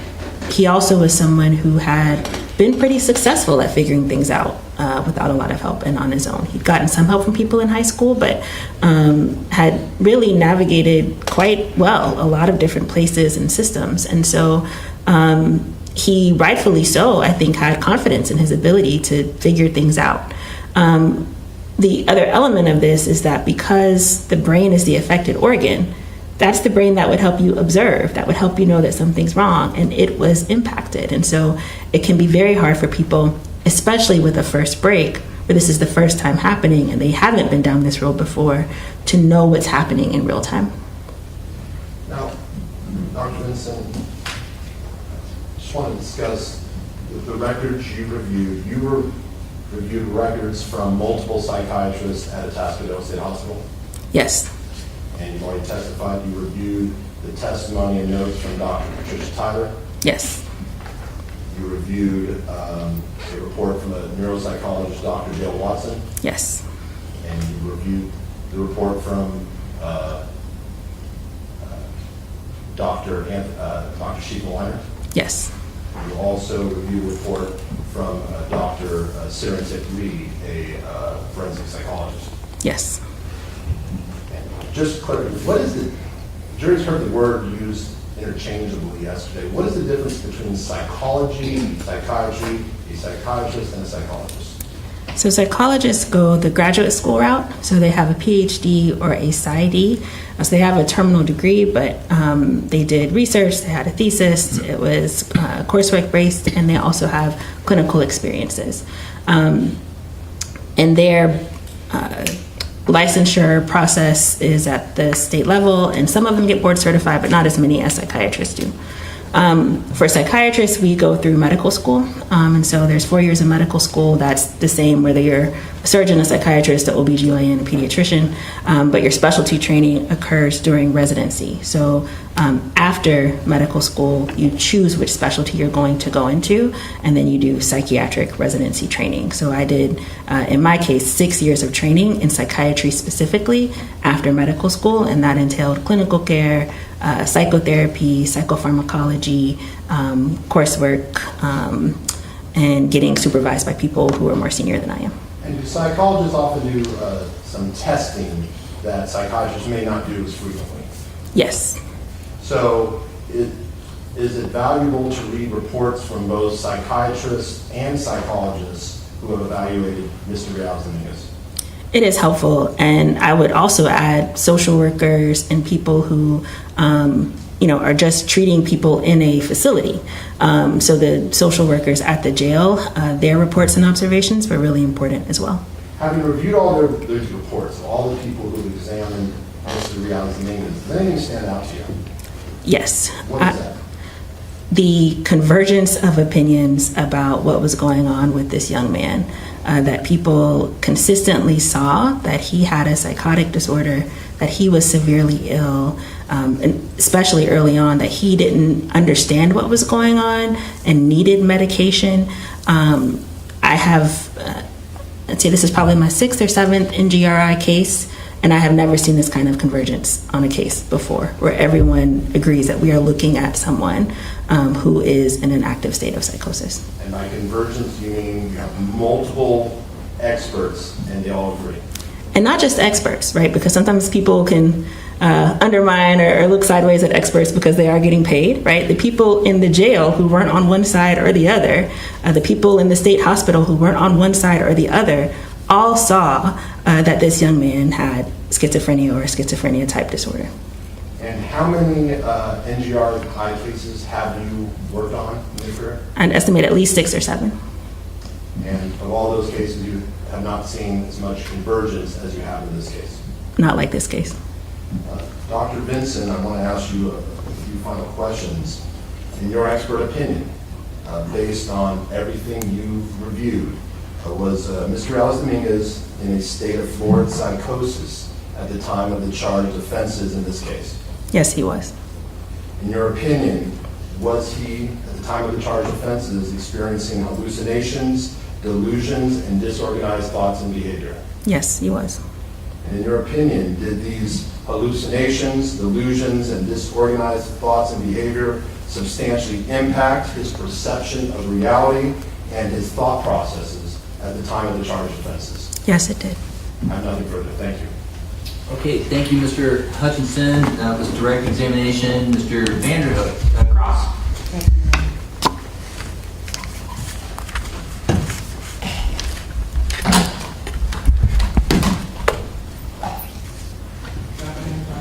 Good afternoon.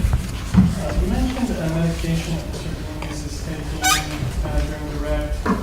You said olanzapine? Yes. And what are the side effects of olanzapine? It can have side effects of sedation. It can also cause dysregulation in blood sugar, blood cholesterol, weight gain, things like that. Can it be associated with improvements in verbal memory? Say that again? Can it be associated with improvements in verbal memory? So if someone had difficulty remembering things because of untreated schizophrenia and the olanzapine treats the schizophrenia, then yes. If you give it to somebody who doesn't have schizophrenia, it's not going to improve their memory. It can have impairment effects on spatial memory and executive functioning. What's your question? Olanzapine, can it impair a person's spatial memory and executive function? So again, it's going to depend, right? So if you have someone who, because of their illness, has deficits in those issues, it could make those things better. If you have someone who doesn't have those issues because of their illness, but they're sedated by the medication, then it could make those things worse. What's delta-9 THC?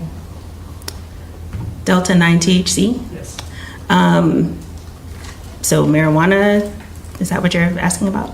I'm asking about the compound delta-9 THC. What does it have to do with cannabis? Objection off the scope. Sustained. Doctor, as part of your job, is it necessary that you're familiar with effects of certain compounds on the human body? Yes. And did you review reports related to different chemical compounds? Objection, facts, not evidence. Sustained.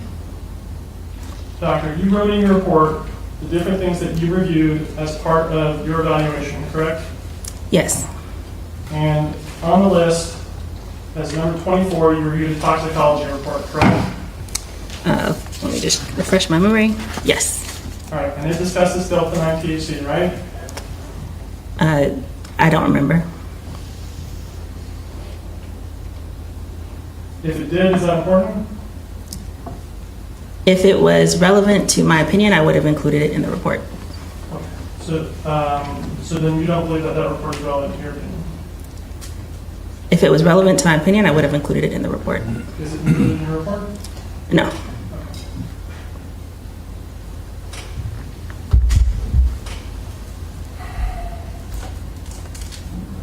So, first questioning about different theories of what causes schizophrenia, what leads to schizophrenia. Do you remember that? Yes. There was talk about fringe theories or crackpot theories and that sort of thing. Do you remember that? I don't know that he used the word crackpot, but I do remember fringe. All right. And are you familiar with the biopsychosocial model? Yes. And what is that? So it is a way of thinking about illness and health, really, where you are considering biological aspects of who somebody is, psychological aspects, so their self-concept, the way they deal with stress, their coping mechanisms, and social things, so things going on in their lived environment and that are around them. So this model has more of an emphasis on social factors, correct? More compared to what? The diathesis stress model. No, that's not correct. Are they the same model then? They're not the same model, but I would not say that one has more of an emphasis or the other, both of them included. But they're different models that different people use, correct? They're different models, but they're not that distinct, actually. Despite being a different model, is it fringe? The biopsychosocial model? Yeah. No. And are you familiar with the neurodevelopmental model? Yes. Is that a fringe model? No. Okay, what is that? So that is the idea that how the brain is developing or growing is what is going to result in the issues that you see with their mental health. Now, I will make it clear that it's not as if you can't have one or the other, right? So the neurodevelopmental aspects of it can be incorporated into the biological part of the biopsychosocial. So again, they're not as distinct as some might make you believe. And so, but it's a separate model than the diathesis stress model? Again, there are similar elements there. So with the diathesis stress model, you're looking at kind of what that individual person brings into a situation, and their developmental context and issues are part of what they're bringing into the situation. Right. And so there are some psychiatrists that would adhere to the neurodevelopmental model, and some that might adhere to the biopsychosocial model, and some that might adhere to the diathesis stress model, and none of them would be fringe, correct? What? Can you say that? I'm sorry. So we've talked about 3 different models. Psychiatrists could adhere to any one of those models and not be fringe, correct? What I would say is that most people understand that there is overlap and synergy between those models and don't operate out of a pure, we only use this one and we don't think about the other ones. Right. And are you familiar with second hit theory? No.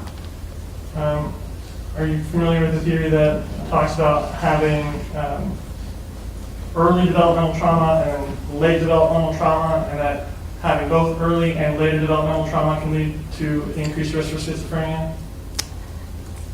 Yes. Now, I will say that goes back to what we were talking about earlier in terms of adverse childhood experiences, multiple traumas.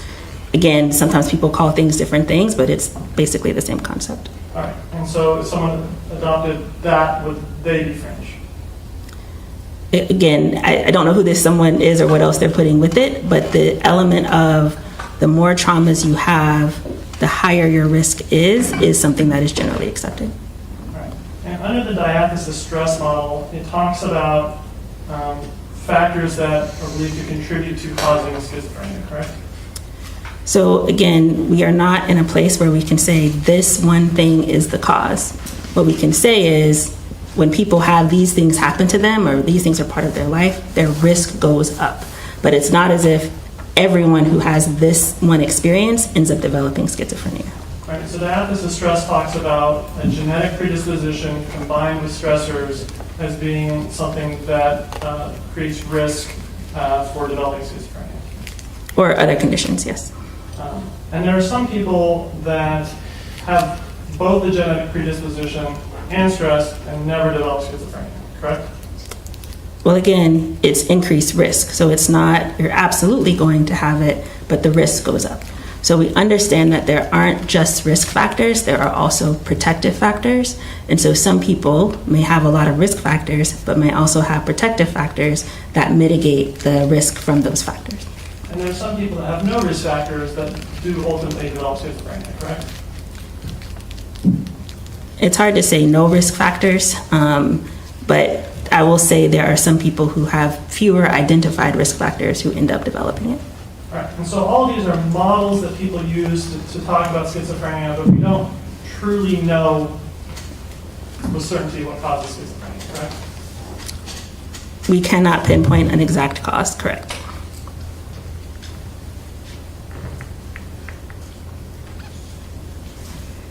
And so, with respect to your testimony, do you maintain a website where you post about the services that you offer? Yes. And is one of the claims made on that website that your examinations and your evaluations can withstand any cross-examination? I don't think that I said that. Okay, is that a claim that's made on the website though? Again, I don't think I said that. Now, I may have had an attorney who hired me who hired me say that as feedback about me, but again, I don't think that I say that. The website doesn't say that you provide opinions that will withstand the scrutiny of cross-examination? That's not the question that you asked. Okay, does your website say that? It does say that. Okay, thank you. And there was a question about payment and how much you're being paid. How much are you being paid? $500 an hour. And by the end of your work, can you give a prediction with any degree of accuracy of how many total hours you will have done for this case? It's been about 80 so far. And so it should be about 80 by the time that you're done with this testimony? I think so.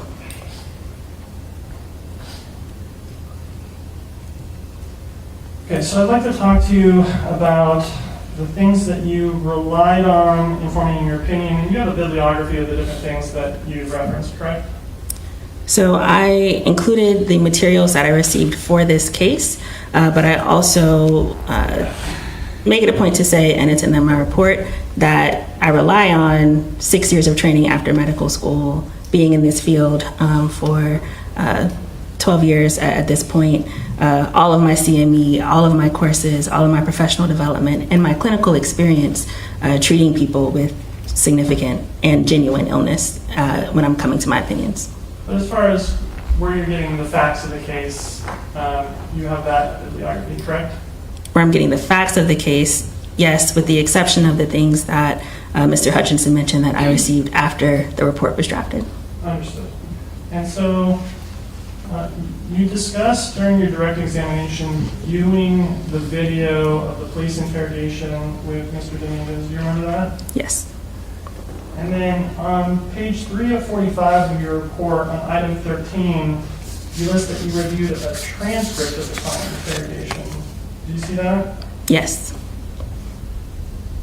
Is there somewhere on the bibliography where you list viewing the video of the interrogation?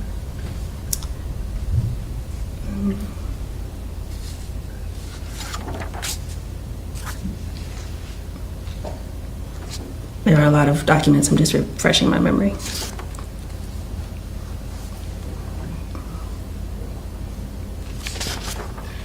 So that is not listed, but it is something I have since reviewed.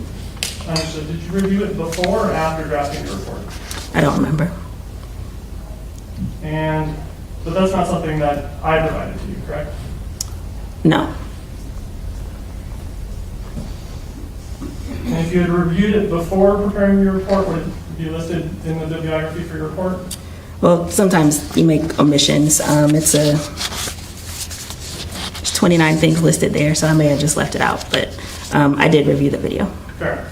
And so you also list that you reviewed body camera recordings of the detention of Mr. Dominguez, and that you reviewed Officer Gonzalez's body camera and Officer Story's body camera. Do you remember reviewing those cameras? Yes.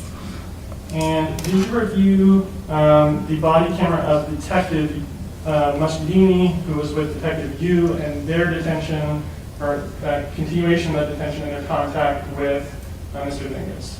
I think that was one of the ones I received later. Okay, so when you did your initial report, it's not something that you reviewed, but it's something that you were sent. Again, I think it was one of the ones I did later. But they were all showing the same scene, just from different angles. Right, but the body camera from Detective Muscadini is later in time than the one from Officer Story and Gonzalez, right? Yes. And so that was something I sent you as well? I think so, yes. Objection in the States. I sent it. Okay. We'll let the attorneys work it out. Anyway, she got it. You got it from someone. I got a lot of videos. You got it from someone and you looked at it. Yes, I did look at it. Now, when you did your initial evaluation, though, you didn't review any police reports, correct? Correct. And so I want you to, as a hypothetical, imagine that we had another psychiatrist in here who told us about how it's important to review police reports. How do you reconcile that? Well, in this case, I had video of the police and what happened. I also had a hearing transcript where I could see what the police said about what happened. And so the point of reviewing the police report is to understand the police's perspective of what took place. I had other things that could give me the police's perspective of what took place. And in my opinion, the video is actually more helpful because opinions and perspectives are always filtered, whereas with the video, I can see for myself. And relating to the transcripts, you reviewed transcripts of prior proceedings, correct? Yes. And in your report, you describe information that you received from those transcripts from a statement Mr. Hutchinson was making in court. Do you remember describing that in your report? Could you show me what you're referring to, or tell me what you're referring to? I guess, because I'm confused. Thanks. Thanks, folks. Feel free to stand up and stretch. Off the record.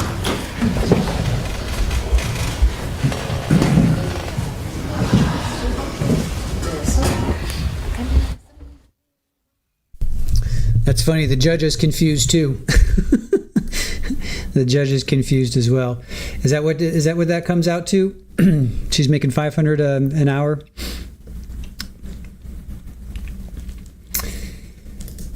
Joe says state needs to be careful in how he challenges this witness. Anything that comes across as probably won't be a good look as an attack. Yeah, she's smart. I like Dr. Weiner. He was a little bit, I liked him. She is solid. I mean, she is a solid expert. I can see why defense went for her. Dr. Vincent, she is solid as they come, in my opinion. All right, so I'll go through quickly. So they came back from lunch. So she reviewed the updated PowerPoint by Brian Chase. She's reviewed photos of Carlos before and after he was on meds. She reviewed his high school video. And if you guys haven't seen that, it's like he's he's like a kid. He's a healthy, normal kid, and he's on video. He's probably like 17, 18. He's joking around with his buddies, It's completely different person. The state reached out to her to review other materials, and they wanted to verify there'd be no fee. So the state reached out to her, say, "Hey, doctor, can you review these? Can you review these other materials? And by the way, don't charge us." I mean, seriously, state. She accepted and to her credit, she accepted the materials to review, and she didn't charge them. How about that? Oh, but the defense was supposed to pay for the bill. Oh, she wanted to make sure both sides agreed on what was to be reviewed, and the defense picked up the bill. That's like a big. I don't know. That's kind of cheesy in my opinion. But hey, doctor, here, review these materials, but don't charge us. God.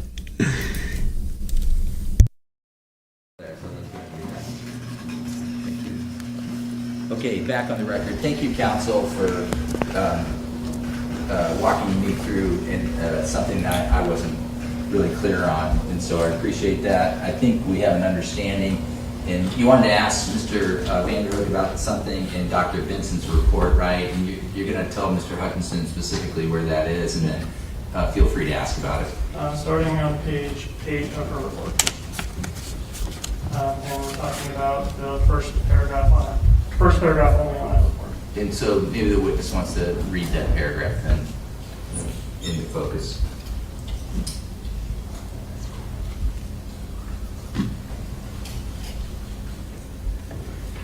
I've read it. Okay, and so it has to do with things that Mr. Hutchinson was saying during a statement in court, correct? Yes. And he's talking about symptoms or things that were observed about Mr. Dominguez, correct? Yes. And are you aware that the finders of fact are instructed that statements by attorneys are not evidence? That is outside of my scope. Okay. Is this something you relied on? It was a summary of the transcript. So in my reports, I'm clear this is the summary of the source of information, but my opinions aren't until later. But this is one of the things that I review. Okay. Are you comfortable with this concept that statements by attorneys are not evidence? And that I'm going to check 352, Your Honor, outside scope. No, go ahead. Are you comfortable with that statements by attorneys are not evidence? Yes. All right. And I want to talk about other things that you reviewed. You reviewed something called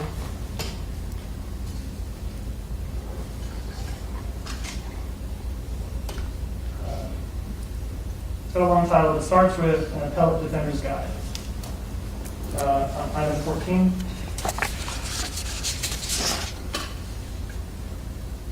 Yes. And that's a defense-oriented material about this type of evaluation? Yes. Did you review any prosecution-oriented materials related to this type of evaluation? No.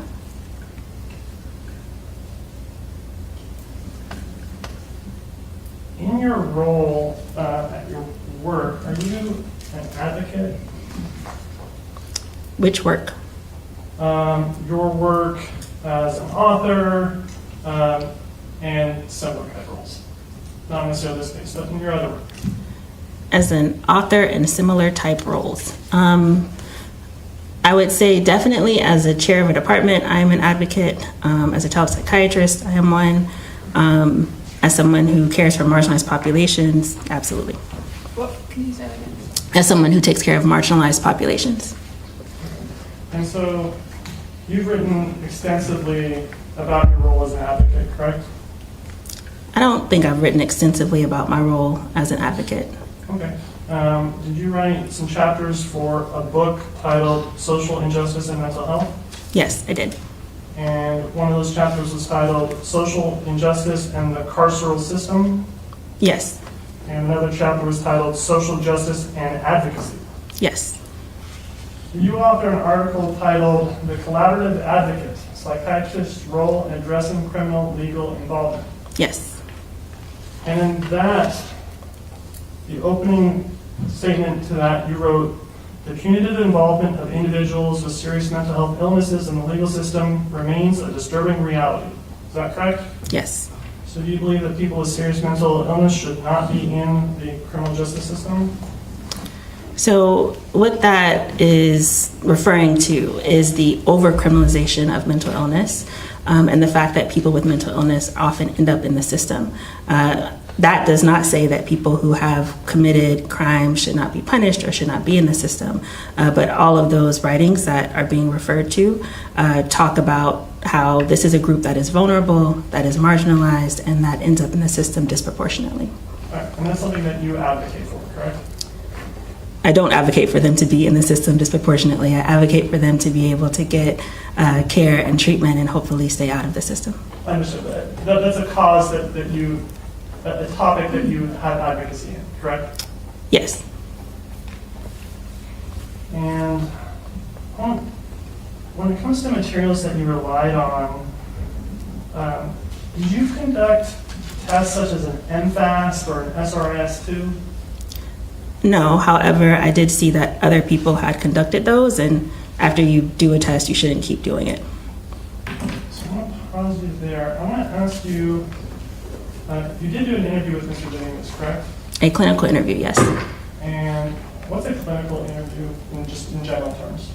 So again, going through aspects of their history, seeing what they report to you, but also what they show you, and based on that, determining what signs or symptoms of mental illness they have or what conditions you think match what you're seeing. And so that clinical interview was on August 26, 2024, correct? Refresh my memory, yes. And so, on page 41 of your report, Yeah, for the witness turn, I just want to make sure our formatting is the same. Sure.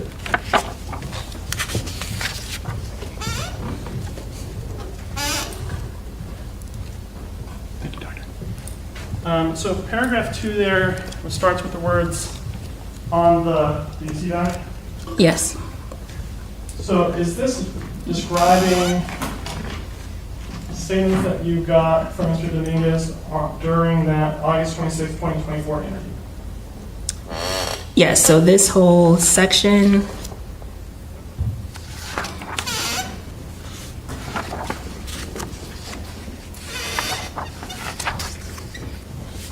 So there's a section starting on page 34 that says interview with Carlos Dominguez, and it specifies there that all the information in that section, unless otherwise stated, was provided by him.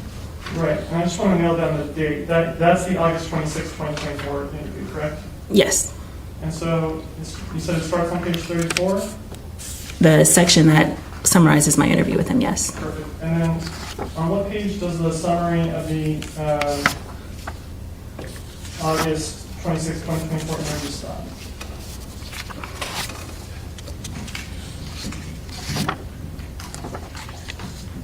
So the summary of what he reported to me stops on page 42. The mental status exam is also information from that interview, but rather than it being reliant on what he told me, it's about what I, as the mental health professional, observed about his attitude, his behavior, his demeanor, how he was telling me things. So the mental status exam part of it is more about what I'm seeing or observing. Okay, and is this the only in-person interview you had with Mr. Dominguez? Yes. And so on the August 26, 2024 date, Dr. Weiner and Dr. Reed have not done their evaluations yet, correct? I'm not sure when they did theirs. All right, so just assume that they did theirs in November and or December of 2024. That's later in time than what you're talking about, correct? Correct. And so their MFAS and their SRS2 had not actually been done yet at the time that you did this interview, correct? If that's when they did theirs, then no. So at the time that you interviewed Mr. Dominguez, he'd been medicated for over a year, correct? Yes. And so an MFAS and an SRS2, those are to detect exaggeration of current symptoms, correct? So those are psychological tests that are used to aid in the detection of malingering. So when people are exaggerating symptoms or things like that, no test is in and of itself diagnostic. Every test always has to be put into context. So with that caveat, yes, they are used for the purpose of helping to identify malingering. And they're specifically trying to detect exaggeration of current symptoms, correct? I'm not as familiar with the SIRS, but with the MFAS, I do think that is correct. All right, and so even if you had conducted that test on your August interview, it wouldn't have a whole lot of purpose anyways, because you're not trying to determine whether or not he's malingering on August 26, 2024, correct? That's not correct. Anytime that I do a forensic interview, I understand that there is something on the line, whether it is money in a civil case or freedom in a criminal case. And so as a forensic evaluator, that is one of the things that we learn in fellowship, that you are always thinking about the potential for malingering because you don't have a treatment provider relationship with them the way that you would in a clinical setting. All right, and when you talked about fellowships, I remember you said you actually oversee a fellow? Yes. Can you just describe for me the importance of completing a fellowship and how it relates to having a good foundation to give opinions? Sometimes it's important, sometimes it's not, frankly. So the fellowship gives you dedicated time and training to focus on something, but you can have people who don't do a formal fellowship, but who work with somebody who has expertise and still get that dedicated time and training. So fellowships tell you, yes, they did it, but just because somebody doesn't have a fellowship doesn't tell you that they haven't spent the time, effort, gotten supervision around developing areas of expertise. So when your fellow is working on an evaluation, do you provide assistance? Do you oversee them? Do you supervise? When I'm working with a fellow, it depends on how advanced the fellow is and what's being asked of them. So the level of supervision varies depending on the fellow, the setting, the acuity, the case, and where they are in training. I know that was a complicated answer, but that's the most accurate one. And I apologize, I'm going to go back in time on a question. On page 1 of your report, you talk about a waiver of confidentiality, and you discussed that prior to Mr. Dominguez being interviewed, you discussed a waiver of confidentiality. Do you remember that? Yes. Was that prior to conducting your August 26, 2024 interview? Yes.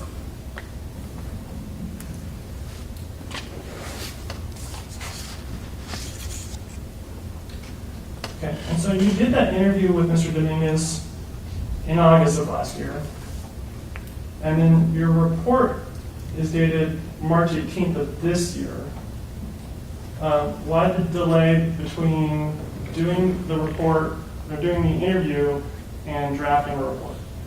That's not atypical, especially when things are at this stage of a trial. As forensic evaluators, we have the initial evaluation. Sometimes we need to go back and do another one. We may do follow-up interviews with family. There may be more records that come in. I may have other cases that are going to trial or the end of an academic year. So any number of things can cause a delay, and sometimes as a consultant, I write after we decide that they for sure want to use a report that I'm going to write. And so how do you make sure that you have the information correct when you're writing a report about an interview that took place more than half a year ago? So again, it's common practice for us in medicine. We are always taking notes. We're always documenting. I type pretty quickly, and so I'm able to take down what people are telling me during an interview, and so I take very thorough notes. And so you have written notes from that still then? Typed notes.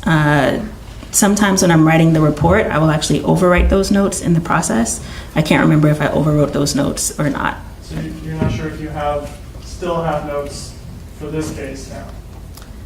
They may be overwritten for the report. I'm just not positive, because sometimes I do, sometimes I don't. Do you record the interview at all? No.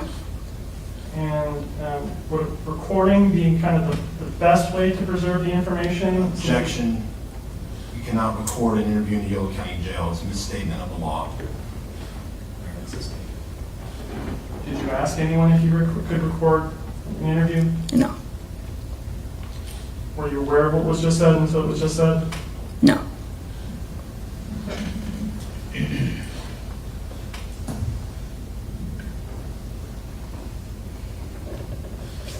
So there's no recording? There is no recording that I'm aware of.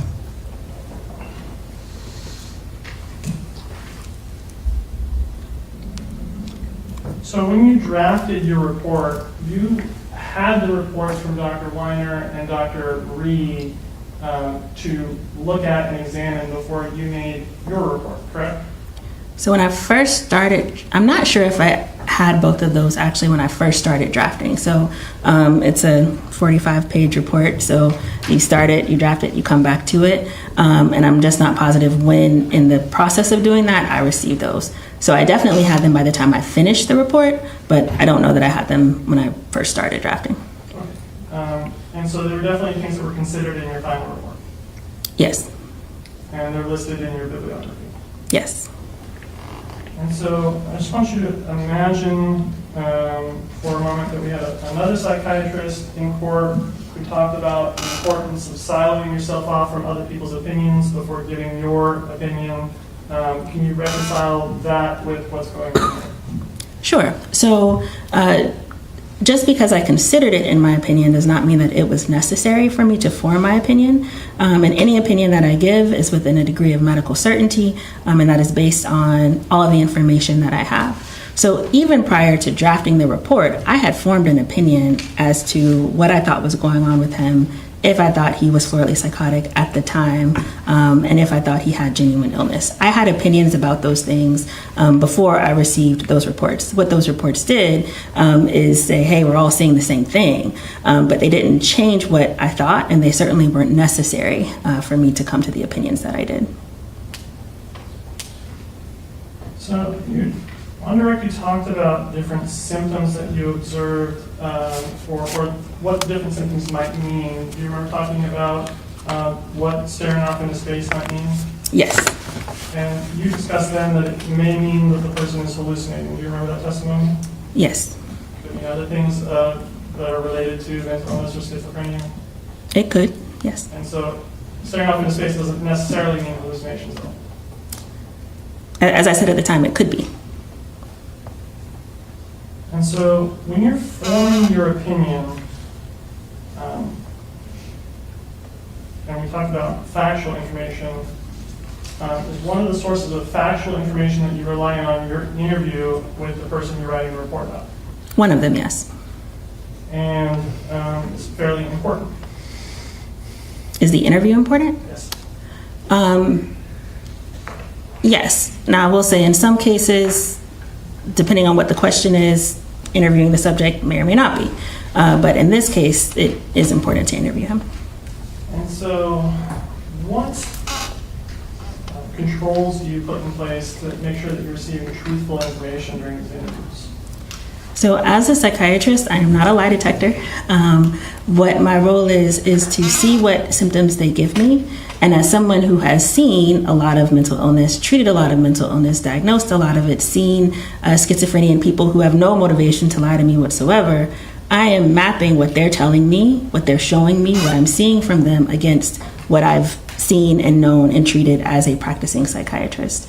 And so it's not about me being an investigator, right? It's about me looking at what they're saying, listening to what they're saying, and seeing if that tracks in terms of genuine mental illness.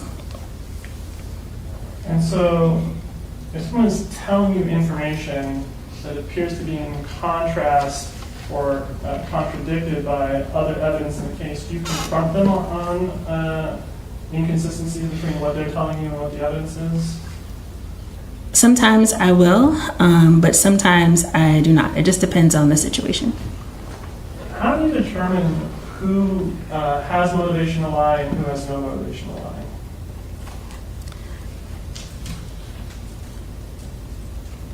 I wouldn't put it that way. What I will say is, as a forensic mental health professional, you have to go into each evaluation understanding that they are not your patient, you do not have a relationship with them, and that there is something that is on the line that could cause them to represent things one way or another.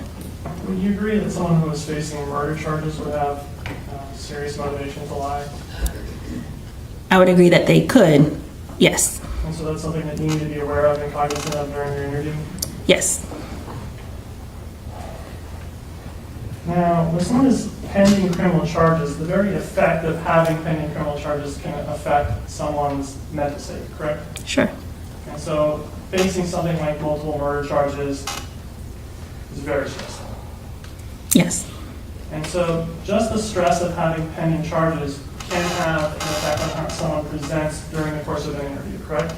It can have an effect, yes.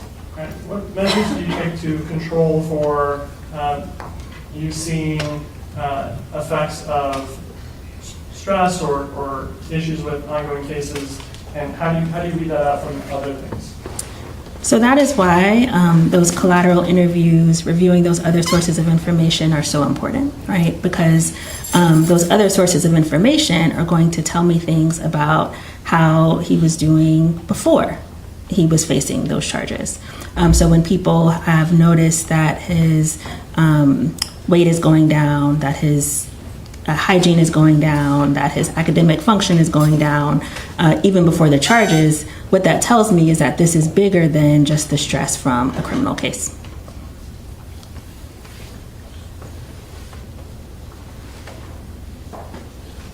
When you're doing your evaluation of a person, you're doing it usually long after a criminal offense is, when you're doing an evaluation in this type of context, you're doing it usually long after the offense has been committed, correct?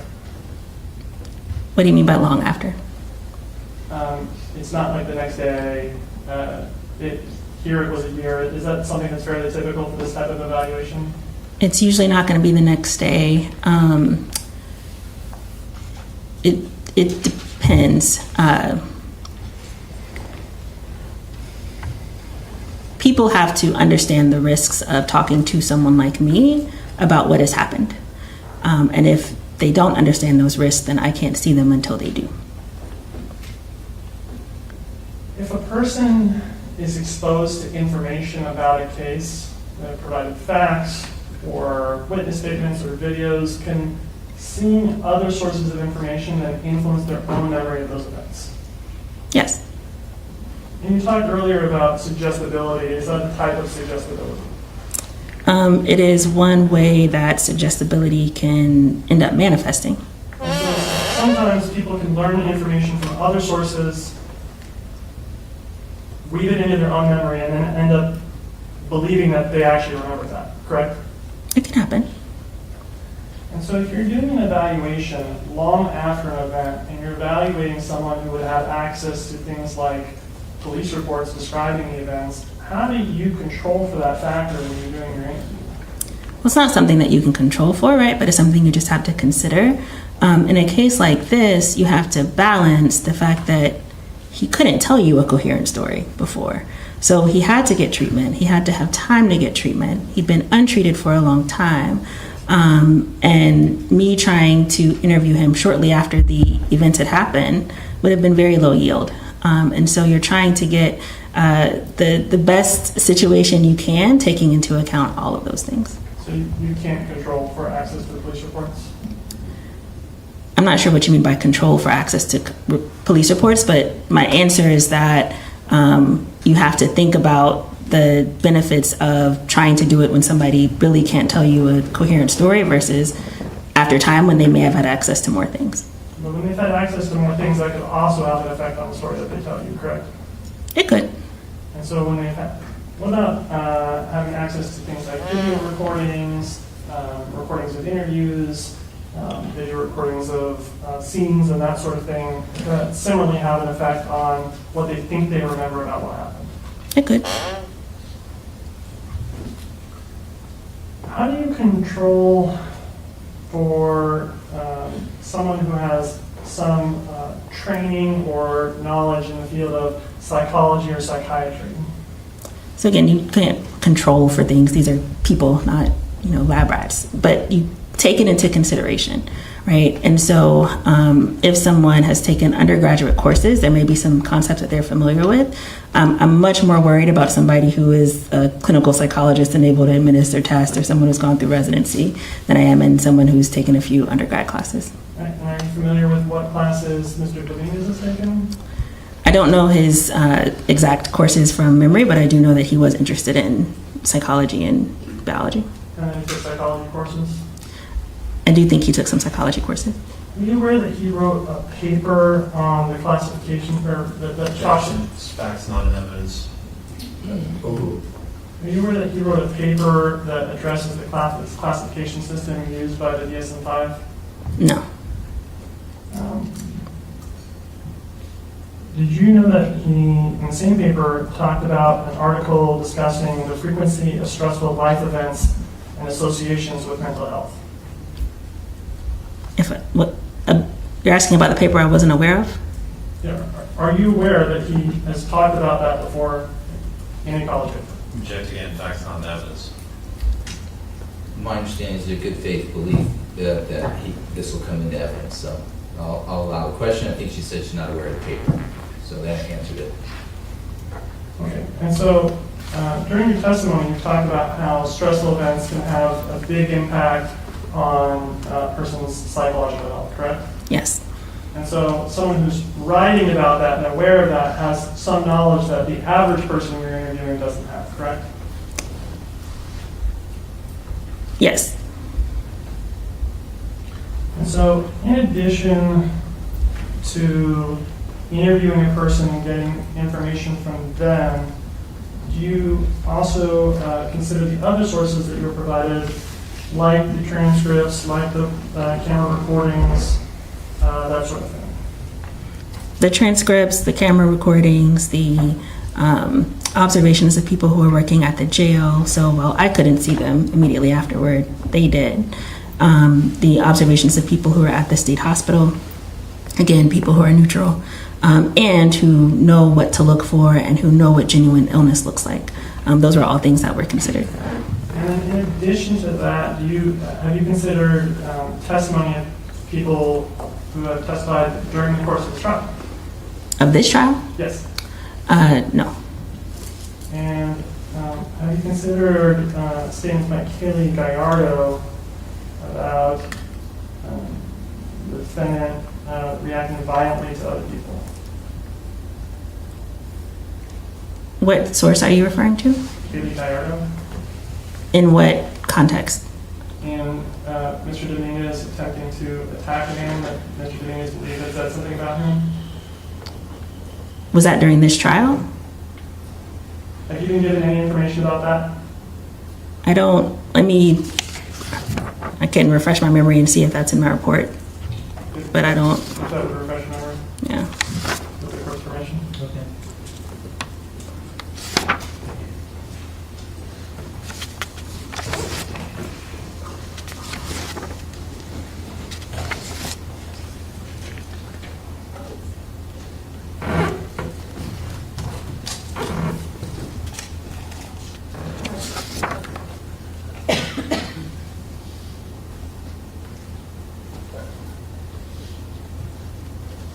Okay, so that is not something that is in my report.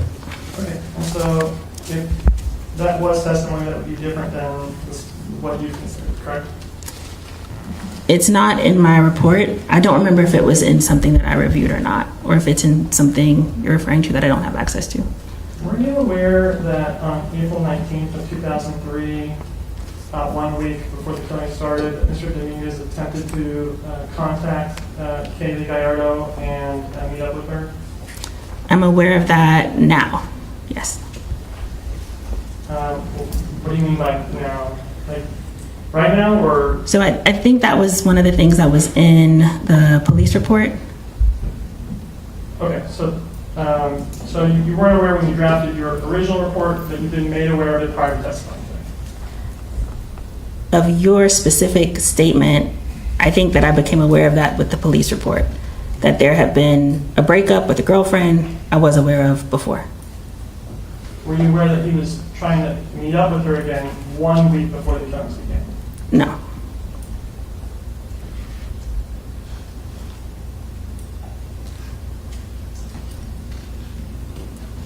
And on direct, you mentioned reviewing digital forensic information. Do you remember that? Yes. What is your understanding of what the digital forensic information shows that Mr. Dominguez did on the night after the first killing? The digital forensic information is not my area of expertise. My basic understanding of it was that it demonstrated a pattern of his phone being off and on at different times. Were you aware that Mr. Dominguez went to Sycamore Park the very next night after the first killing? No. Were you aware that Mr. Dominguez turned off his phone while in Sycamore Park the night after the first killing?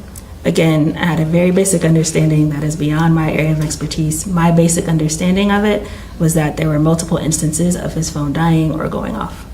But were you aware that he specifically turned off his phone in the same park that he would later commit another killing in just 2 nights later? Again, I don't know if the phone died or if he turned it off, and that is not my wheelhouse. Okay, so you have no information about that? I can't interpret it. All I can say is my basic understanding of it. And so you reviewed preliminary hearing transcript, which included officers testifying about statements that they received from Dr. Massey, correct? That sounds correct. Can you tell me what page you're referring to? Sorry.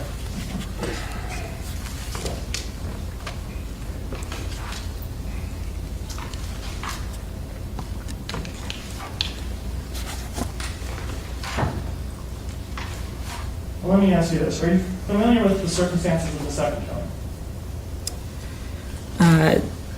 Somewhat.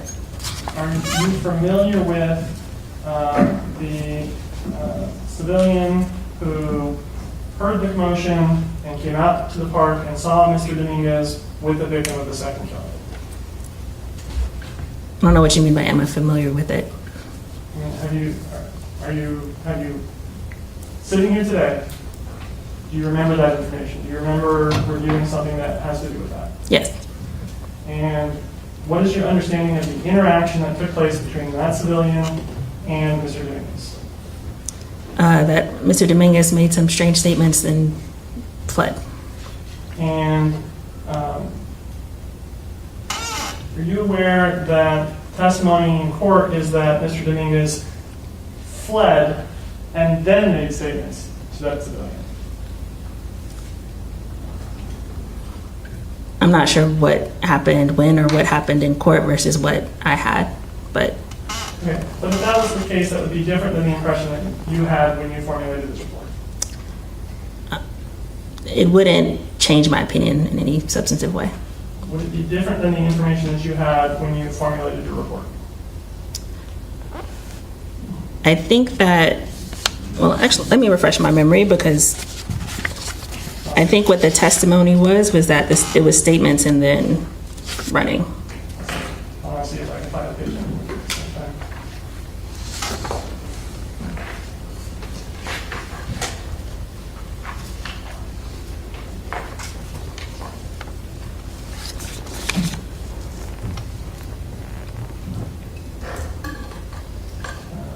So I refreshed my memory, and what the transcript I received said was that it was the statements, then the running.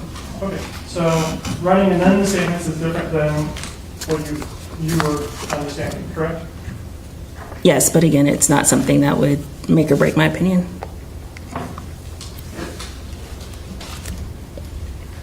And so one of the things that you reviewed was Mr. Dominguez's transcripts, correct? His UC Davis transcript? Yes. And in the report you described that his, from the transcript you could see that his grades began to decline, correct? Yes. The reality his grades were always bad when he was in college. He was in danger of failing out of college from the very beginning, correct? No, so you saw fluctuations that first year. They weren't great, but you saw fluctuations that first year. But after that, you did see a decline. Were you aware that on the transcript that some of the grades that reflected are not actually the grade that was earned for that course? No. And were you aware that UC Davis offers like an academic renewal program where people can take the course later and wipe out past old grades or past bad grades? No, however, that's not uncommon. And even if somebody does that, it does tell you they had the wherewithal, the ability, the motivation to go do that and get that grade replacement. Okay, thank you. You have a few more questions, I think? I do, Your Honor. Yes, shoot it up. I have 5 minutes. Yeah, I got that sense, and then a few for the other side. Okay, great. Dr. Vincent, thank you for your patience with the court. We're going to take a mid-afternoon break, and we'll resume your testimony in 15 minutes. All right, thank you. And to the jury, thank you, and I'll see you back. Remember the three-part admonition. Thank you. Very break. Thank you, counsel. Off the record.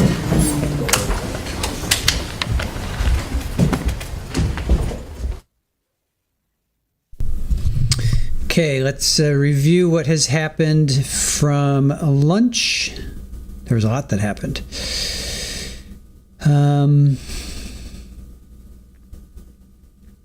So she prefers the video versus a summary of report, just like Dr. Weiner. That's pretty obvious. The 7-hour interview report, she says there's no hand gestures for hours on end. The affect is very important, and that wasn't in the report, right? So that's really, I mean, that jumps out. That's like one of the first things that, are they coming back? Okay, that's one of the first things that jumps out at me was that he just stood still. Like when he stood up, after I think they did the swab of his mouth, Carlos just stood there for like an uncomfortable amount of time. Like it wasn't just like 30 seconds. It was like minutes, like 5 minutes, 7 minutes, 8. I don't know how long it was. It was just uncomfortable. And that was not in the report. They did not put that in the report. That's just, I don't know, that's weird. Ramos put statements that weren't in the video, He put leading, there were leading statements. We heard that one before. Weight loss can come from not paying attention to your body. And Joe Schmo, you were dropping some comments about that. Paranoia explains eating food. So if you're only going to eat food from unopened packaged items, that would be paranoia. She talks about OCD, obsessive compulsive disorders. Obsessive is the thought, compulsion is the action. She talks about when you're psychotic and out of touch with reality, you don't store experiences and you can't access them earlier. So that, to me, from the get-go, like he's looking around at some of those videos, and to me, I'm like, does he even remember what happened? Does he even know? Does he remember? So that kind of made that hit home for me, where when you're out of touch with reality, you're having a psychotic episode or a break or whatever, you just don't store those experiences. So you can't, it's just like you're blank. You're like, what? But after treatment and meds, you can retrieve memory, and you can then articulate it into a more organized manner. She said there still could be gaps, but the brain can put two and two together a little bit more. Over time with treatment, you can develop insight and understanding. After reviewing all the materials, what symptoms did you find? She said she found hallucinations, delusions, and disorganized behavior. There was one more in there, but I didn't catch it.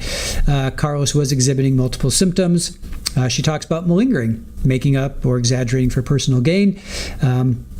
She did not see any evidence of malingering. Carlos had developed insight over time, but still doesn't fully grasp, and he underreports versus exaggerates, right? So he underreports versus exaggerates. Again, pretty important. She says he still has schizophrenia, and she says he will carry that, and it's thought of as chronic. He's never ever going to, it's not like he's going to be, oh, you're healed, boom, you're healed. He is always going to have this with him, so. The meds will be required a long time. It's not curative, it just treats. Suggestibility they talk about. She saw that during the interview with law enforcement. She says it's important for law enforcement to be educated on schizophrenia, which I agree. I think that would be awesome. The more education we can give the people that are there to help us, I say the better. And I know Northwest will probably have a comment about that, so please drop a comment about that. Carlos didn't ask for food, water, or bathroom breaks, so that's going to make you more vulnerable to suggestibility, lack of emotional expression, no hand movements. Seems like he was cooperating, but other times he didn't respond to questions, and that was viewed as he's holding back, right? Remember, Ramos was like, look at me, John, look at me, oh, we're not going to go there, that's BS, we're not going to go there. He kept saying that over and over again. So, meaning Carlos is trying to hold back, but no, that's his brain just not being able to answer the question, handle the question. It's like if you have like 30 questions, if you have 30 people around you and everybody asks you a question like for 10 minutes, you're going to be like, you're just going to short out. So I can get that. I can understand that. You're going to shut down, basically. Her interview with Carlos, she was able to tell her much more than the things than with law enforcement interview, of course. When you're one-on-one with somebody, of course. So let's see. After Carlos is accused of that, he gets up and tries to go for a walk. Law enforcement, the detectives ask, what are you thinking? And he's like, he says school. That's what he's thinking about. He says school. Okay, yeah. Okay, good one. All right, I'm going to switch. Hold on. Before we go any deeper, I want to switch over to here. Hold on a sec. I want to get off this. They ended it. Dang it. Yeah, shoot. I want to get off this website, but they ended it. All right. Carlos wasn't understanding the context, and he should have been thinking about the trial, going to prison, the DP. He should not have been thinking about school. She didn't see Carlos exhibit any emotions. Lack of his response is consistent with schizophrenia or a serious mental health issue. The look at me order and avoiding eye contact, she says that's consistent with schizophrenia. Then they talk about his being abused, being around violence, taking care of his siblings, immigration status. He was showing he could achieve despite all of that trauma, right? So all of this was going on in his life, and yet he still was able to pull in a 3.8 GPA. He was captain of the football team. He was like in 3 or 4 different, he played soccer, he played football. I think he swam, he did track and field. 3.8 GPA, again, 4 is all A's. So he was pretty much all A's and maybe a B here, generally pretty smart dude.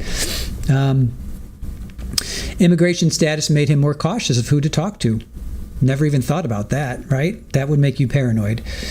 She reviewed reports from several doctors. She explains the difference between psychology and psychiatry. So all the reports showed that Carlos, all reports that she read, meaning all the experts, he named like 4, 5, 6 experts, doctors, and they were in the jail, right? They all went and they interviewed Carlos, and so they didn't have a side.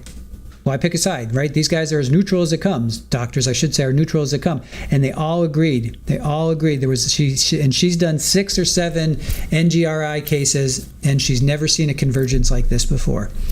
We've been crying for the experts. We've been saying, where are the doctors? Give us the experts. Give us the experts. Well, here are the experts, and they're all saying this guy has schizophrenia. He had it then. He has it now. He should be not guilty by reason of insanity. I don't know. That to me is pretty much where I land. Carlos's thought process during the events was not normal. Then Cross gets up. He goes off onto the delta 9 THC. That was sustained. Different chemical compounds affect the brain. That was sustained. State brings. Then he talks about all these different theories and models. Blah blah blah. Not just risk factors. Sorry, I don't mean to demean your Cross, but whatever. Not just risk factors, there are also protective factors that will mitigate that. She makes $500 an hour. Total hours so far, 80 hours. Opinions on reports are always filtered. The judge is confused as well. So she reviewed the defense guidelines, but not the state. I thought that was interesting. I would have reviewed the state as well. Are you an advocate as an author? She said, well, as a chairperson I am, and for marginalized populations I am. And why not? She wrote about the over-criminalization of people with mental illness, and it's true. It is absolutely true. She says that doesn't mean they shouldn't be punished, though. They need to get the care that they need to get out of the system. That is huge. She says that doesn't mean they shouldn't be punished. They just need the care they need to get out of the system. So again, which prison is he going to go to? He's not going to go off to Sunnyside farms and dance with unicorns and rainbows. His life is going to be pretty much behind bars. One is going to be he's going to be getting the treatment that he I think deserves. Otherwise he's a piece of trash. And what are we doing here? If we're not going to take care of people, even though they've done terrible, terrible things, he needs to be punished. But what do? Do we just throw him into the garbage heap and just let him rot? Or do we try and get him some help and, go that route? What then do we become as a society? I throw that out to you guys. So let's see. She did a clinical review of Carlos. She went through all of his aspects of his history. This was August 26th, 2024. So remember, this happened May of 2023, end of April, beginning of May. So she interviewed him a year and some change afterwards. He was on his meds basically August of 2023. So a year later, that's when she interviewed him. So all the info in the interview was provided by Carlos, unless otherwise stated. Anytime she does an interview, she's always looking for malingering because there's always something on the line, right?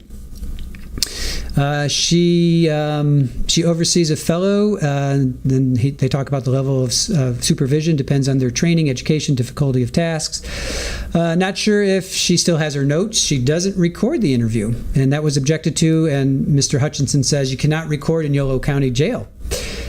She didn't know that. She didn't. So it was asked, did you ask anyone if you could record? She says, no, I didn't, nor did I know that up until now. Interesting. As a psychiatrist, she's not a lie detector. She uses her experience and seeing what other people are doing and saying to determine if someone has an illness or is malingering. Then they get into Kaylee's statement. This is the ex-girlfriend about Carlos attacking that guy. Remember, they were going into the elevator, and Carlos thought this guy was, looking at him wrong, said something to him, so he tries to throw punches, tries to tackle him, all that stuff. She did not have the info on that. Thought that was interesting. She knew about the breakup, but she didn't know about Carlos trying to meet up 1 week before. She knew about multiple incidences of phone being, the whole thing with Carlos's phone being off. This is the whole Brian Chase forensic, the forensic, digital forensic guy. She's like, and same with Dr. Massey, she knew Carlos made strange statements. She's like, it wouldn't change her opinion. She's like, if I had all this info, it still wouldn't change my opinion. So anyway, so that's where we land. That's where we end up. All right, what are you guys talking about?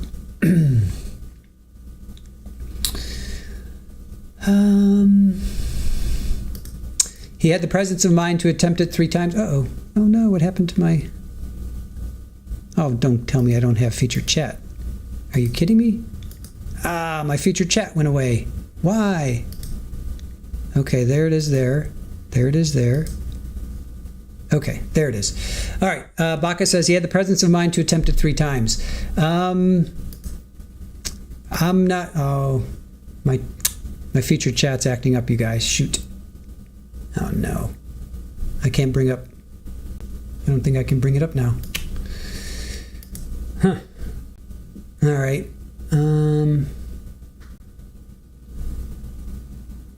All right, seems like I've got some problems here. All right. I'm going to have to kill my featured chat. That's giving me problems again. All right. Thank you, Shay. Appreciate that. Schizophrenic people don't realize days and time, Shirley Roth says. Irish Amy says, a secure facility is a pretty serious consequence for actions and will help him become more aware of what he did, which in your opinion will be more of a punishment than never understanding. I would agree with that. Baca says, Carlos felt bad when he found out the one victim wasn't unhoused. I'm more leaning towards he's just saying things during that interview. I don't know. I'm kind of like, can you believe anything he said? Because they go to the suggestibility. They go to he's in the middle of a psychotic break. I'm almost ready to throw everything he said in that interview out the window because I just don't believe anything he said to be truthful. Meaning he was being suggested. He was, Did he really feel remorse for that or not? I don't know. That's kind of where I land. I'm just not sure that he knew anything. And he's like it's like talking to a 2-year-old. So some people may say, oh, he knew right from wrong. Other people like me are saying, I just can't. I don't know. I have too much doubt in my mind, especially after hearing these experts. We've been screaming at the top of our lungs for experts, and here we have experts, and everybody's saying he's schizophrenic and he was having a psychotic break. Hey, Deanna, good to see you. Thank you for joining us again. Den Don says, love you, respect each and every one of you. No, we're that's the kind of community we have. You can speak your mind. I have no problem with speaking your mind. Just don't attack anybody else. That's all. Respect each other's opinions. That's all we ask of you. Widespread says that interview really reinforced to me that he was in the middle of a psychotic break. Oh, good. I got my featured chat back. Yes. Shay says mental health is so tough. Absolutely is. Shirley Roth, in that interview, he wasn't present in the right state of mind. Agree with that. Kathy says his mind didn't see them as humans. I can get with that. Remember, he talked about shadow monsters and shadow, 12 monkeys. What was it, Newton? You brought up the 12 monkeys. I mean, I keep going back to Terminator. Like if you see somebody trying to delete somebody else, hope they're coming back. Like, what do you do? Like, are they in their right mind, or are they, are they seeing somebody from the future who's coming back and they have to delete them? It's crazy, literally.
Okay, back on the record for our final session of the day.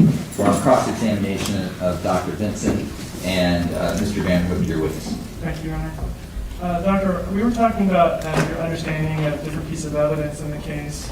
What is your understanding of the positioning of David Breaux at the time that he was stabbed?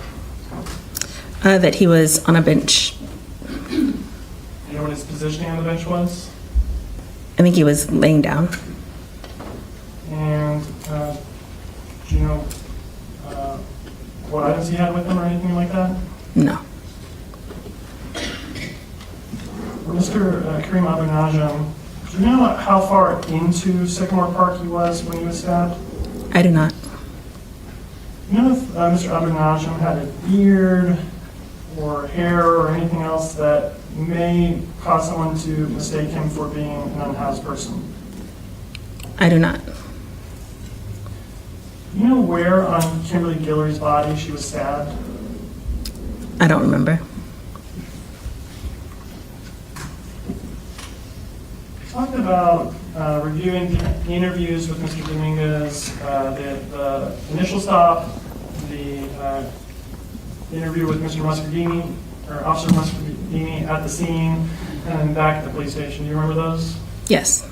And during that, on direct, you talked about Mr. Dominguez providing a false name. Do you remember that? Yes. Remember how many times he provided the exact same false name? Not exactly, but it was more than once.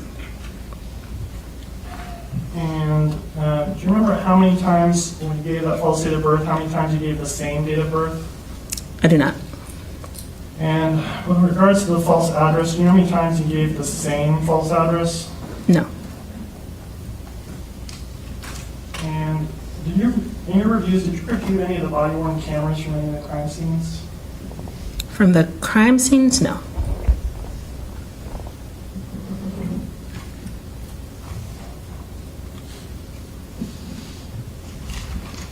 Are you familiar with the different types of bias that people who are conducting forensic evaluations have to be concerned for? Yes, I'm familiar with bias. And Are you familiar with what's known as treatment bias? treatment bias as a forensic evaluator? No, because typically as a forensic evaluator, I'm not. You're not treating. If you're treating someone, you should not be working with them in a forensic or an expert capacity. Right, but oftentimes in your work, you do provide treatment to people, correct? I do, but again, I never do forensic work for anyone that I have a treatment relationship with or have had a treatment relationship with. Understood. But it's fair to say that the majority of your work is treatment oriented. At this point, I would say it's a third administrative, a third treatment, a third forensic. All right. And you became a psychiatrist to help people, correct? Yes. And you want to help people, correct? Generally, yes. And are you familiar with this concept of treatment bias or clinician bias, where people who are evaluating someone have a bias that they need to be aware of because they have that helping nature or want to assist people? So, okay, I get what I think I know what you're referring to. I just haven't heard as treatment bias before. So, part of what we learned during that year-long fellowship is how this role as an expert is different than your role as a treater, and really developing that identity as a consultant. Now, as someone who in this case is hired by one side, in some cases I've been hired by the judge or the court, so I'm neutral, but in this case hired by one side, how that manifests is I am retained by the defense side, right? So if I have a finding that is not helpful to them or that is not helpful to their case, I will tell them, and you guys will never know about me because I won't write a report and I won't testify. So being helpful looks different, right, depending on what side hired me. My opinion does not look different depending on what side hired me. And so if you write a report that's not helpful, that kind of ends your involvement in the case, correct? I don't write reports that aren't helpful. So I don't bill people for time writing something that's not helpful. I tell them, me writing a report will not help you. Here is what could. And they say, thank you, Dr. Vincent, send us your bill. So when you do that, your work ends and you don't get more time on the case? Correct. Are you familiar with the term mere exposure bias? Yes. What is mere exposure bias? Well, are you saying near or mere? Mere, M-E-R-E. Not M-E-R-E, no. Okay. What's mere exposure bias? So I thought you were referring to, and again, this is me trying to superimpose things are familiar to me with the terms you're using, but just that what people have seen more frequently or more recently is going to be first in mind for them. So are you familiar with the bias that if you interact with somebody that you're going to, just by working with them, interacting with them, meeting with them, having conversations with them, that you're going to naturally have a type of bias in their favor? That assumes you like the person, but that could happen, yes. And is this the same type of bias that, prior to court today, did I talk with you very briefly about a study? You showed me a study. And this was the Rosenhan study? Yes. And you're not familiar with that study? I was not, no. I don't have any additional questions, right? All right, thank you, Mr. Vanderhook. That was cross-examination. Mr. Hutchinson, any redirect? Yes, Dr. Vincent, the prosecutor showed you a paragraph on page 8 of your report where you quoted my opening statement in a prior proceeding. Yes. And you're familiar with what an opening statement is? Yes. And so in my opening statement, did I express what I expected the evidence will show? Yes. And the things that I said in that paragraph, were those things you saw in the police reports, the prior testimony, the body cameras, and everything you observed? Yes. So the things in that paragraph, even without that paragraph, all of the other sources of information supported what was stated. So when I said that his symptoms included significant weight loss, you saw that. You're saying? He brought it up. Overruled. Go ahead. So when I said he suffered significant weight loss, you saw that in all the materials you reviewed, correct? That was commented on by people who knew him and also documented by people who did not know him, who would have no reason to misrepresent it.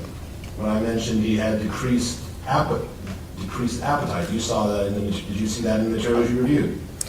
I saw that and also watched him be interrogated for hours and drink and eat nothing. When I said he experienced social withdrawal, did you see that in the materials you reviewed? There were multiple people who knew him over time, his girlfriend, his roommates, his friends, his family, who all commented on social withdrawal. And when I commented that he reported hearing a devil's voice speaking to him in his dreams, you saw that in the testimony of his girlfriend, correct? Yes. And when I said he was experiencing auditory hallucinations, did you see that in the evidence you reviewed? He reported it to me, and there were also people that were close to him who he had reported it to. The motion's granted, and so I'll direct the witness not to include on that subject what was reported, but you can answer as to other matters. I'm not focused on what he told you, but what you saw in the materials you reviewed, okay? And when I said since his arrest, he's had minimal verbal communication with others, speaking only when prompted, did you see that in the evidence you reviewed? Yes. When I said his communication was short with little insight about his situation, did you see that in the evidence you reviewed? Yes.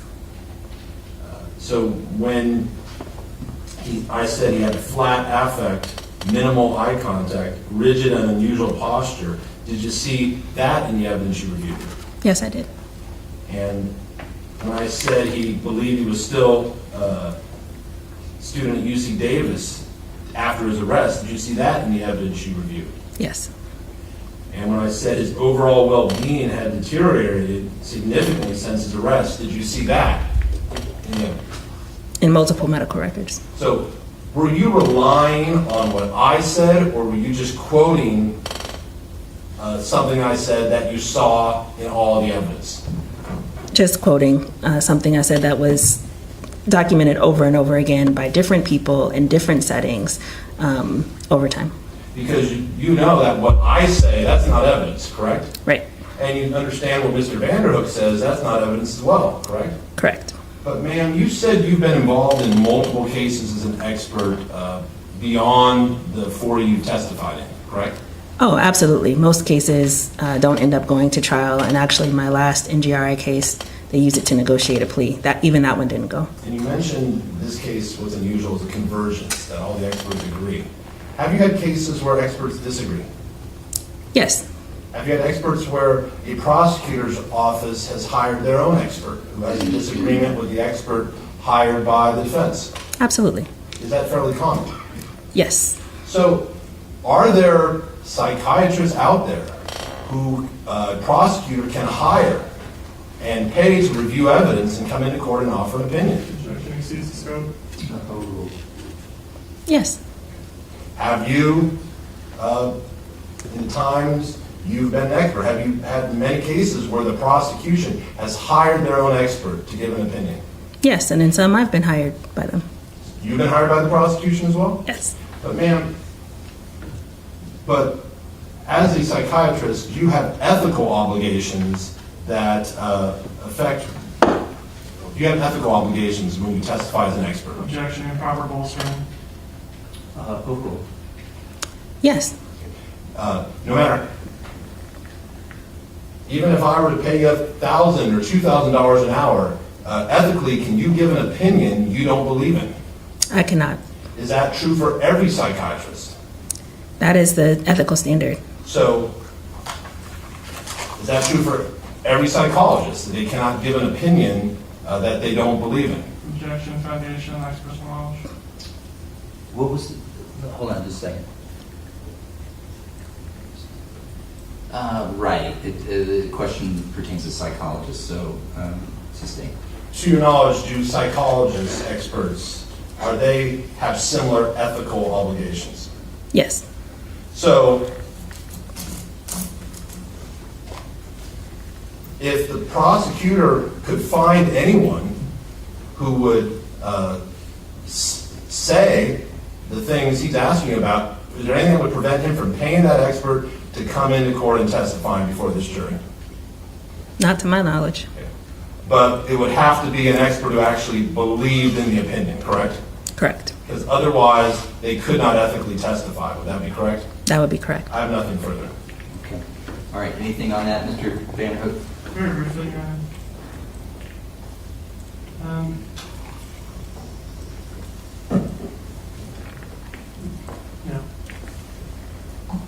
Okay. No. All right. Thank you. All right, Dr. Vincent, I appreciate your patience with the court and I appreciate your travel here, and I want to wish you well. Have a great night. Thank you. Thank you.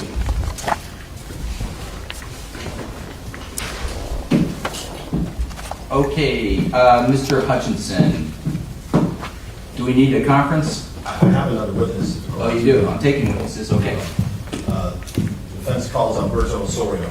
Okay, Alberto Osorio.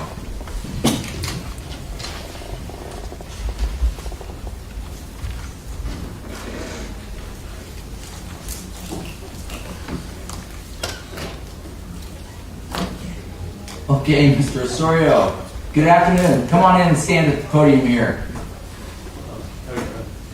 I'm doing well, thank you. And I hope you're well. The clerk will administer the oath and then we'll have you take the witness stand again. Please raise your right hand. You do solemnly swear that this may about to give, the cause now bring to the court, shall be the truth, the whole truth, and nothing but the truth? Yes, sir. Thank you. Please be seated.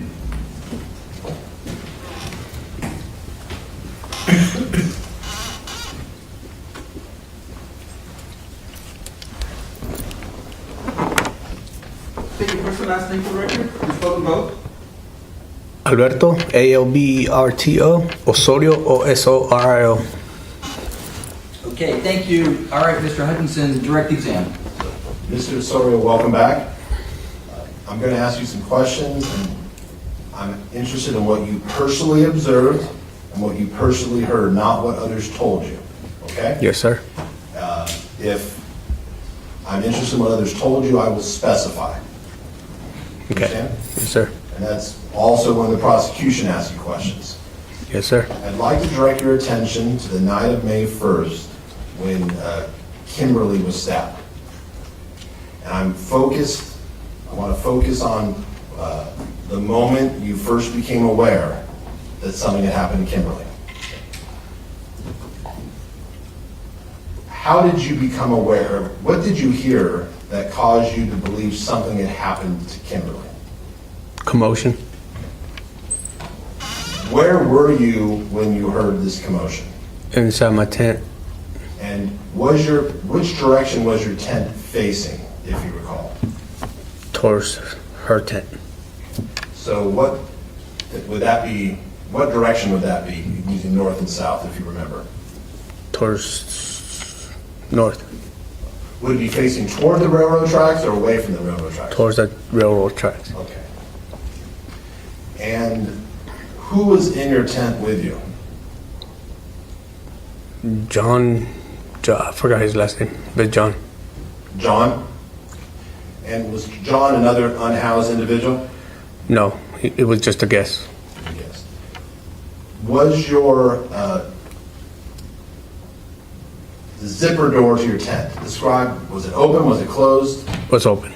How open was it? Like a quarter of it. At some point before you heard a commotion, did you hear a scream? Yes. What were you doing in your tent when you heard the scream? Just lounging. Excuse me? Like just sitting there. Were you awake? Yes. Was John awake? Yes. When you heard the scream, where did you think it came from? Same direction? And by the same direction, you mean toward Kimberlee's tent? Yes. Who else had tents near Kimberlee at that time, to your knowledge?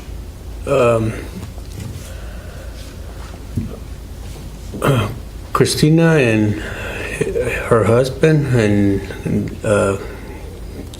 Gary? Is Christina's husband named Isaac Chessman? Isaac, yes, sir. And Gary, are you referring to Larry Pilot? Larry, there you go. It's good. When you heard the scream,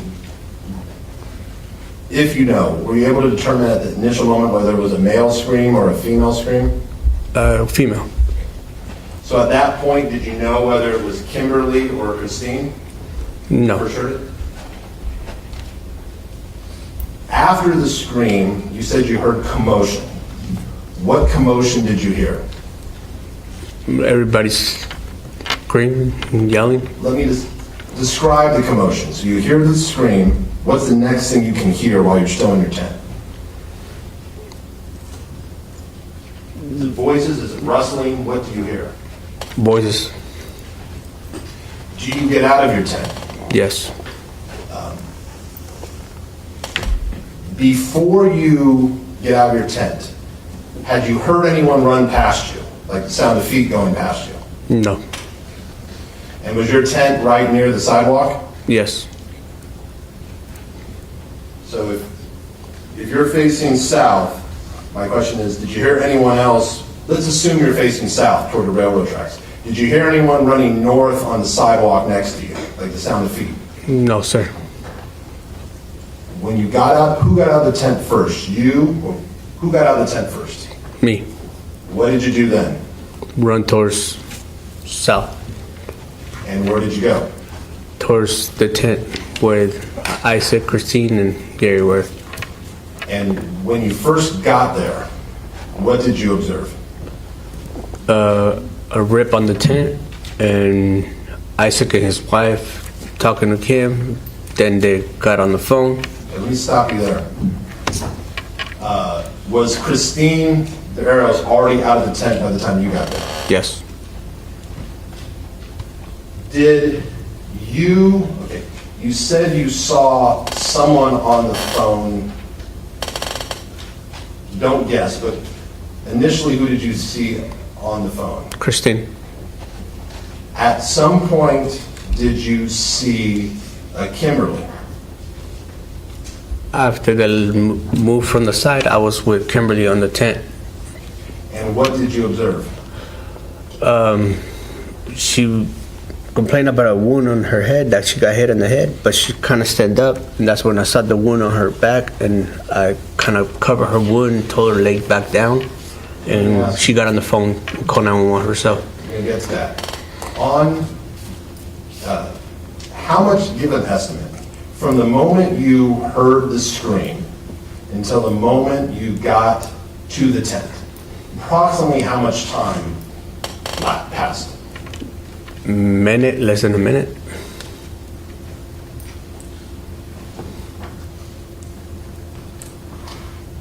How much, once you're at the tent, how much time passed until you saw, I know this is an estimate, until you saw that she was bleeding? It took me a minute there, maybe not even 2 minutes. Did you direct her, Kimberlee, to call 911? Yes. Why did you direct her to call 911 if other people had cell phones? Because they were on the phone and she got on the phone herself. Were other people having connection problems, if you recall? Yes. Who was having connection problems? Christine. So did you tell Kimberlee to call 911? Yes. What did you see Kimberlee do with her phone? Call 911. Did you actually see her manipulate the phone and call 911? Yes. I have nothing further. Thank you, sir. Okay, thank you. Mr. Vanderbeek, cross-examination?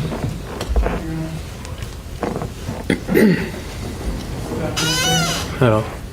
So, you're testifying here about being in your tent, hearing a commotion, and then that you didn't see anyone taking off. Yes, sir. And you remember being in court earlier testifying about when you did see people? Yes, sir. Okay, so when was it that you did see people or a person? Objection, outside scope.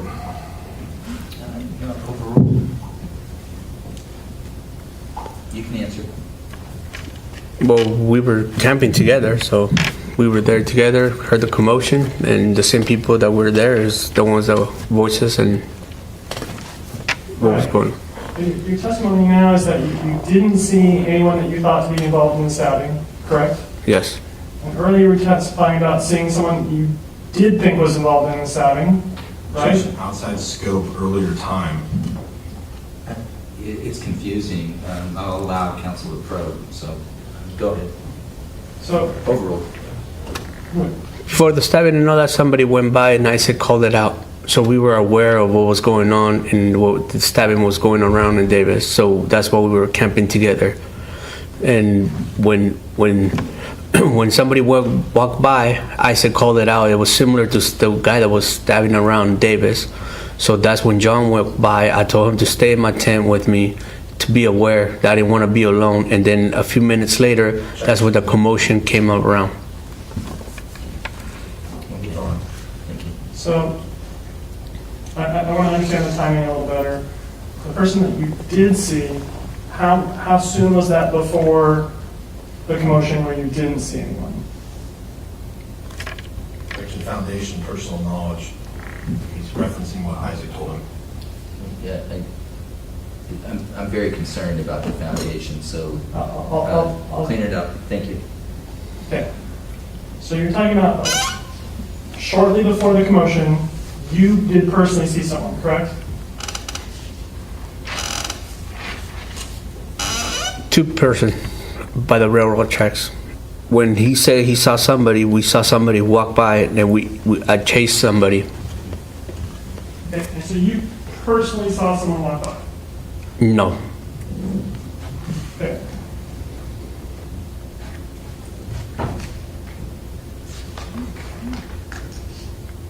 So let's do this. With that reference now, let's stay focused at the time of the scream. That's what direct was. I allowed some probing. The court's oriented now, I understand. So this witness was called about what he heard at the scream, so that's what we need to focus on. In his prior testimony, we have that. When you heard the screams, you did not see the person with the curly hair and the Adidas pants? No, sir. When was that in relation to when the scream was? Objection, outside scope. I don't understand the question rephrased. Okay. So at one time you saw nobody, and one time you saw a person with curly hair in Adidas pants. How much time was in between those two things? Maybe 10 minutes. How about you? Anything? Yes. When you're talking about the Adidas pants, this is yes or no. Did someone point that out to you, or did you see it? Someone pointed that out. Okay. Did you, and this is yes or no, did you actually see the person with Adidas pants, or was that just what someone told you?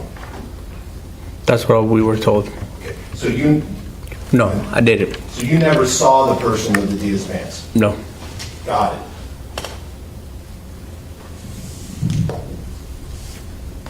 And I've already asked you that you did not hear anyone running past your tent, correct?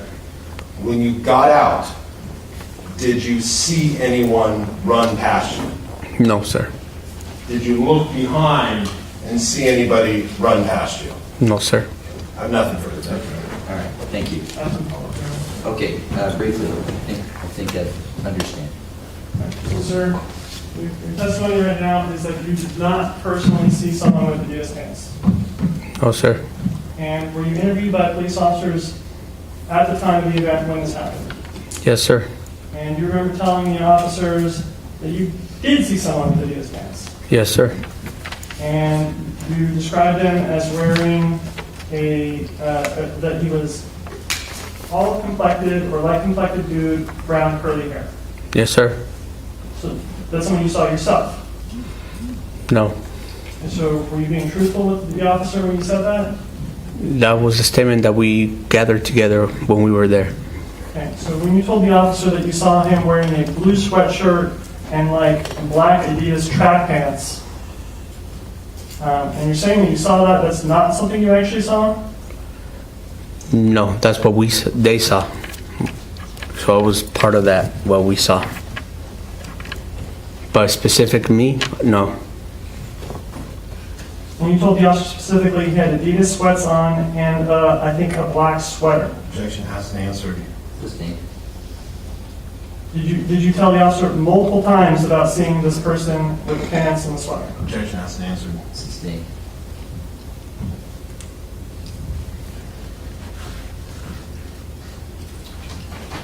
Did you talk about seeing this person with a bike? Objection asked and answered outside scope. Sustained lacks foundation. I think we understand now. Did you see a person with a bike? No, sir. Answered foundation. Okay, sustained.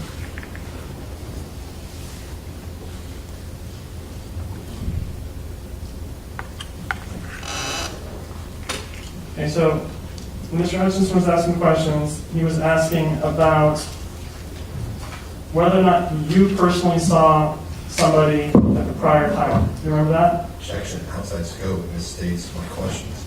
No, it was covered, and the witness said he never saw. He was told, and that's the state, and then he explained what he told the police. So I think we covered it. But if you have something more briefly on this, what he was called here for, which is the scream and how he responded and what he saw, then you can finish up on that.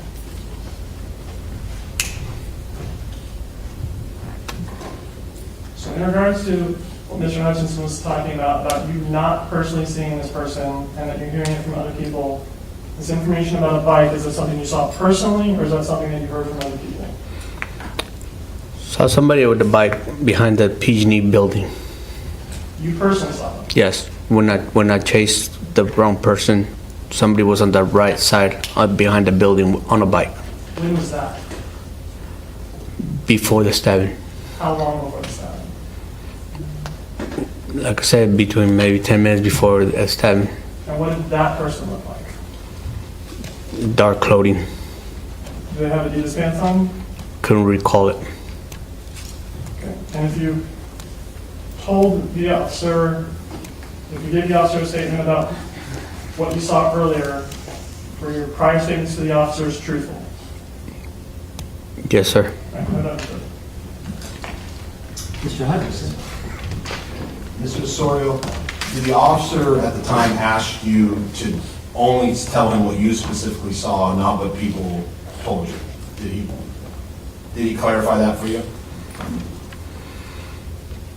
You don't remember, that's fine. No. I want this person on the bike that you saw behind the PG&E building. Was that, do you recall another incident about 2.5 hours earlier where Isaac had chased someone? Yes, sir. Is that what you're referring to, or did you see a different person with a bike behind the PG&E building about 10 minutes before the stabbing? No, what you said before that with Isaac. Okay, so you're referring to the one hours earlier? Before, yeah. I have no further questions. Okay. All right, I think we're done. Mr. Osorio, thank you. I appreciate it. Have a good night. All right, thank you. Okay, thank you.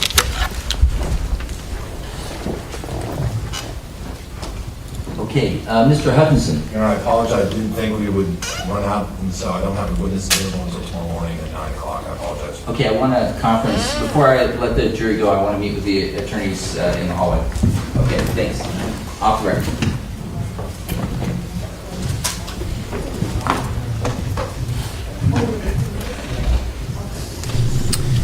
Looks like we have an early night.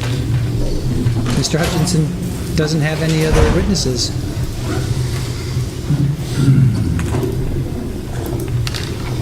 Oh, I didn't pin who that was. Sorry, guys. I thought I pinned that. So we heard from him before. That was Alberto Osorio. We're going to stay here in case they come back.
Okay, great.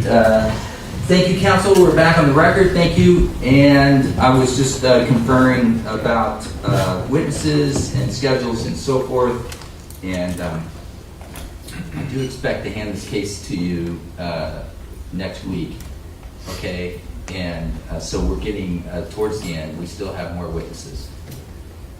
But we are getting towards the end of phase one. And at the beginning of the trial, I gave an instruction. I know it probably came fast and you didn't have context regarding phase one and phase two of this trial. I'm not going to go into that right now.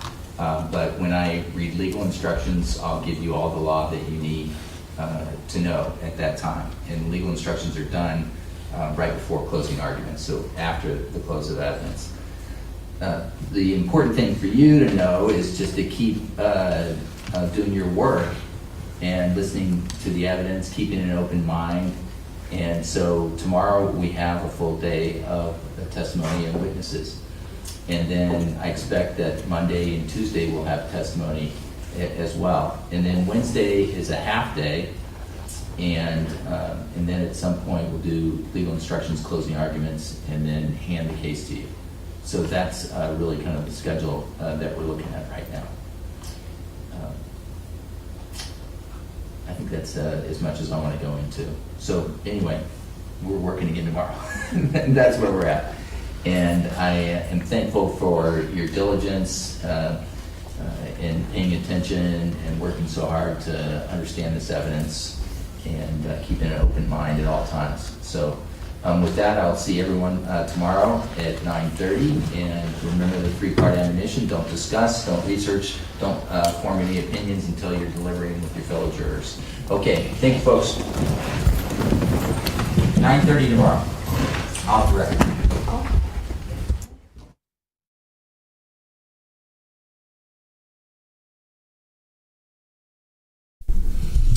All right, now we are done. So that was some good info there. Let me just go through what we. All right, so Alberto Osorio. Let me just.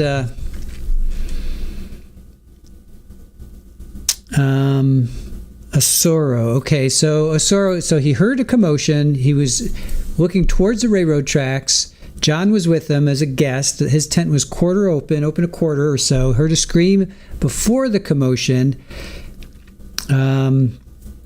He said the scream sounded female, but he wasn't sure if it was Kimberlee's or Christina's because she was there with Isaac.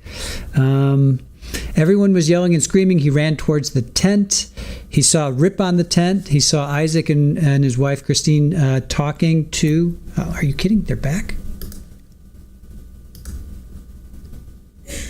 And we mentioned it briefly in the hallway, what will shorthand Perkins' interview at the jail.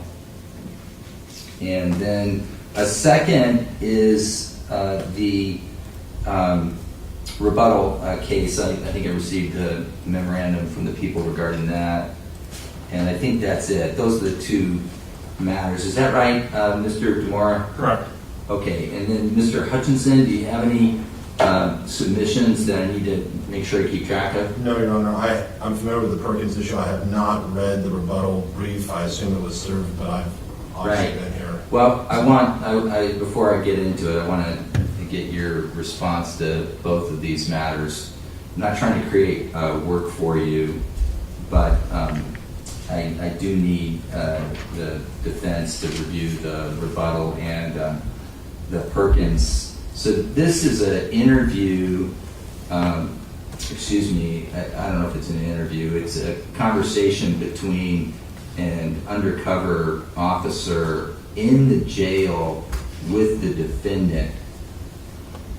And there was some discussion, discussion's the wrong word, there was some reference to it in the motions in limine about using a redacted version. Can you remind me, Mr. Hutchinson, did the defense bring this in writing to the court's attention? Yes, Your Honor. So it was this interview where he's in a holding cell and they put an undercover officer in there with him, and the undercover officer spends a considerable amount of time trying to get Mr. Dominguez to speak. There was an audio recording and there was a video recording. What I was provided shows the officer's face. I brought a motion. The people then, right before trial, gave me a different version where